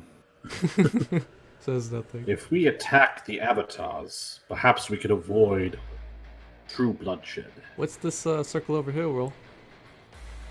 I mean, that's just there's like a raised altar over there with like blue runes etched into it. I wouldn't worry about it. Okay. If there's anything in there, go for it.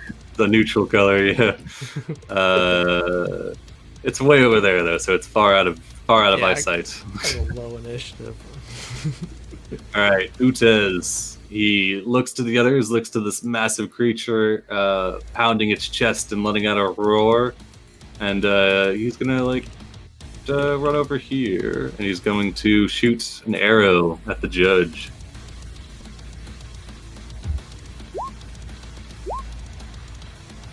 All right.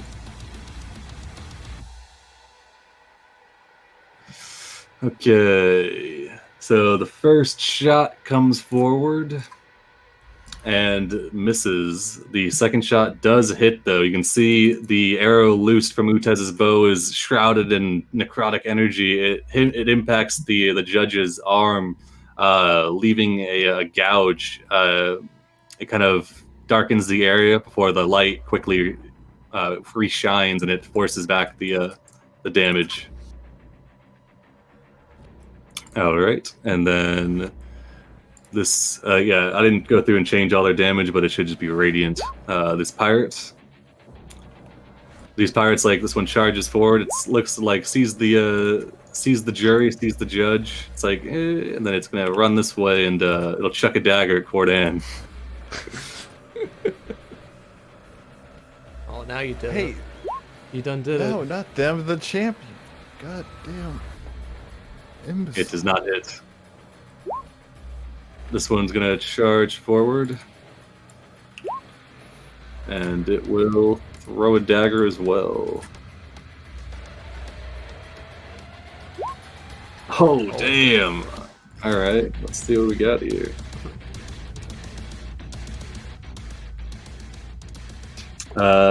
You get what you pay for. Maximum damage, and you and the target must make a contested strength.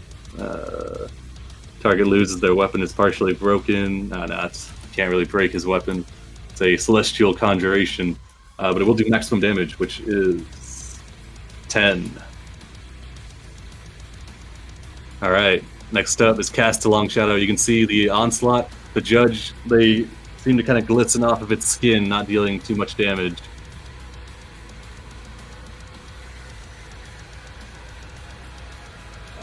Two,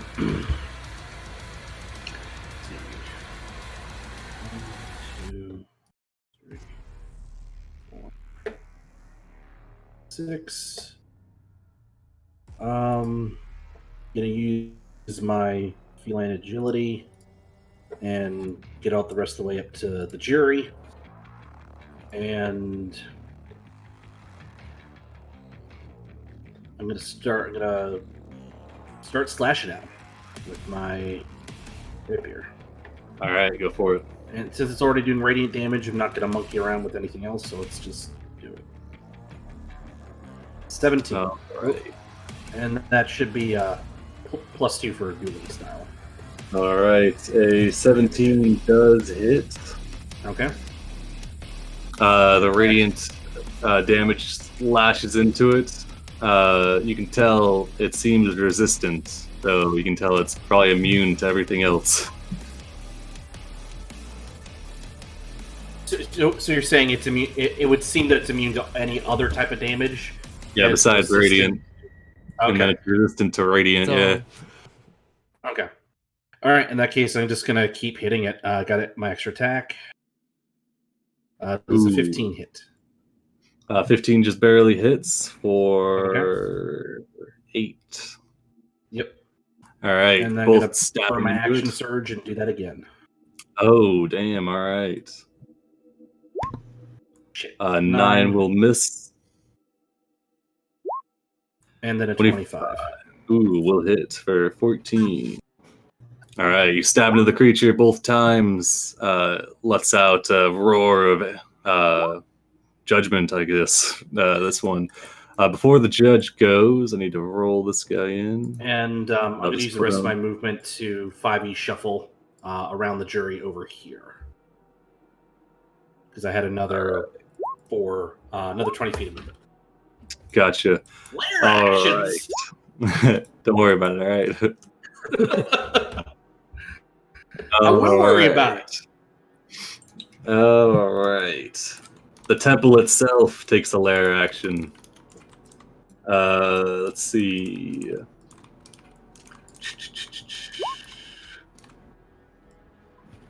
We should probably randomize it so there's no favoritism here. So I'll put a D3 in here. Actually, we can't do that because it'll just you can't do the same one twice. I will fuck it. Oh, damn. Okay. All right. Well, that's not good. Okay. Judgment. Any creature of non-lawful alignment must succeed a DC 15 Wisdom saving throw or be forced to their knees in repentance, falling prone. This effect lasts until the beginning of their turn. So anybody without a lawful component to their alignment, including those of the pirates.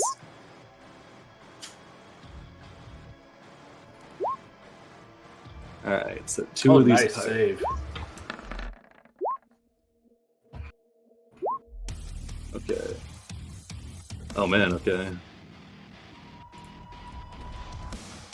These pirates are all of evil, but let's see. Okay. Oh, baby, can I get? Nice. All right. This one passes. This one falls to its knees in repentance, prone. We have Utez. Oh, Utez is fine. All right. Clouds is good. So Hikar, you fall prone to the beginning of your next turn, and Cordan, you fall prone to the beginning of your next turn. Audrin and Clouds are fine. All right, the judge is up. It's going to charge straight up to this pirate right here. No, to this pirate that is prone, and it's going to attempt some attacks.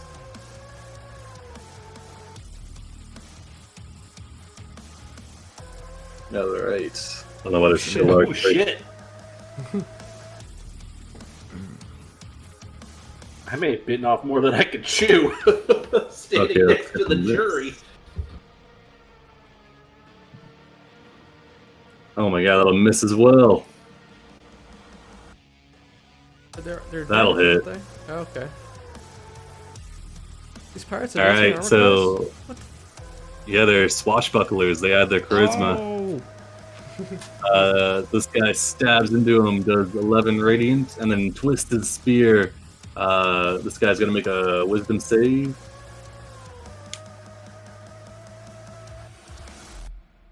Ooh, he almost makes it. He is blinded until the end of his next turn. He's gonna take 22 radiant damage, but he is resistant to it. Stabbing into him a couple times, then the judge, that's his turn, I believe. Yeah. Alright. Sergeant Francis. He's looking around, he's like, the boss or the pirates? What do you think? He's like, the oh, pirates. alright. He says, righto. He runs over and begins to attack this pirate on the ground. Hey, wait. I thought it was supposed to be fair. I mean, These pirates can attack got him. Yeah, that's fine. attack either side. The pirates can. I mean, the pirates aren't no slouch. They can definitely do some damage. This guy is going to make 2 attacks with advantage. Oh my god, okay. Alright. What do we got? Triple damage. Oh shit! Oof, okay. So that's going to be 18, 24 on the first attack. But it's halved because he's resistant. And then that'll miss. Alright, so this pirate is not quite bloodied, but he's getting close to the threshold. You can see each time Francis and the judge stab into the pirate, the energy seems to block some of the blow. Alright, this pirate is going to charge up, and he's going to try and stab the judge.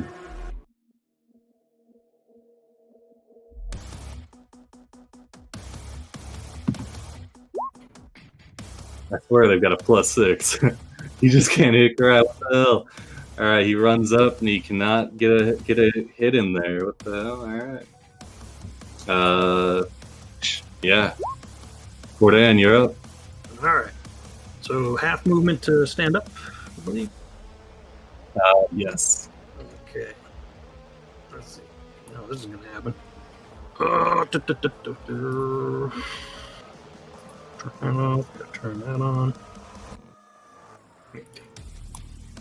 Okay. Powering up. You're the weed back. Exactly, and gonna charge right for that one right here. Alright. He's laying on the ground. He's like, hey, you're going to hit him. That'll be 8 damage. Oh, +5 for the charge. Forgot that. Alright, another.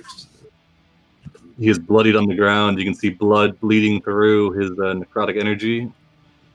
And one more to hopefully do him in. Nope. That'll get him. Advantage, he's on the ground. Oh, yeah. Oh, that's right. Yeah, he seems resistant to your slashes, but he is holding his own. Clouds in the morning. Okay. When I look over to these circles, is there anything going on with them? Like by? Not at the moment, no. Okay.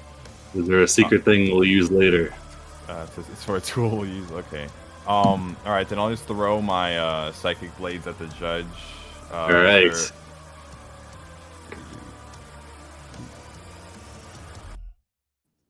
All right. The first one, flying towards the judge. It'll bring up its shield and block the first psychic blade, and then the second one will clatter off the shield as well. And then Not to. Do you mind if I change the music? Will? Oh yeah, go for it. I'll move over here. Just gonna point it out that parry only works against melee attacks. Oh, I still have the movement Oh. left. Can I switch around here real quick? Try to get position. Yeah, go for it. Yeah, that's a good point. So that will hit. The first psychic blade will hit with the sneak attack. So it'd be 13 plus 8, 21. So half. All right, yeah, the psychic blade bites into him. Adrian, the lawful voice, the authoritative voice is, hey, whose side are you on? But anyway, all right. Wait, is he talking to me? Oh, yeah, he's talking to Elijah. Yeah. Yeah. All right. Yeah, and I'm Is done. that your turn? All right. This pirates. He's going to run up, get a flank on Cordan, and try and attack you. Actually, is he smart enough to just go for the dude? He's not. All right. Here you go, Cordan. These are with +2. Okay, yeah, they can't get good rolls on the judge, but Cordan, that'll be a 8, that'll be a 20, 23, and a 26.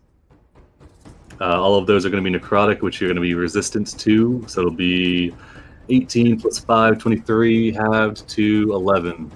11. Well, did it halved again? Wait, no, it's just necrotic damage. It's not. It's not, just straight necrotic. not the rage. Now, Yeah, sorry. Yeah. Those gonna are on there ask- too. Yeah.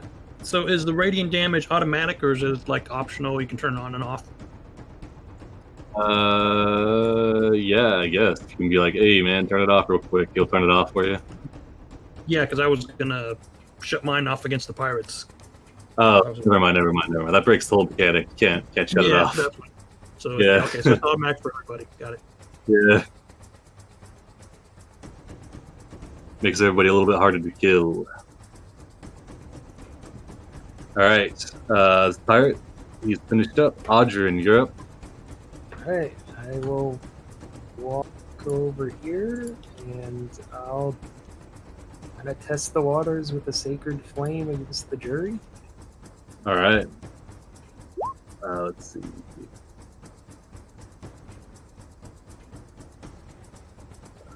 Public. He will pass. Taking, is it half? It's done. All right, yeah. The jury he jumps out of the way. His large orangutan legs carrying him far. Such turn. That's it for now. All right, Hikar. All right. Got a crazy question. So protection from good and evil would normally just give you it would give certain creatures disadvantage to hit you if they were of those certain types. Now, imagining that all these adversaries currently are imbued with evil, would that still go or no? No, unfortunately, it's not the evil's intent. It's just the evil's intent to power up the weapons. So it's the pirate's intent to use them to stab you. But the pirates might have been evil to begin with. Well, protection No, of good and evil. it's only for certain creature types. Yeah. Unfortunately, these aren't the fiendish pirates. Yeah. Okay. I didn't even want to be here today. I'll fly up.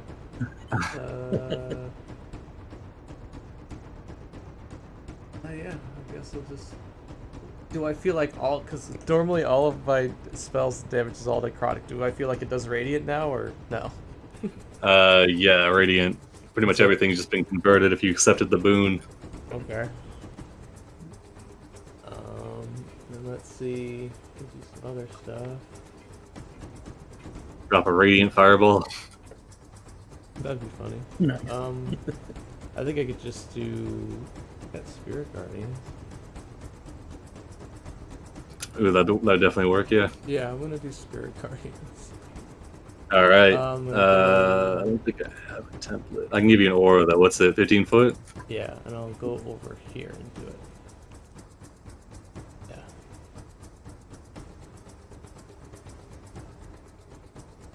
And it'll be for everyone except everyone on our team is safe. Then Clouds is also safe. Clouds and Utez is also safe, but no one else is. The pirates aren't, and the Fury isn't. Gotcha. The jury isn't. All right. Comes around to the jury's turn. It turns to face Casts a Long Shadow, the only one who's deigned to hit it yet. It'll move. And it's going to... yes. It's going to try and beat you. Okay. All right. Here's a bite. 17 to hit. Nope. All right. Couple fists coming your way. Nope. Nope.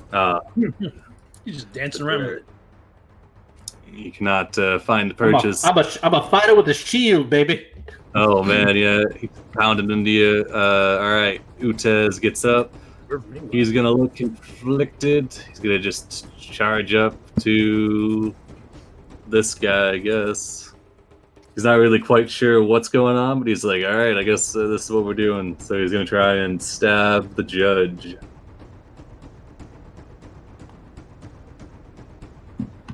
Oh my god, Utez. The god. You get what you pay for. Maximum damage. It's another weapon breaking one, which does not apply. So max damage on that's going to be 15.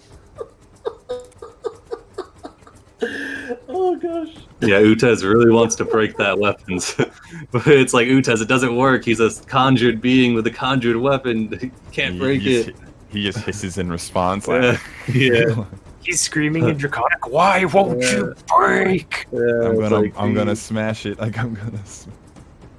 Alright, yeah, Utez continues his onslaught. Alright. Pirate, this one's going to use half his movement to stand up. He's going to be blinded until the end of his next turn. Yeah. He'll make the wisdom save. Let's see. Ooh, he will make it. Take half. Half of half, I suppose. So it'd be 1. Oh. Yeah, okay. Or is it save for none or save for half? Oh, that's safe for half, you're right. Okay, cool. And then he's just resistant to necrotic. He'll stand up. He's blind. He's going to start flailing around. Give him a D4 here. He's going to try and stab Francis. These are all with disadvantage. Yeah, Francis just knocks away the blinded pirate. He says, "You won't kill me again." Probably. This pirate, it's gonna slink on. Oh, it's gonna make a wisdom save. Kill me once, shame on me. Take the half. The resistance at 10. Alright, it's gonna move past Utez here, charge up to Audrin, and try and stab you, Audrin. Alright. Both miss. Ooh, and even the follow-up dagger is gonna miss as you knock away all of their blows. Cast a long shadow.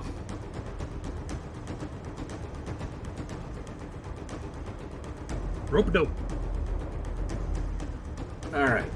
Sorry, I was distracted by a very, very pretty-looking puppy that's hanging out Nice. with me. Let's see. Let's attack twice. Alright, So, rapier. that's gonna hit for 7. And 9 that misses. will miss.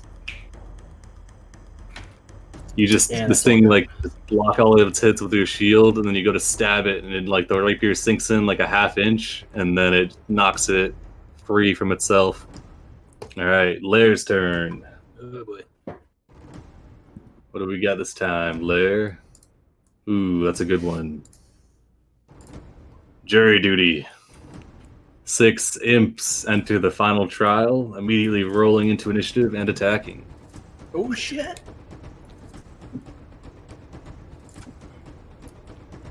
Let's get these. Oh god, this initiative's gonna be freaking loaded. Alright, token.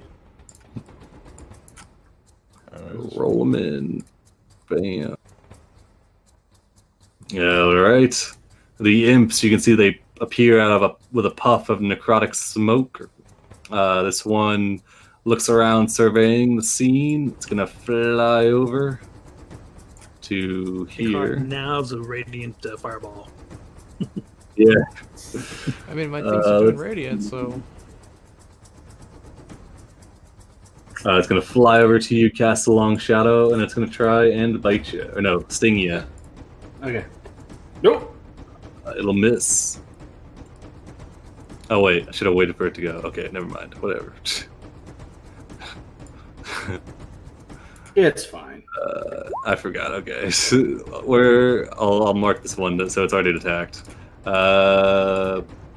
Red. All right, the judge is up. Judge looks around. It's got a target-rich environment here.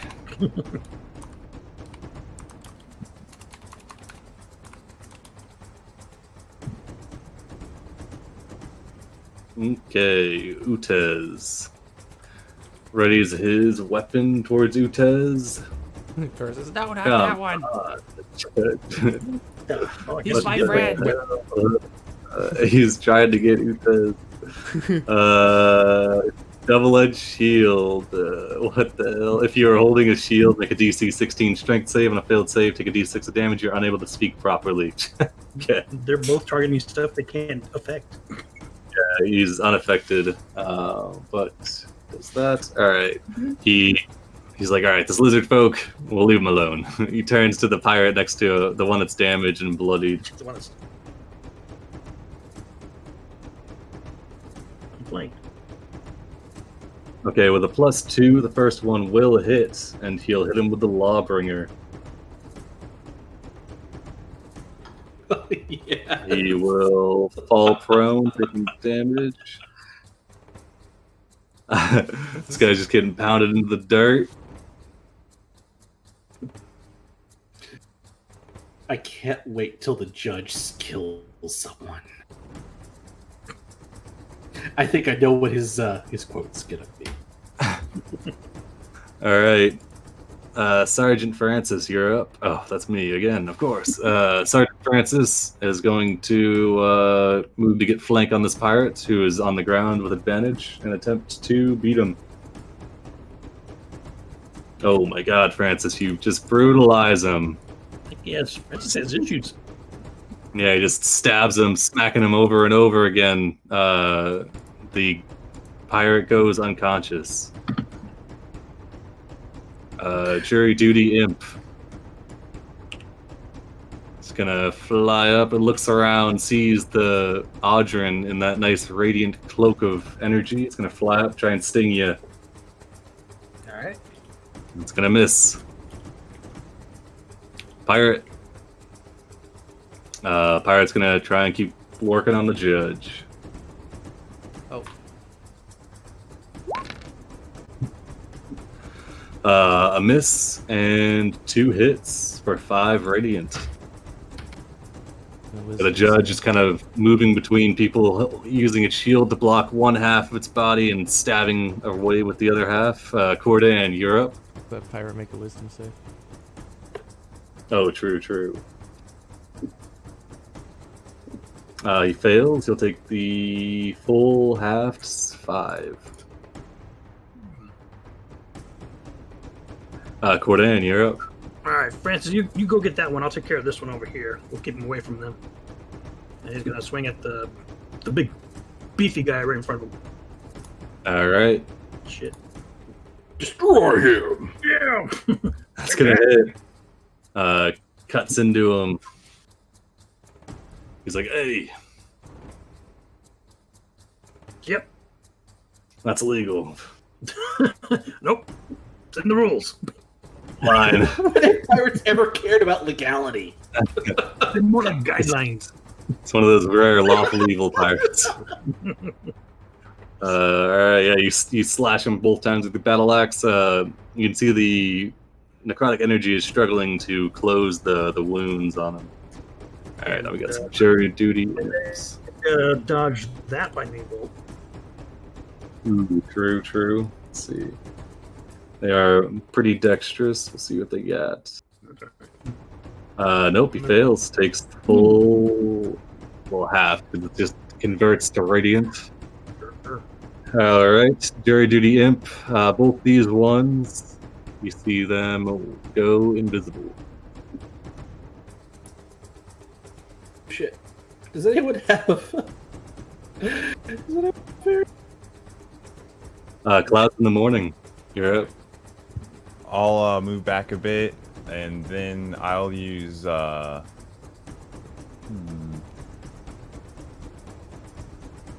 use. I don't want to use Ray of Frost yet. I don't want to hit my friends. I'll just continue throwing blades at it. So one. Just pretend like you're participating. All right, you sling 2 psychic blades. Both of them are going to miss, unfortunately. All right. And I'll stay right here. All right. This pirate is going to face off with Cordan. Is that pirate in the aura? You can't tell. Yeah, he's on the edge of it. I'll give him a wisdom save. He'll fail it. Ooh, damn, it's a fat one. Let's see. So with the rapier at the 23, and the dagger at 22, so I think those are going to both hit for 17, halved to 8. So starts stabbing into you, catches you in the shoulder. The radiant energy rebuffs him, and he whips around, catches you with the dagger. Jury duty imp. This is the one that already attacked because he's out of line. This one is gonna move up. It's gonna fly straight towards the judge, trying to get him. He'll enter the spirit guardians. Wait, whose side is he on? You can tell they're probably going for the one shrouded in radiant energy. He's gonna fail. And he'll take... Ooh, that's almost enough to put him down. The radiant explodes around the imp, and then the imp is going to try and drive its stinger into the judge. Of course. What's he got? He deals half damage for the next 1d4 plus 1 round. Alright. 3 rounds of doing bad. Alright. Audrin, you're up. Yeah. I'm going to double check the range.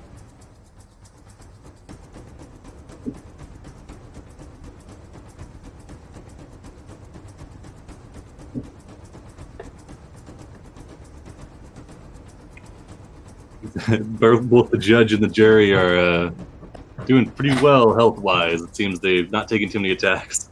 Does the jury have any health? I mean, does he take any damage? He has, yeah. Okay. Been getting stabbed a couple times by Cast a Long Shadow. I went over there next. So. I will start by trying to swat at this imp with my mace for my action. Wow. All right. Oh no. Oof. Man, this is Lucky the time of the crit card. Yeah. Swap places with the target, make a DC 14 dex save, and a failed save, fall prone. So All right. DC 14 dex. That's not too bad. All right, It you swap puts him- places, but you... Oh my puts him in god, the you aura. grab him. You suplex him over your head into the radiant aura. That's what you meant to do. And now He you're flipping fails. home. Yeah, he fails. Give him some damage there, and yeah. And then I will bonus action spiritual weapon on the jury. All right. I think you have a spiritual weapon template. I think there was one that I used. Let me find it really quick.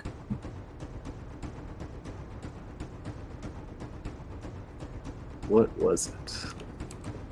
Oh yeah, that works. Nice. And here Is that a... What is that? I think it's supposed to be a Sword. Oh, it's a saber. Okay. All right. 15 does not. Oh wait, 15 does hit actually. It cuts into the jury's his hind leg. Does radiant damage though. All right, jury duty imp. This one's going to fly down. It saw what you did to its brethren. Did you roll that spiritual weapon damage? Or not spiritual weapon, spirit guardians for only if the they imp start that their got. turn. Oh, okay. I Alright. think I could double check, but yeah. Yeah, I think you're right. They have to work before That's it not start. right. Ooh, this one's gonna fly up and stab its stinger into you, Audrin. 21 to hit for 7 necrotic, which you are resistant to. You take 3. Okay. You just said to everybody, told everybody to double their HP. All right, Hikar. you You're tell up. me if this makes sense. So it's when a creature enters the area for the first time on a turn or starts its turn there. So I guess it would hit him or no? Yeah, I'd say it hits him. Okay. Wow. Oh, damn. He failed his thing. This imp is bloodied. He looks like he's got 1 feet left. This one's got 3. All right. Okay. Hikard, you're up. We're gonna fly up over everyone. How tall is the room, by the way? It's a big amphitheater tile, probably like 25 feet. Goes up pretty Players with considerably. flight speed's asking me these questions. It's true. Like you it's said not. It 15 wouldn't make feet? true. Yeah, It's big I enough think to handle 25. these guys. Okay. Yeah. All right. So I'm just gonna fly up, kind of center myself here. Right. And then we're going to bonus action. We'll summon another spiritual weapon to attack the jury. Here is that. It's a bonus action. Ooh, that's gonna hit. Put it here to get flanked with the other spiritual weapon. Just kidding. And then we Okay. will. Actually, since that was a melee attack, we might as well do the touch of death. And my mistress is gonna be really mad that I'm using your powers like this. All right, touch of death hits for 3 damage. It's 50 damage, I think. 5 plus twice the level. Yeah. Yeah, 15. Holy 15 crap! radiant. All right. And then we're gonna start shaking our wind chimes at the jury. All right. Some save. He's gonna fail. All right, so the imp also has to Oh, make man. the same save because of this. When the player casts necromancy. Oh, nice. Oh, all right. Because they're within 5 feet of each other. Imp makes this wisdom. It fails. 420. All right. All right, and we'll be So it takes another 15. yeah, we'll be like 10 feet in the air, and that'll be our turn. All right, nice turn, nice turn. All right, the jury's turn comes around. He's ready to take the no holds barred off now. He's gonna slam his chest and enter into a rage. Oh shit! That's how you know you're on the right side. You the jury into a frenzy. They've got the steel chair. Make another wisdom save. I'm sorry. Watch out! Watch out! Oh, no worries. Wisdom save. He fails. Takes 8 more half. damage. Oh, he takes half too? Damn. Yeah, because it's just assumed to be converted. All right, he turns, and while raging, to cast a long shadow, he's going to recklessly attack you, long shadow. Let's see. So first the bite with advantage, 18. Misses. Oof. All right, 24. That'll hit. All right. So half the necrotic, and then he stretches it. He collapses his fist around you. Chaotic grasp. Make me a DC 15 Wisdom save, or become restrained. Shit. You are restrained at the end of your next turn. Whoa. Then he's gonna smash you again with a fist. 25 for another 10. That hits. All right, he's just beating you. And then we go to Utez, who is doing his duty, attacking the judge.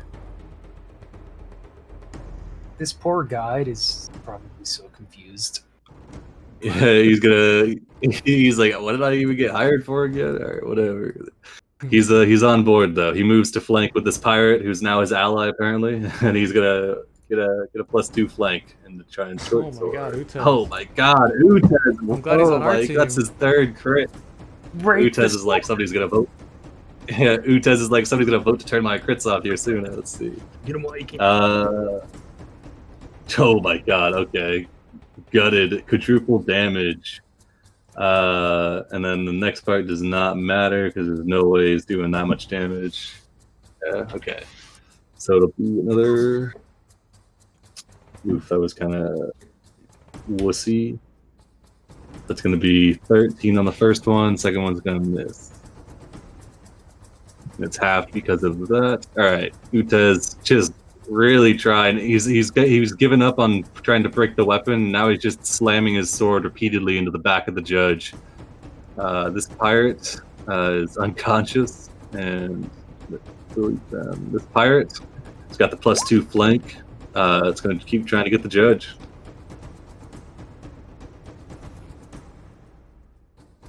Wisdom save. Oh, wisdom save. Yeah. Bam. She fails, takes the 10. Damn, I would have killed an imp. This swashbuckler cannot get purchase on the judge, unfortunately. Cast a long shadow. You're up. You are restrained.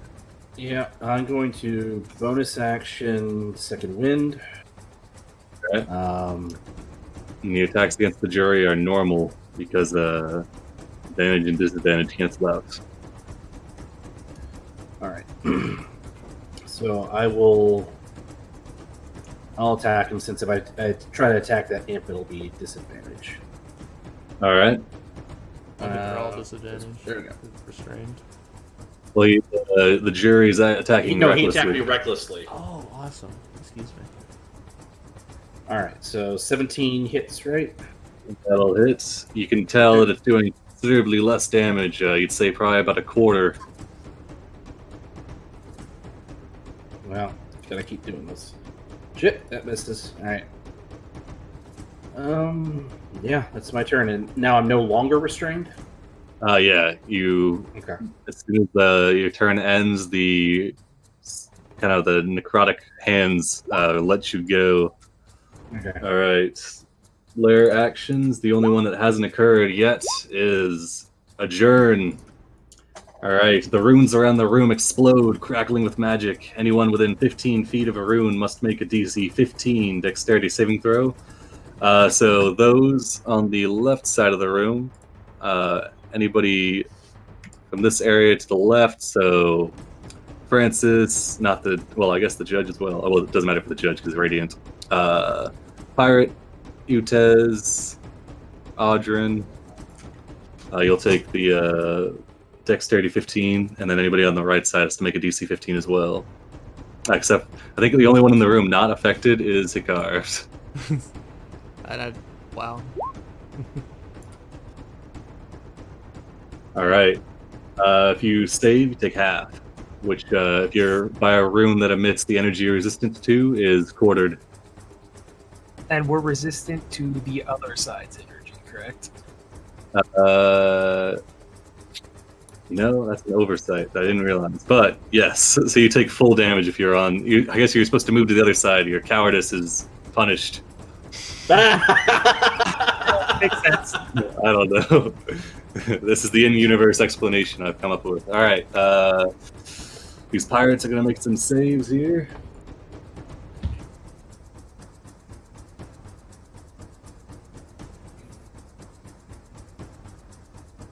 All right, we got one pass. So they are resistant to this. The one that passed is on the side where that is actually going to take full, so they'll take half anyway. So Wait, so if I deal necrotic damage? Oh no, never mind. I can't do necrotic damage, so I'm all radiant now. then Sergeant Francis.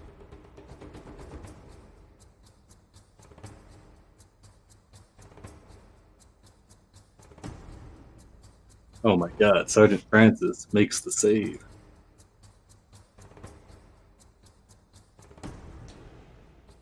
All right, I think that's everybody. Oh, these imps are making they gotta make the save or they're dead.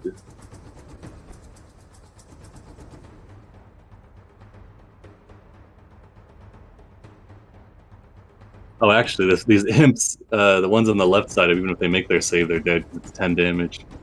So 1, 2, 3, 4. Oh, these poor invisible babies that were sneaking up on you guys. They die. This one that was going around the long way to get the long flank on the. Yeah, it just dies. Damn.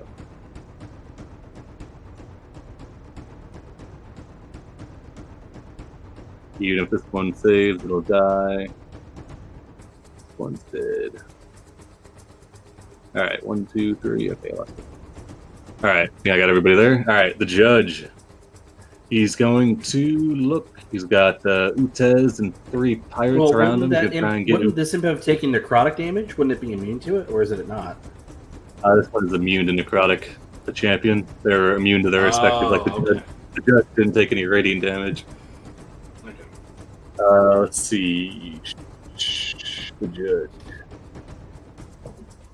1, 2, short. These are all on Utez. First one's gonna hit. No, don't hurt him. Hits. He doesn't care. Utez only gets hit by the first though, but then Lawbringer comes down and gets him. He'll make a 15 save. He fails it. He is blinded and takes that damage. All right. That's probably for the best. Shouts out Draconic. You think this will stop me? I'll break your weapon. Sergeant Francis. He's going to move to get flank on this pirate and do his thing.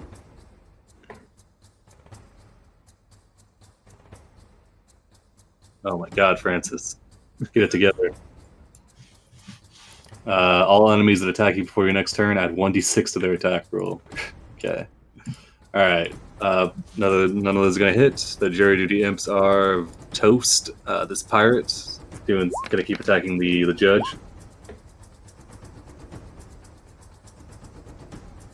2 hits for 17 halved, so 8. Alright, the pirate is locked into combat with the judge, going back and forth. Oh, he's going to make a wisdom save. He fails it, takes some... Alright, this pirate is bloodied. Alright, Gordon, you're up. That guy's bloodied. Shadow, how you doing up there? He's fine. I've been better. You got that handled? I'm trying to slow these guys down. I'm working on it, but he hits like a beast. He is a beast. He Look at can him. hit. Right, let me see if I can finish this guy off over here. Stand still. Alright, +2 from the flank. 20. Yeah, that's gonna hit. He is bloodied from the first attack. And for the follow-up, wham. That will hit as well. Mm-hmm. And then lightning for the scarecrow. Yeah, alright, you look in the deck save. It's like half. Alright. Getting frisky on that one. Alright, yeah, he's bloodied. He's just being besieged by an onslaught. You can see behind him Sergeant Francis wildly flailing his sword. Both these imps. Alright, clouds in the morning. Yeah, he's pinned. I'll move over here. I'll see what's going on. It's like, hey, you guys doing okay? All right, and I'll throw a couple, like psychic kunai at the judge. Yeah. Utez flashes you a thumbs up in your general direction because he's blinded. The pirates are like, yar.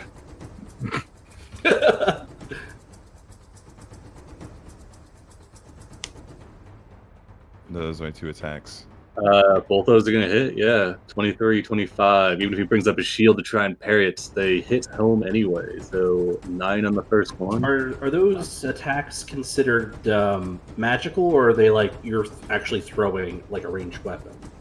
So they're not considered magical. They're considered psionic. I can make them magical but I don't know if they're considered magical per se. The judge is bloodied, and you can see as he crosses the bloodied threshold that his damage resistance abates a bit. So so the sneak attack was added on also? Okay. Yeah, I've been adding that, yeah. I've just been having it because it's all auto radiant. Yeah, alright. So your turn? Mm-hmm. Yeah, the judge, the radiant energy surrounding him and protecting him is still there, though it is diminished. Appears as if other attacks might be able to pierce his skin now anyway, but not that it matters with you guys. Alright, pirate. He's gonna turn between Cordan and Francis. Francis hasn't hit him in 12 seconds, so he's gonna turn to Cordan and trying to get you. 12 seconds. He's gonna bring the dagger around. Alright, we got a 22, 20, and an 18 for a total of 18 halved to 9. All right, yeah. He's like, I can't. Audrin, you're up. Audrin is blind. Is just standing there for a second going, The blindness goes away at the beginning of your turn. oh, the beginning of my turn. Never mind that. Yeah. Drop her. Yeah. He got pretty good dex. He's going to try to hit her with his mace. All right, with +2 from the flank. That's actually this one might be in the ballpark of. Oh no, she doesn't have that ability. Never mind. Yeah, a 19 will hit for 5. Is that your turn?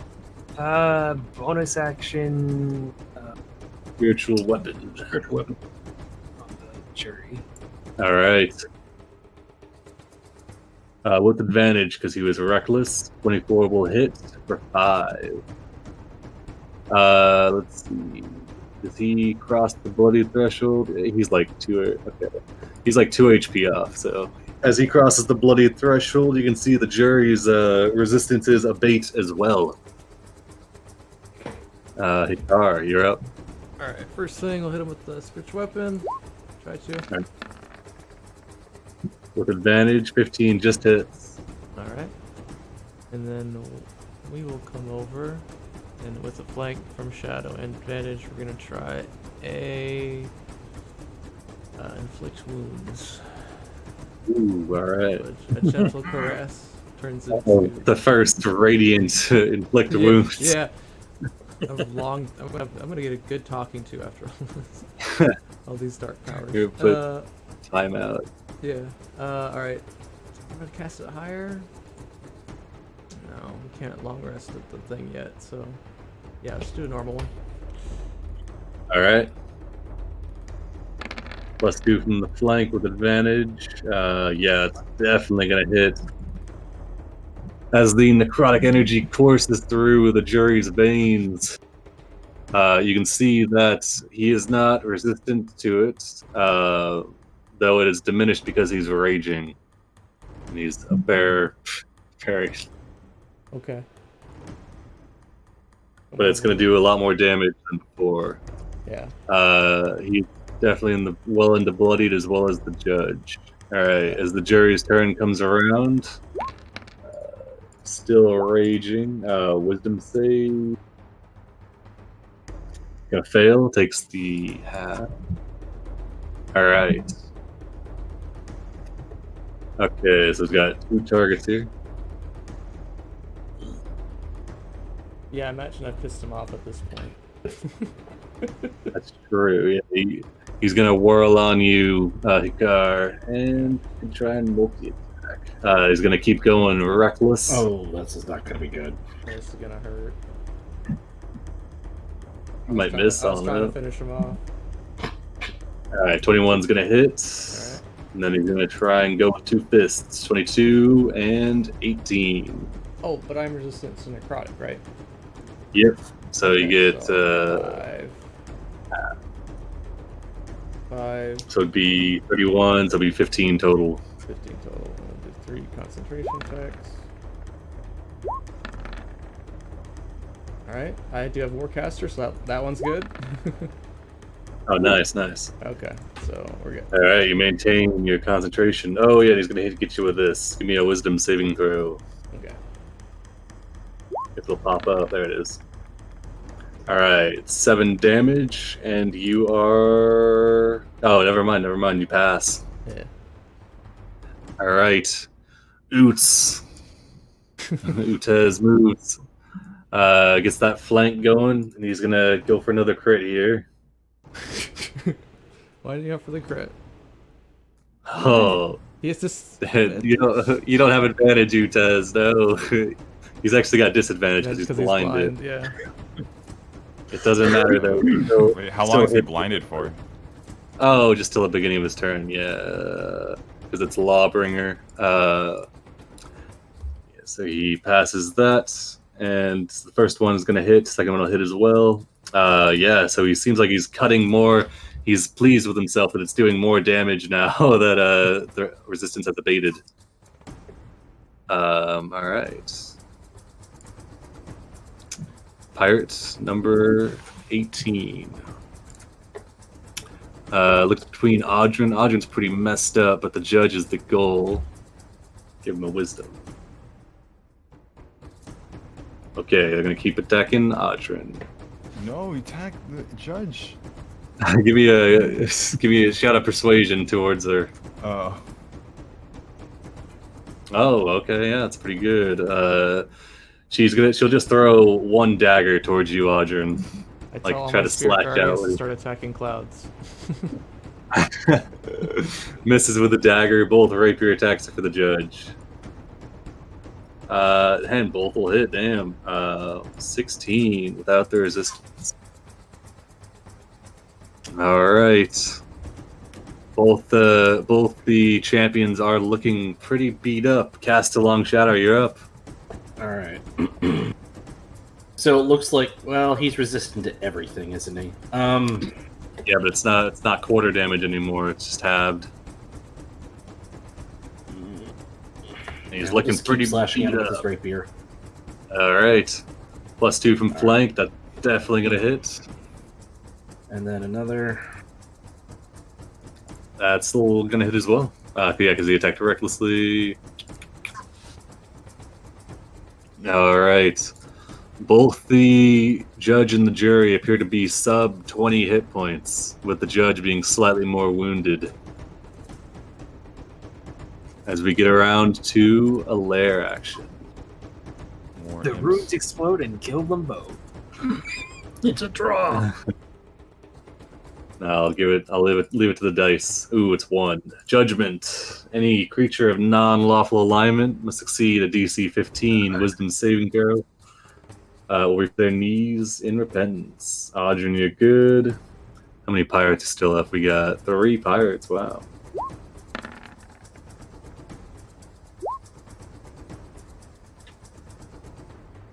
All pirates fail.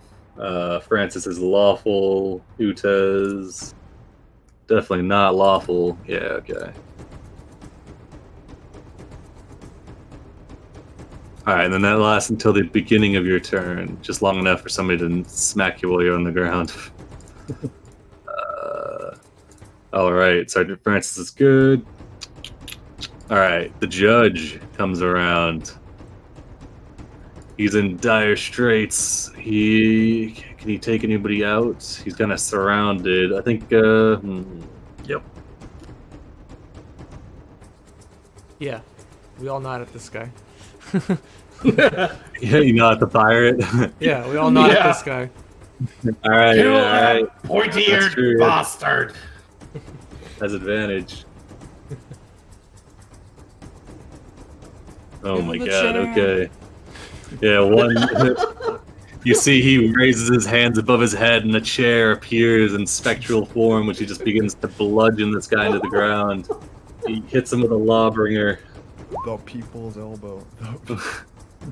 The swashbuckler fails, so he's gonna take. Does he say it when he dies? When it dies? Well, did he? Or people did the pirate not die? He's not dead yet, but he does say the law never apologizes. As he.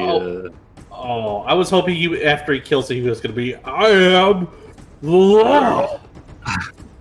Bonesaw is ready. Pirate is still hanging on, but he is he's more broken bones and radiant energy than he is pirate at this point. Or not radiant, And probably he's like blinded. and he's blinded. True. Bam. Just landed on the ground. Francis steps over to this guy on the ground as well, and Francis is gonna do what he does. Oh, First one's gonna miss. Oh my god, the second one misses as well. Francis, come on. he's on the floor. Francis is like, come on, I'm just a CR3 knight, man. Oh, All man. right, this pirate. He's like, I've got a lot of armor and not much else. All right, this guy is not blinded, prone, gets to his feet, struggling. He looks to you, Clouds, for guidance. Says, Judge?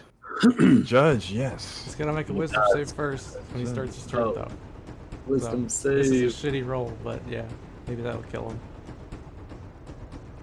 Hopefully. Ooh, he fails.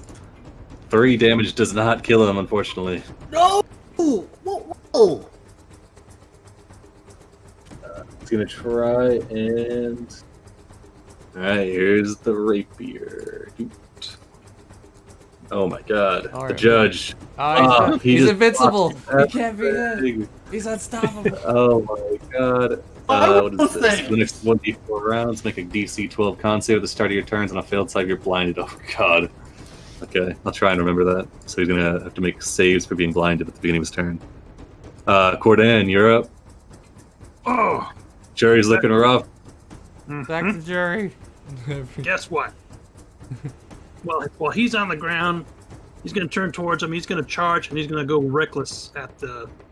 Oh, damn. Alright. This guy is going to attack you with a normal attack. It's not going to do anything because you got 31 health, but he'll try. He'll miss you as you run away. You charge straight up. Both of those are with advantage because he was reckless.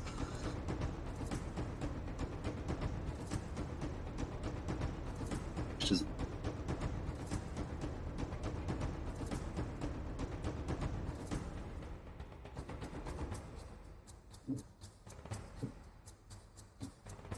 Did we break Will? Possibly. It's too much. Battery's laughing maniacally since the real final boss starts now. No, yeah, that's the next layer action. No, we're past the layer action. It's praying for Gygax for guidance. Wait, was Cordan prone when they started? Yep. Could he get all the way over there? He has a 40 movement, and when he charges, Oh, then he Looks like can't. looks Yeah. like his internet went. yeah, he's. Yeah, Cordan can get around pretty easily. Also, this is a random thing, but if Picard was knocked prone while 15 feet in the air, wouldn't that mean he fell and took damage? Maybe. I'll ask him. Mm, No. is he back? I don't Will, know. do we have you back? Oh, is he? Oh, he progressed the turn. Oh, the turn counter is going because of the timer. 'Cause I still got that going on too. Alright, I'm back. All right. Alright, okay, so yeah, first 2 attacks hit. He's on its last legs, the Storm Aura. He passes. He'll take 3 damage, and he is still up. Can't be for long. Not for long, no. But is it long enough? This guy, he gets to his feet. It would have been He's. Cloud's turn. Oh, true. Clouds, Make you're a up. wisdom save, Clouds. Oh god, wisdom save. I Holy think you designate Spirit Guardians when you cast it. I It's for- know. But traitor. Oh no, is I a know how the shadow game gonna works. triumph here? No, it doesn't hurt you. You're fine. I have to do it when I Okay. cast it. But had I known you were God. gonna do this, I would have done it. I mean, he chose to be a champion. He's playing his character. You can't get this. It's a. I don't know. Maybe we'll make it out of this time. Anything. Oh my Signs by god. now. Oh, man, I've been sitting on this sleep spell all game. But no, I'm gonna throw. I'm gonna throw some more psychic blades at those. I'll tell you, he's got 17 health. Oh my god. Okay. Looks like darkness wins. What's Uh, 12 it just does 12 damage. Sneak attack triggers. Yeah, the first one's going to do 16. The second one does not have sneak, but 6 is enough A to 12 do hits? it. It's a 24, right? No, you're right. The first one He just misses. gets the sneak. First one misses. The second one hits for 12. Just 12. Oh, do you have anything to augment? You're 5 points away. I can re-roll with my psychic die, but so I could just roll out my psychic die if I really wanted to win that bad. But You have to choose the new roll. no, it adds it on the. Let's see. Let me find it. There's like so many rules in the psionic stuff that I have to like add them all into the sheet. Which I feel bad for if I mean, I'm not gonna read through it all. There's too much stuff going on with psionics. It seems pretty cool though, throwing psychic blades. But yeah, if you can get your damage up 5 points, then the judge will fall. No, I'll just let it go. It's fine. All right, you turn towards the light. This pirate. Oh, it's this pirate's turn though. Oh fuck. Okay. Is the pirate smart enough to go for the judge versus Sergeant Francis, who he's already killed once? He is not. Unless he gets some spur-of-the-moment encouragement from Oots or Clouds, he's going to try and get Francis. Oh, wait, that was supposed to be persuasion, so just like subtract 3, but... So it'd be a 15. Oh, okay. All right. Yeah, he's gonna run over. He'll try and kill. Opportunity attack. Yep. Oh, from Francis. That's right. Also, if he steps there, he's taking Spirit Guardians. Oh my God! Francis cuts into him for the 7. He has to enter and make a Wisdom. Oh wait, that. Half damage. Another 7, 6. Oh, half. Okay. As he charges forward, Francis cuts an ankle. He kind of stumbles a little bit. He falls into the Spirit Guardians. You can see that he steels himself against the Guardians, but the radiant damage is enough that it brings him down. Yes! Audrin the Unrelenting, it is your turn. Over here. Bonus Judge action. stands with 5 HP, the jury stands with 4. don't think- 13 does not hit. Okay. Told the dead something. Sacred Flame. All right. Something. He's pretty dexterous. Let's see. Ooh, he dodges it. He dodges it. He's hanging on. Hikar, you're up. Alright, bonus You action. kill him. Oh my God. Oh, yeah. There's Just takes nothing the you can jury's do head about off. it, Jody. Oh, that's exactly what you need as well. Yeah, the scythe spins around, severing the spine and the column.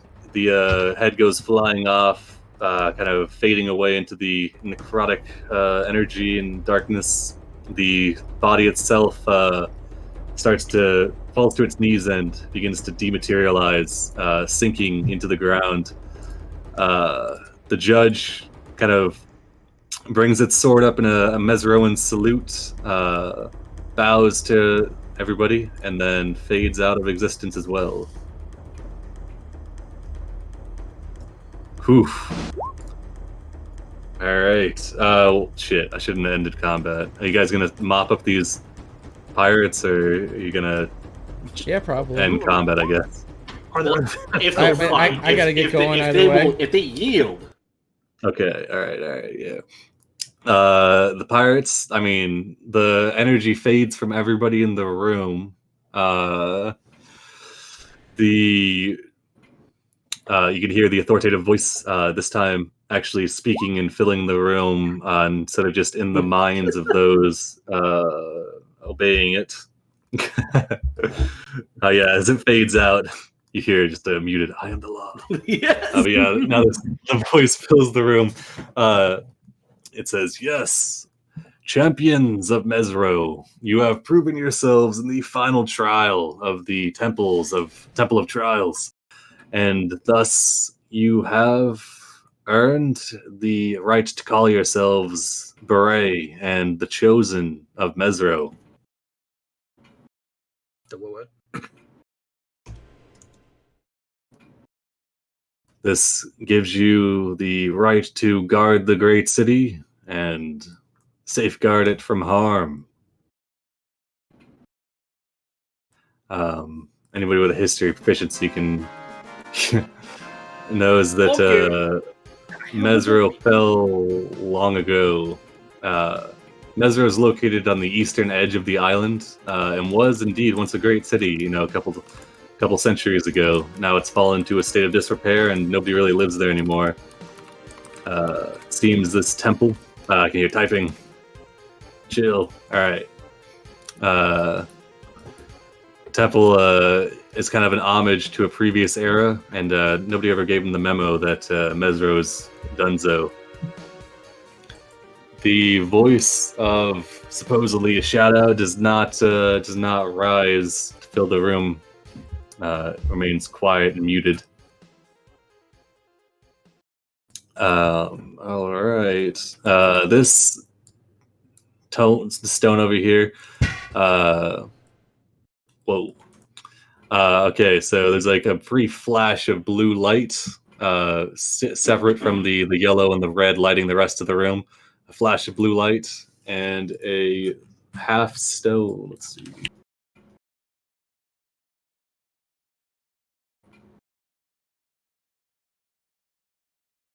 Where's it at?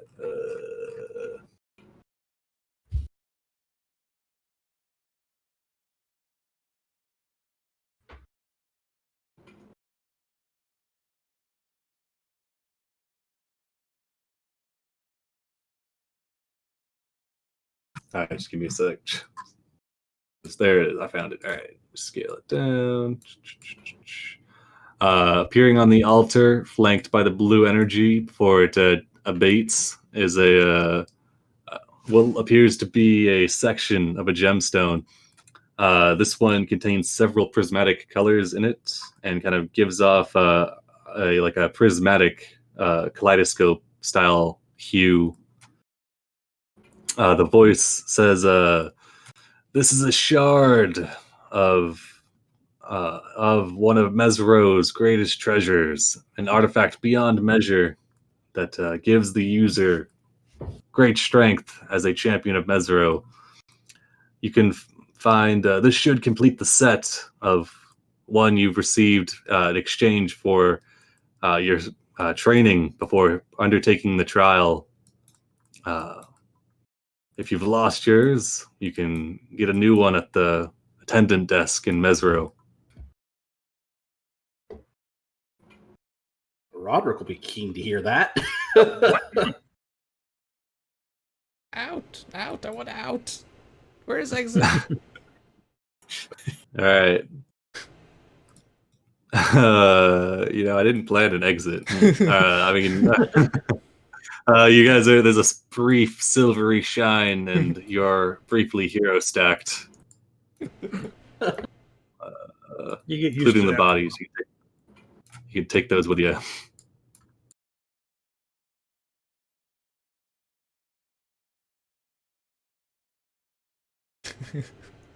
These other two bodies are dumped out alongside you. Oh, along with a tree. Get out of your tree. Nice. All right. We came here to deal with some pirates, and we end up with another stone. This pirate's like, "Oi, I know this guy." And pointing down to the pirate that was in the hallway of the celestial area. Yeah, Utez is gonna kind of like mutter to himself in Draconic, like, I don't know I was signing up for this. Oh, I know Draconic. I could nod to him and tell him he did a really good job. We almost won. So close. All right. Yeah, let's see. So you guys receive that piece of Mesroan gem. It's supposed to kind of fit into, if you like holding it in your hand, you see it's supposed to fit into like another fixture that is probably of Mesroan origin. Though, since you aren't trainees in the Mesroan Guard, you never received them before being sent to the Temple of Trials.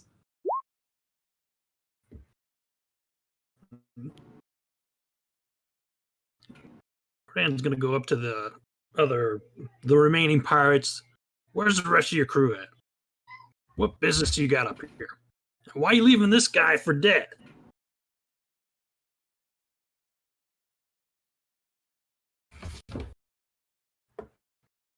Let's see. Okay, let me save that. Show that. The pirates, they're kind of, there's a couple dead ones on the ground, a couple that are unconscious that they're starting to pick up. This one, the woman, she says that, well, I mean, Flaming Fist dude that we were talking to told us to kill him, so, no hard feelings, but that's what it was.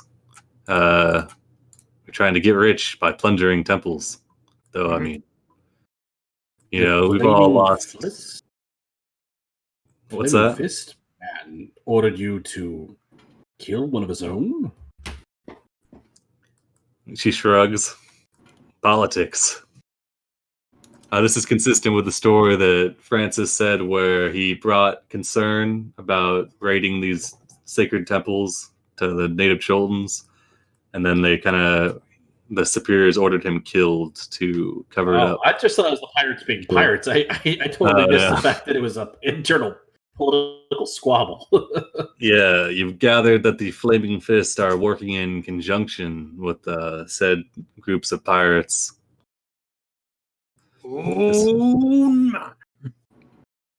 Wait, I thought this was clear from before, but Sergeant Francis is like, yes, the Flaming Fist is paying pirates to plunder temples in exchange, taking a cut of the pay. She's like, yeah, so if you're cool, I mean, we could grab our unconscious dudes, a couple of the dead guys, and, get out of your hair here. We've all had a long day, Why don't we, call it good? I believe that decision is being left up to Sergeant Francis. You were the ones that left him for dead. Oh God, you're putting a lot of stuff on Francis here. He's like, yeah, on one hand, getting stabbed a whole bunch and left for dead, only nearly eaten by a Rathian. It really sucks, but on the other hand, pretty lawful good, and I'm gonna, if anything, take you back and try you for your crimes. Though the Flaming Fist catches wind that I'm still alive, they're probably gonna kill me, so it's gonna be hard to try them. I got a better. I'm gonna go wreck their boats and leave them here to fend for themselves. How's that? I was gonna say, Car's gonna put his taloned hand on Francis' shoulder and be like, "They will most likely die in the jungle." Yeah, Francis now he's like, yeah. Yeah, they're gonna look at each other. This guy at this point is his skull medallion has fallen out of his coat. He's like, yeah. He's like, can I get one of them fancy guild applications, huh? I know you take all sorts over there.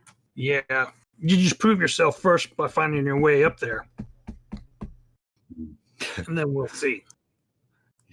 All right. If you guys will let them, they'll grab this unconscious dude. No, it's a dead guy. They'll grab this unconscious dude and they'll bring him with. So they head off into the jungle together. Yeah, Shadow will not stop them.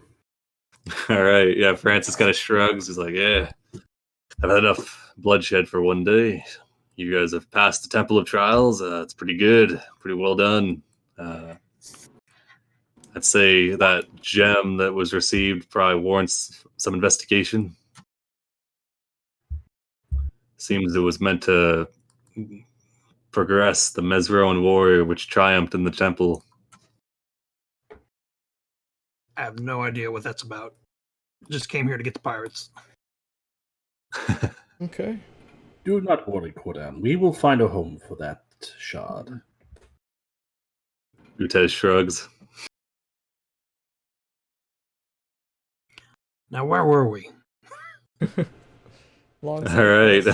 We What? were All hunting right, cubs. I gotta get going though. So good. All right, no Wrap it up. worries. Thanks for the games. It was really fun. No worries. Good game, guys. Have a good one, everyone. Yeah. Yeah, thanks for the game. Bye bye. See you.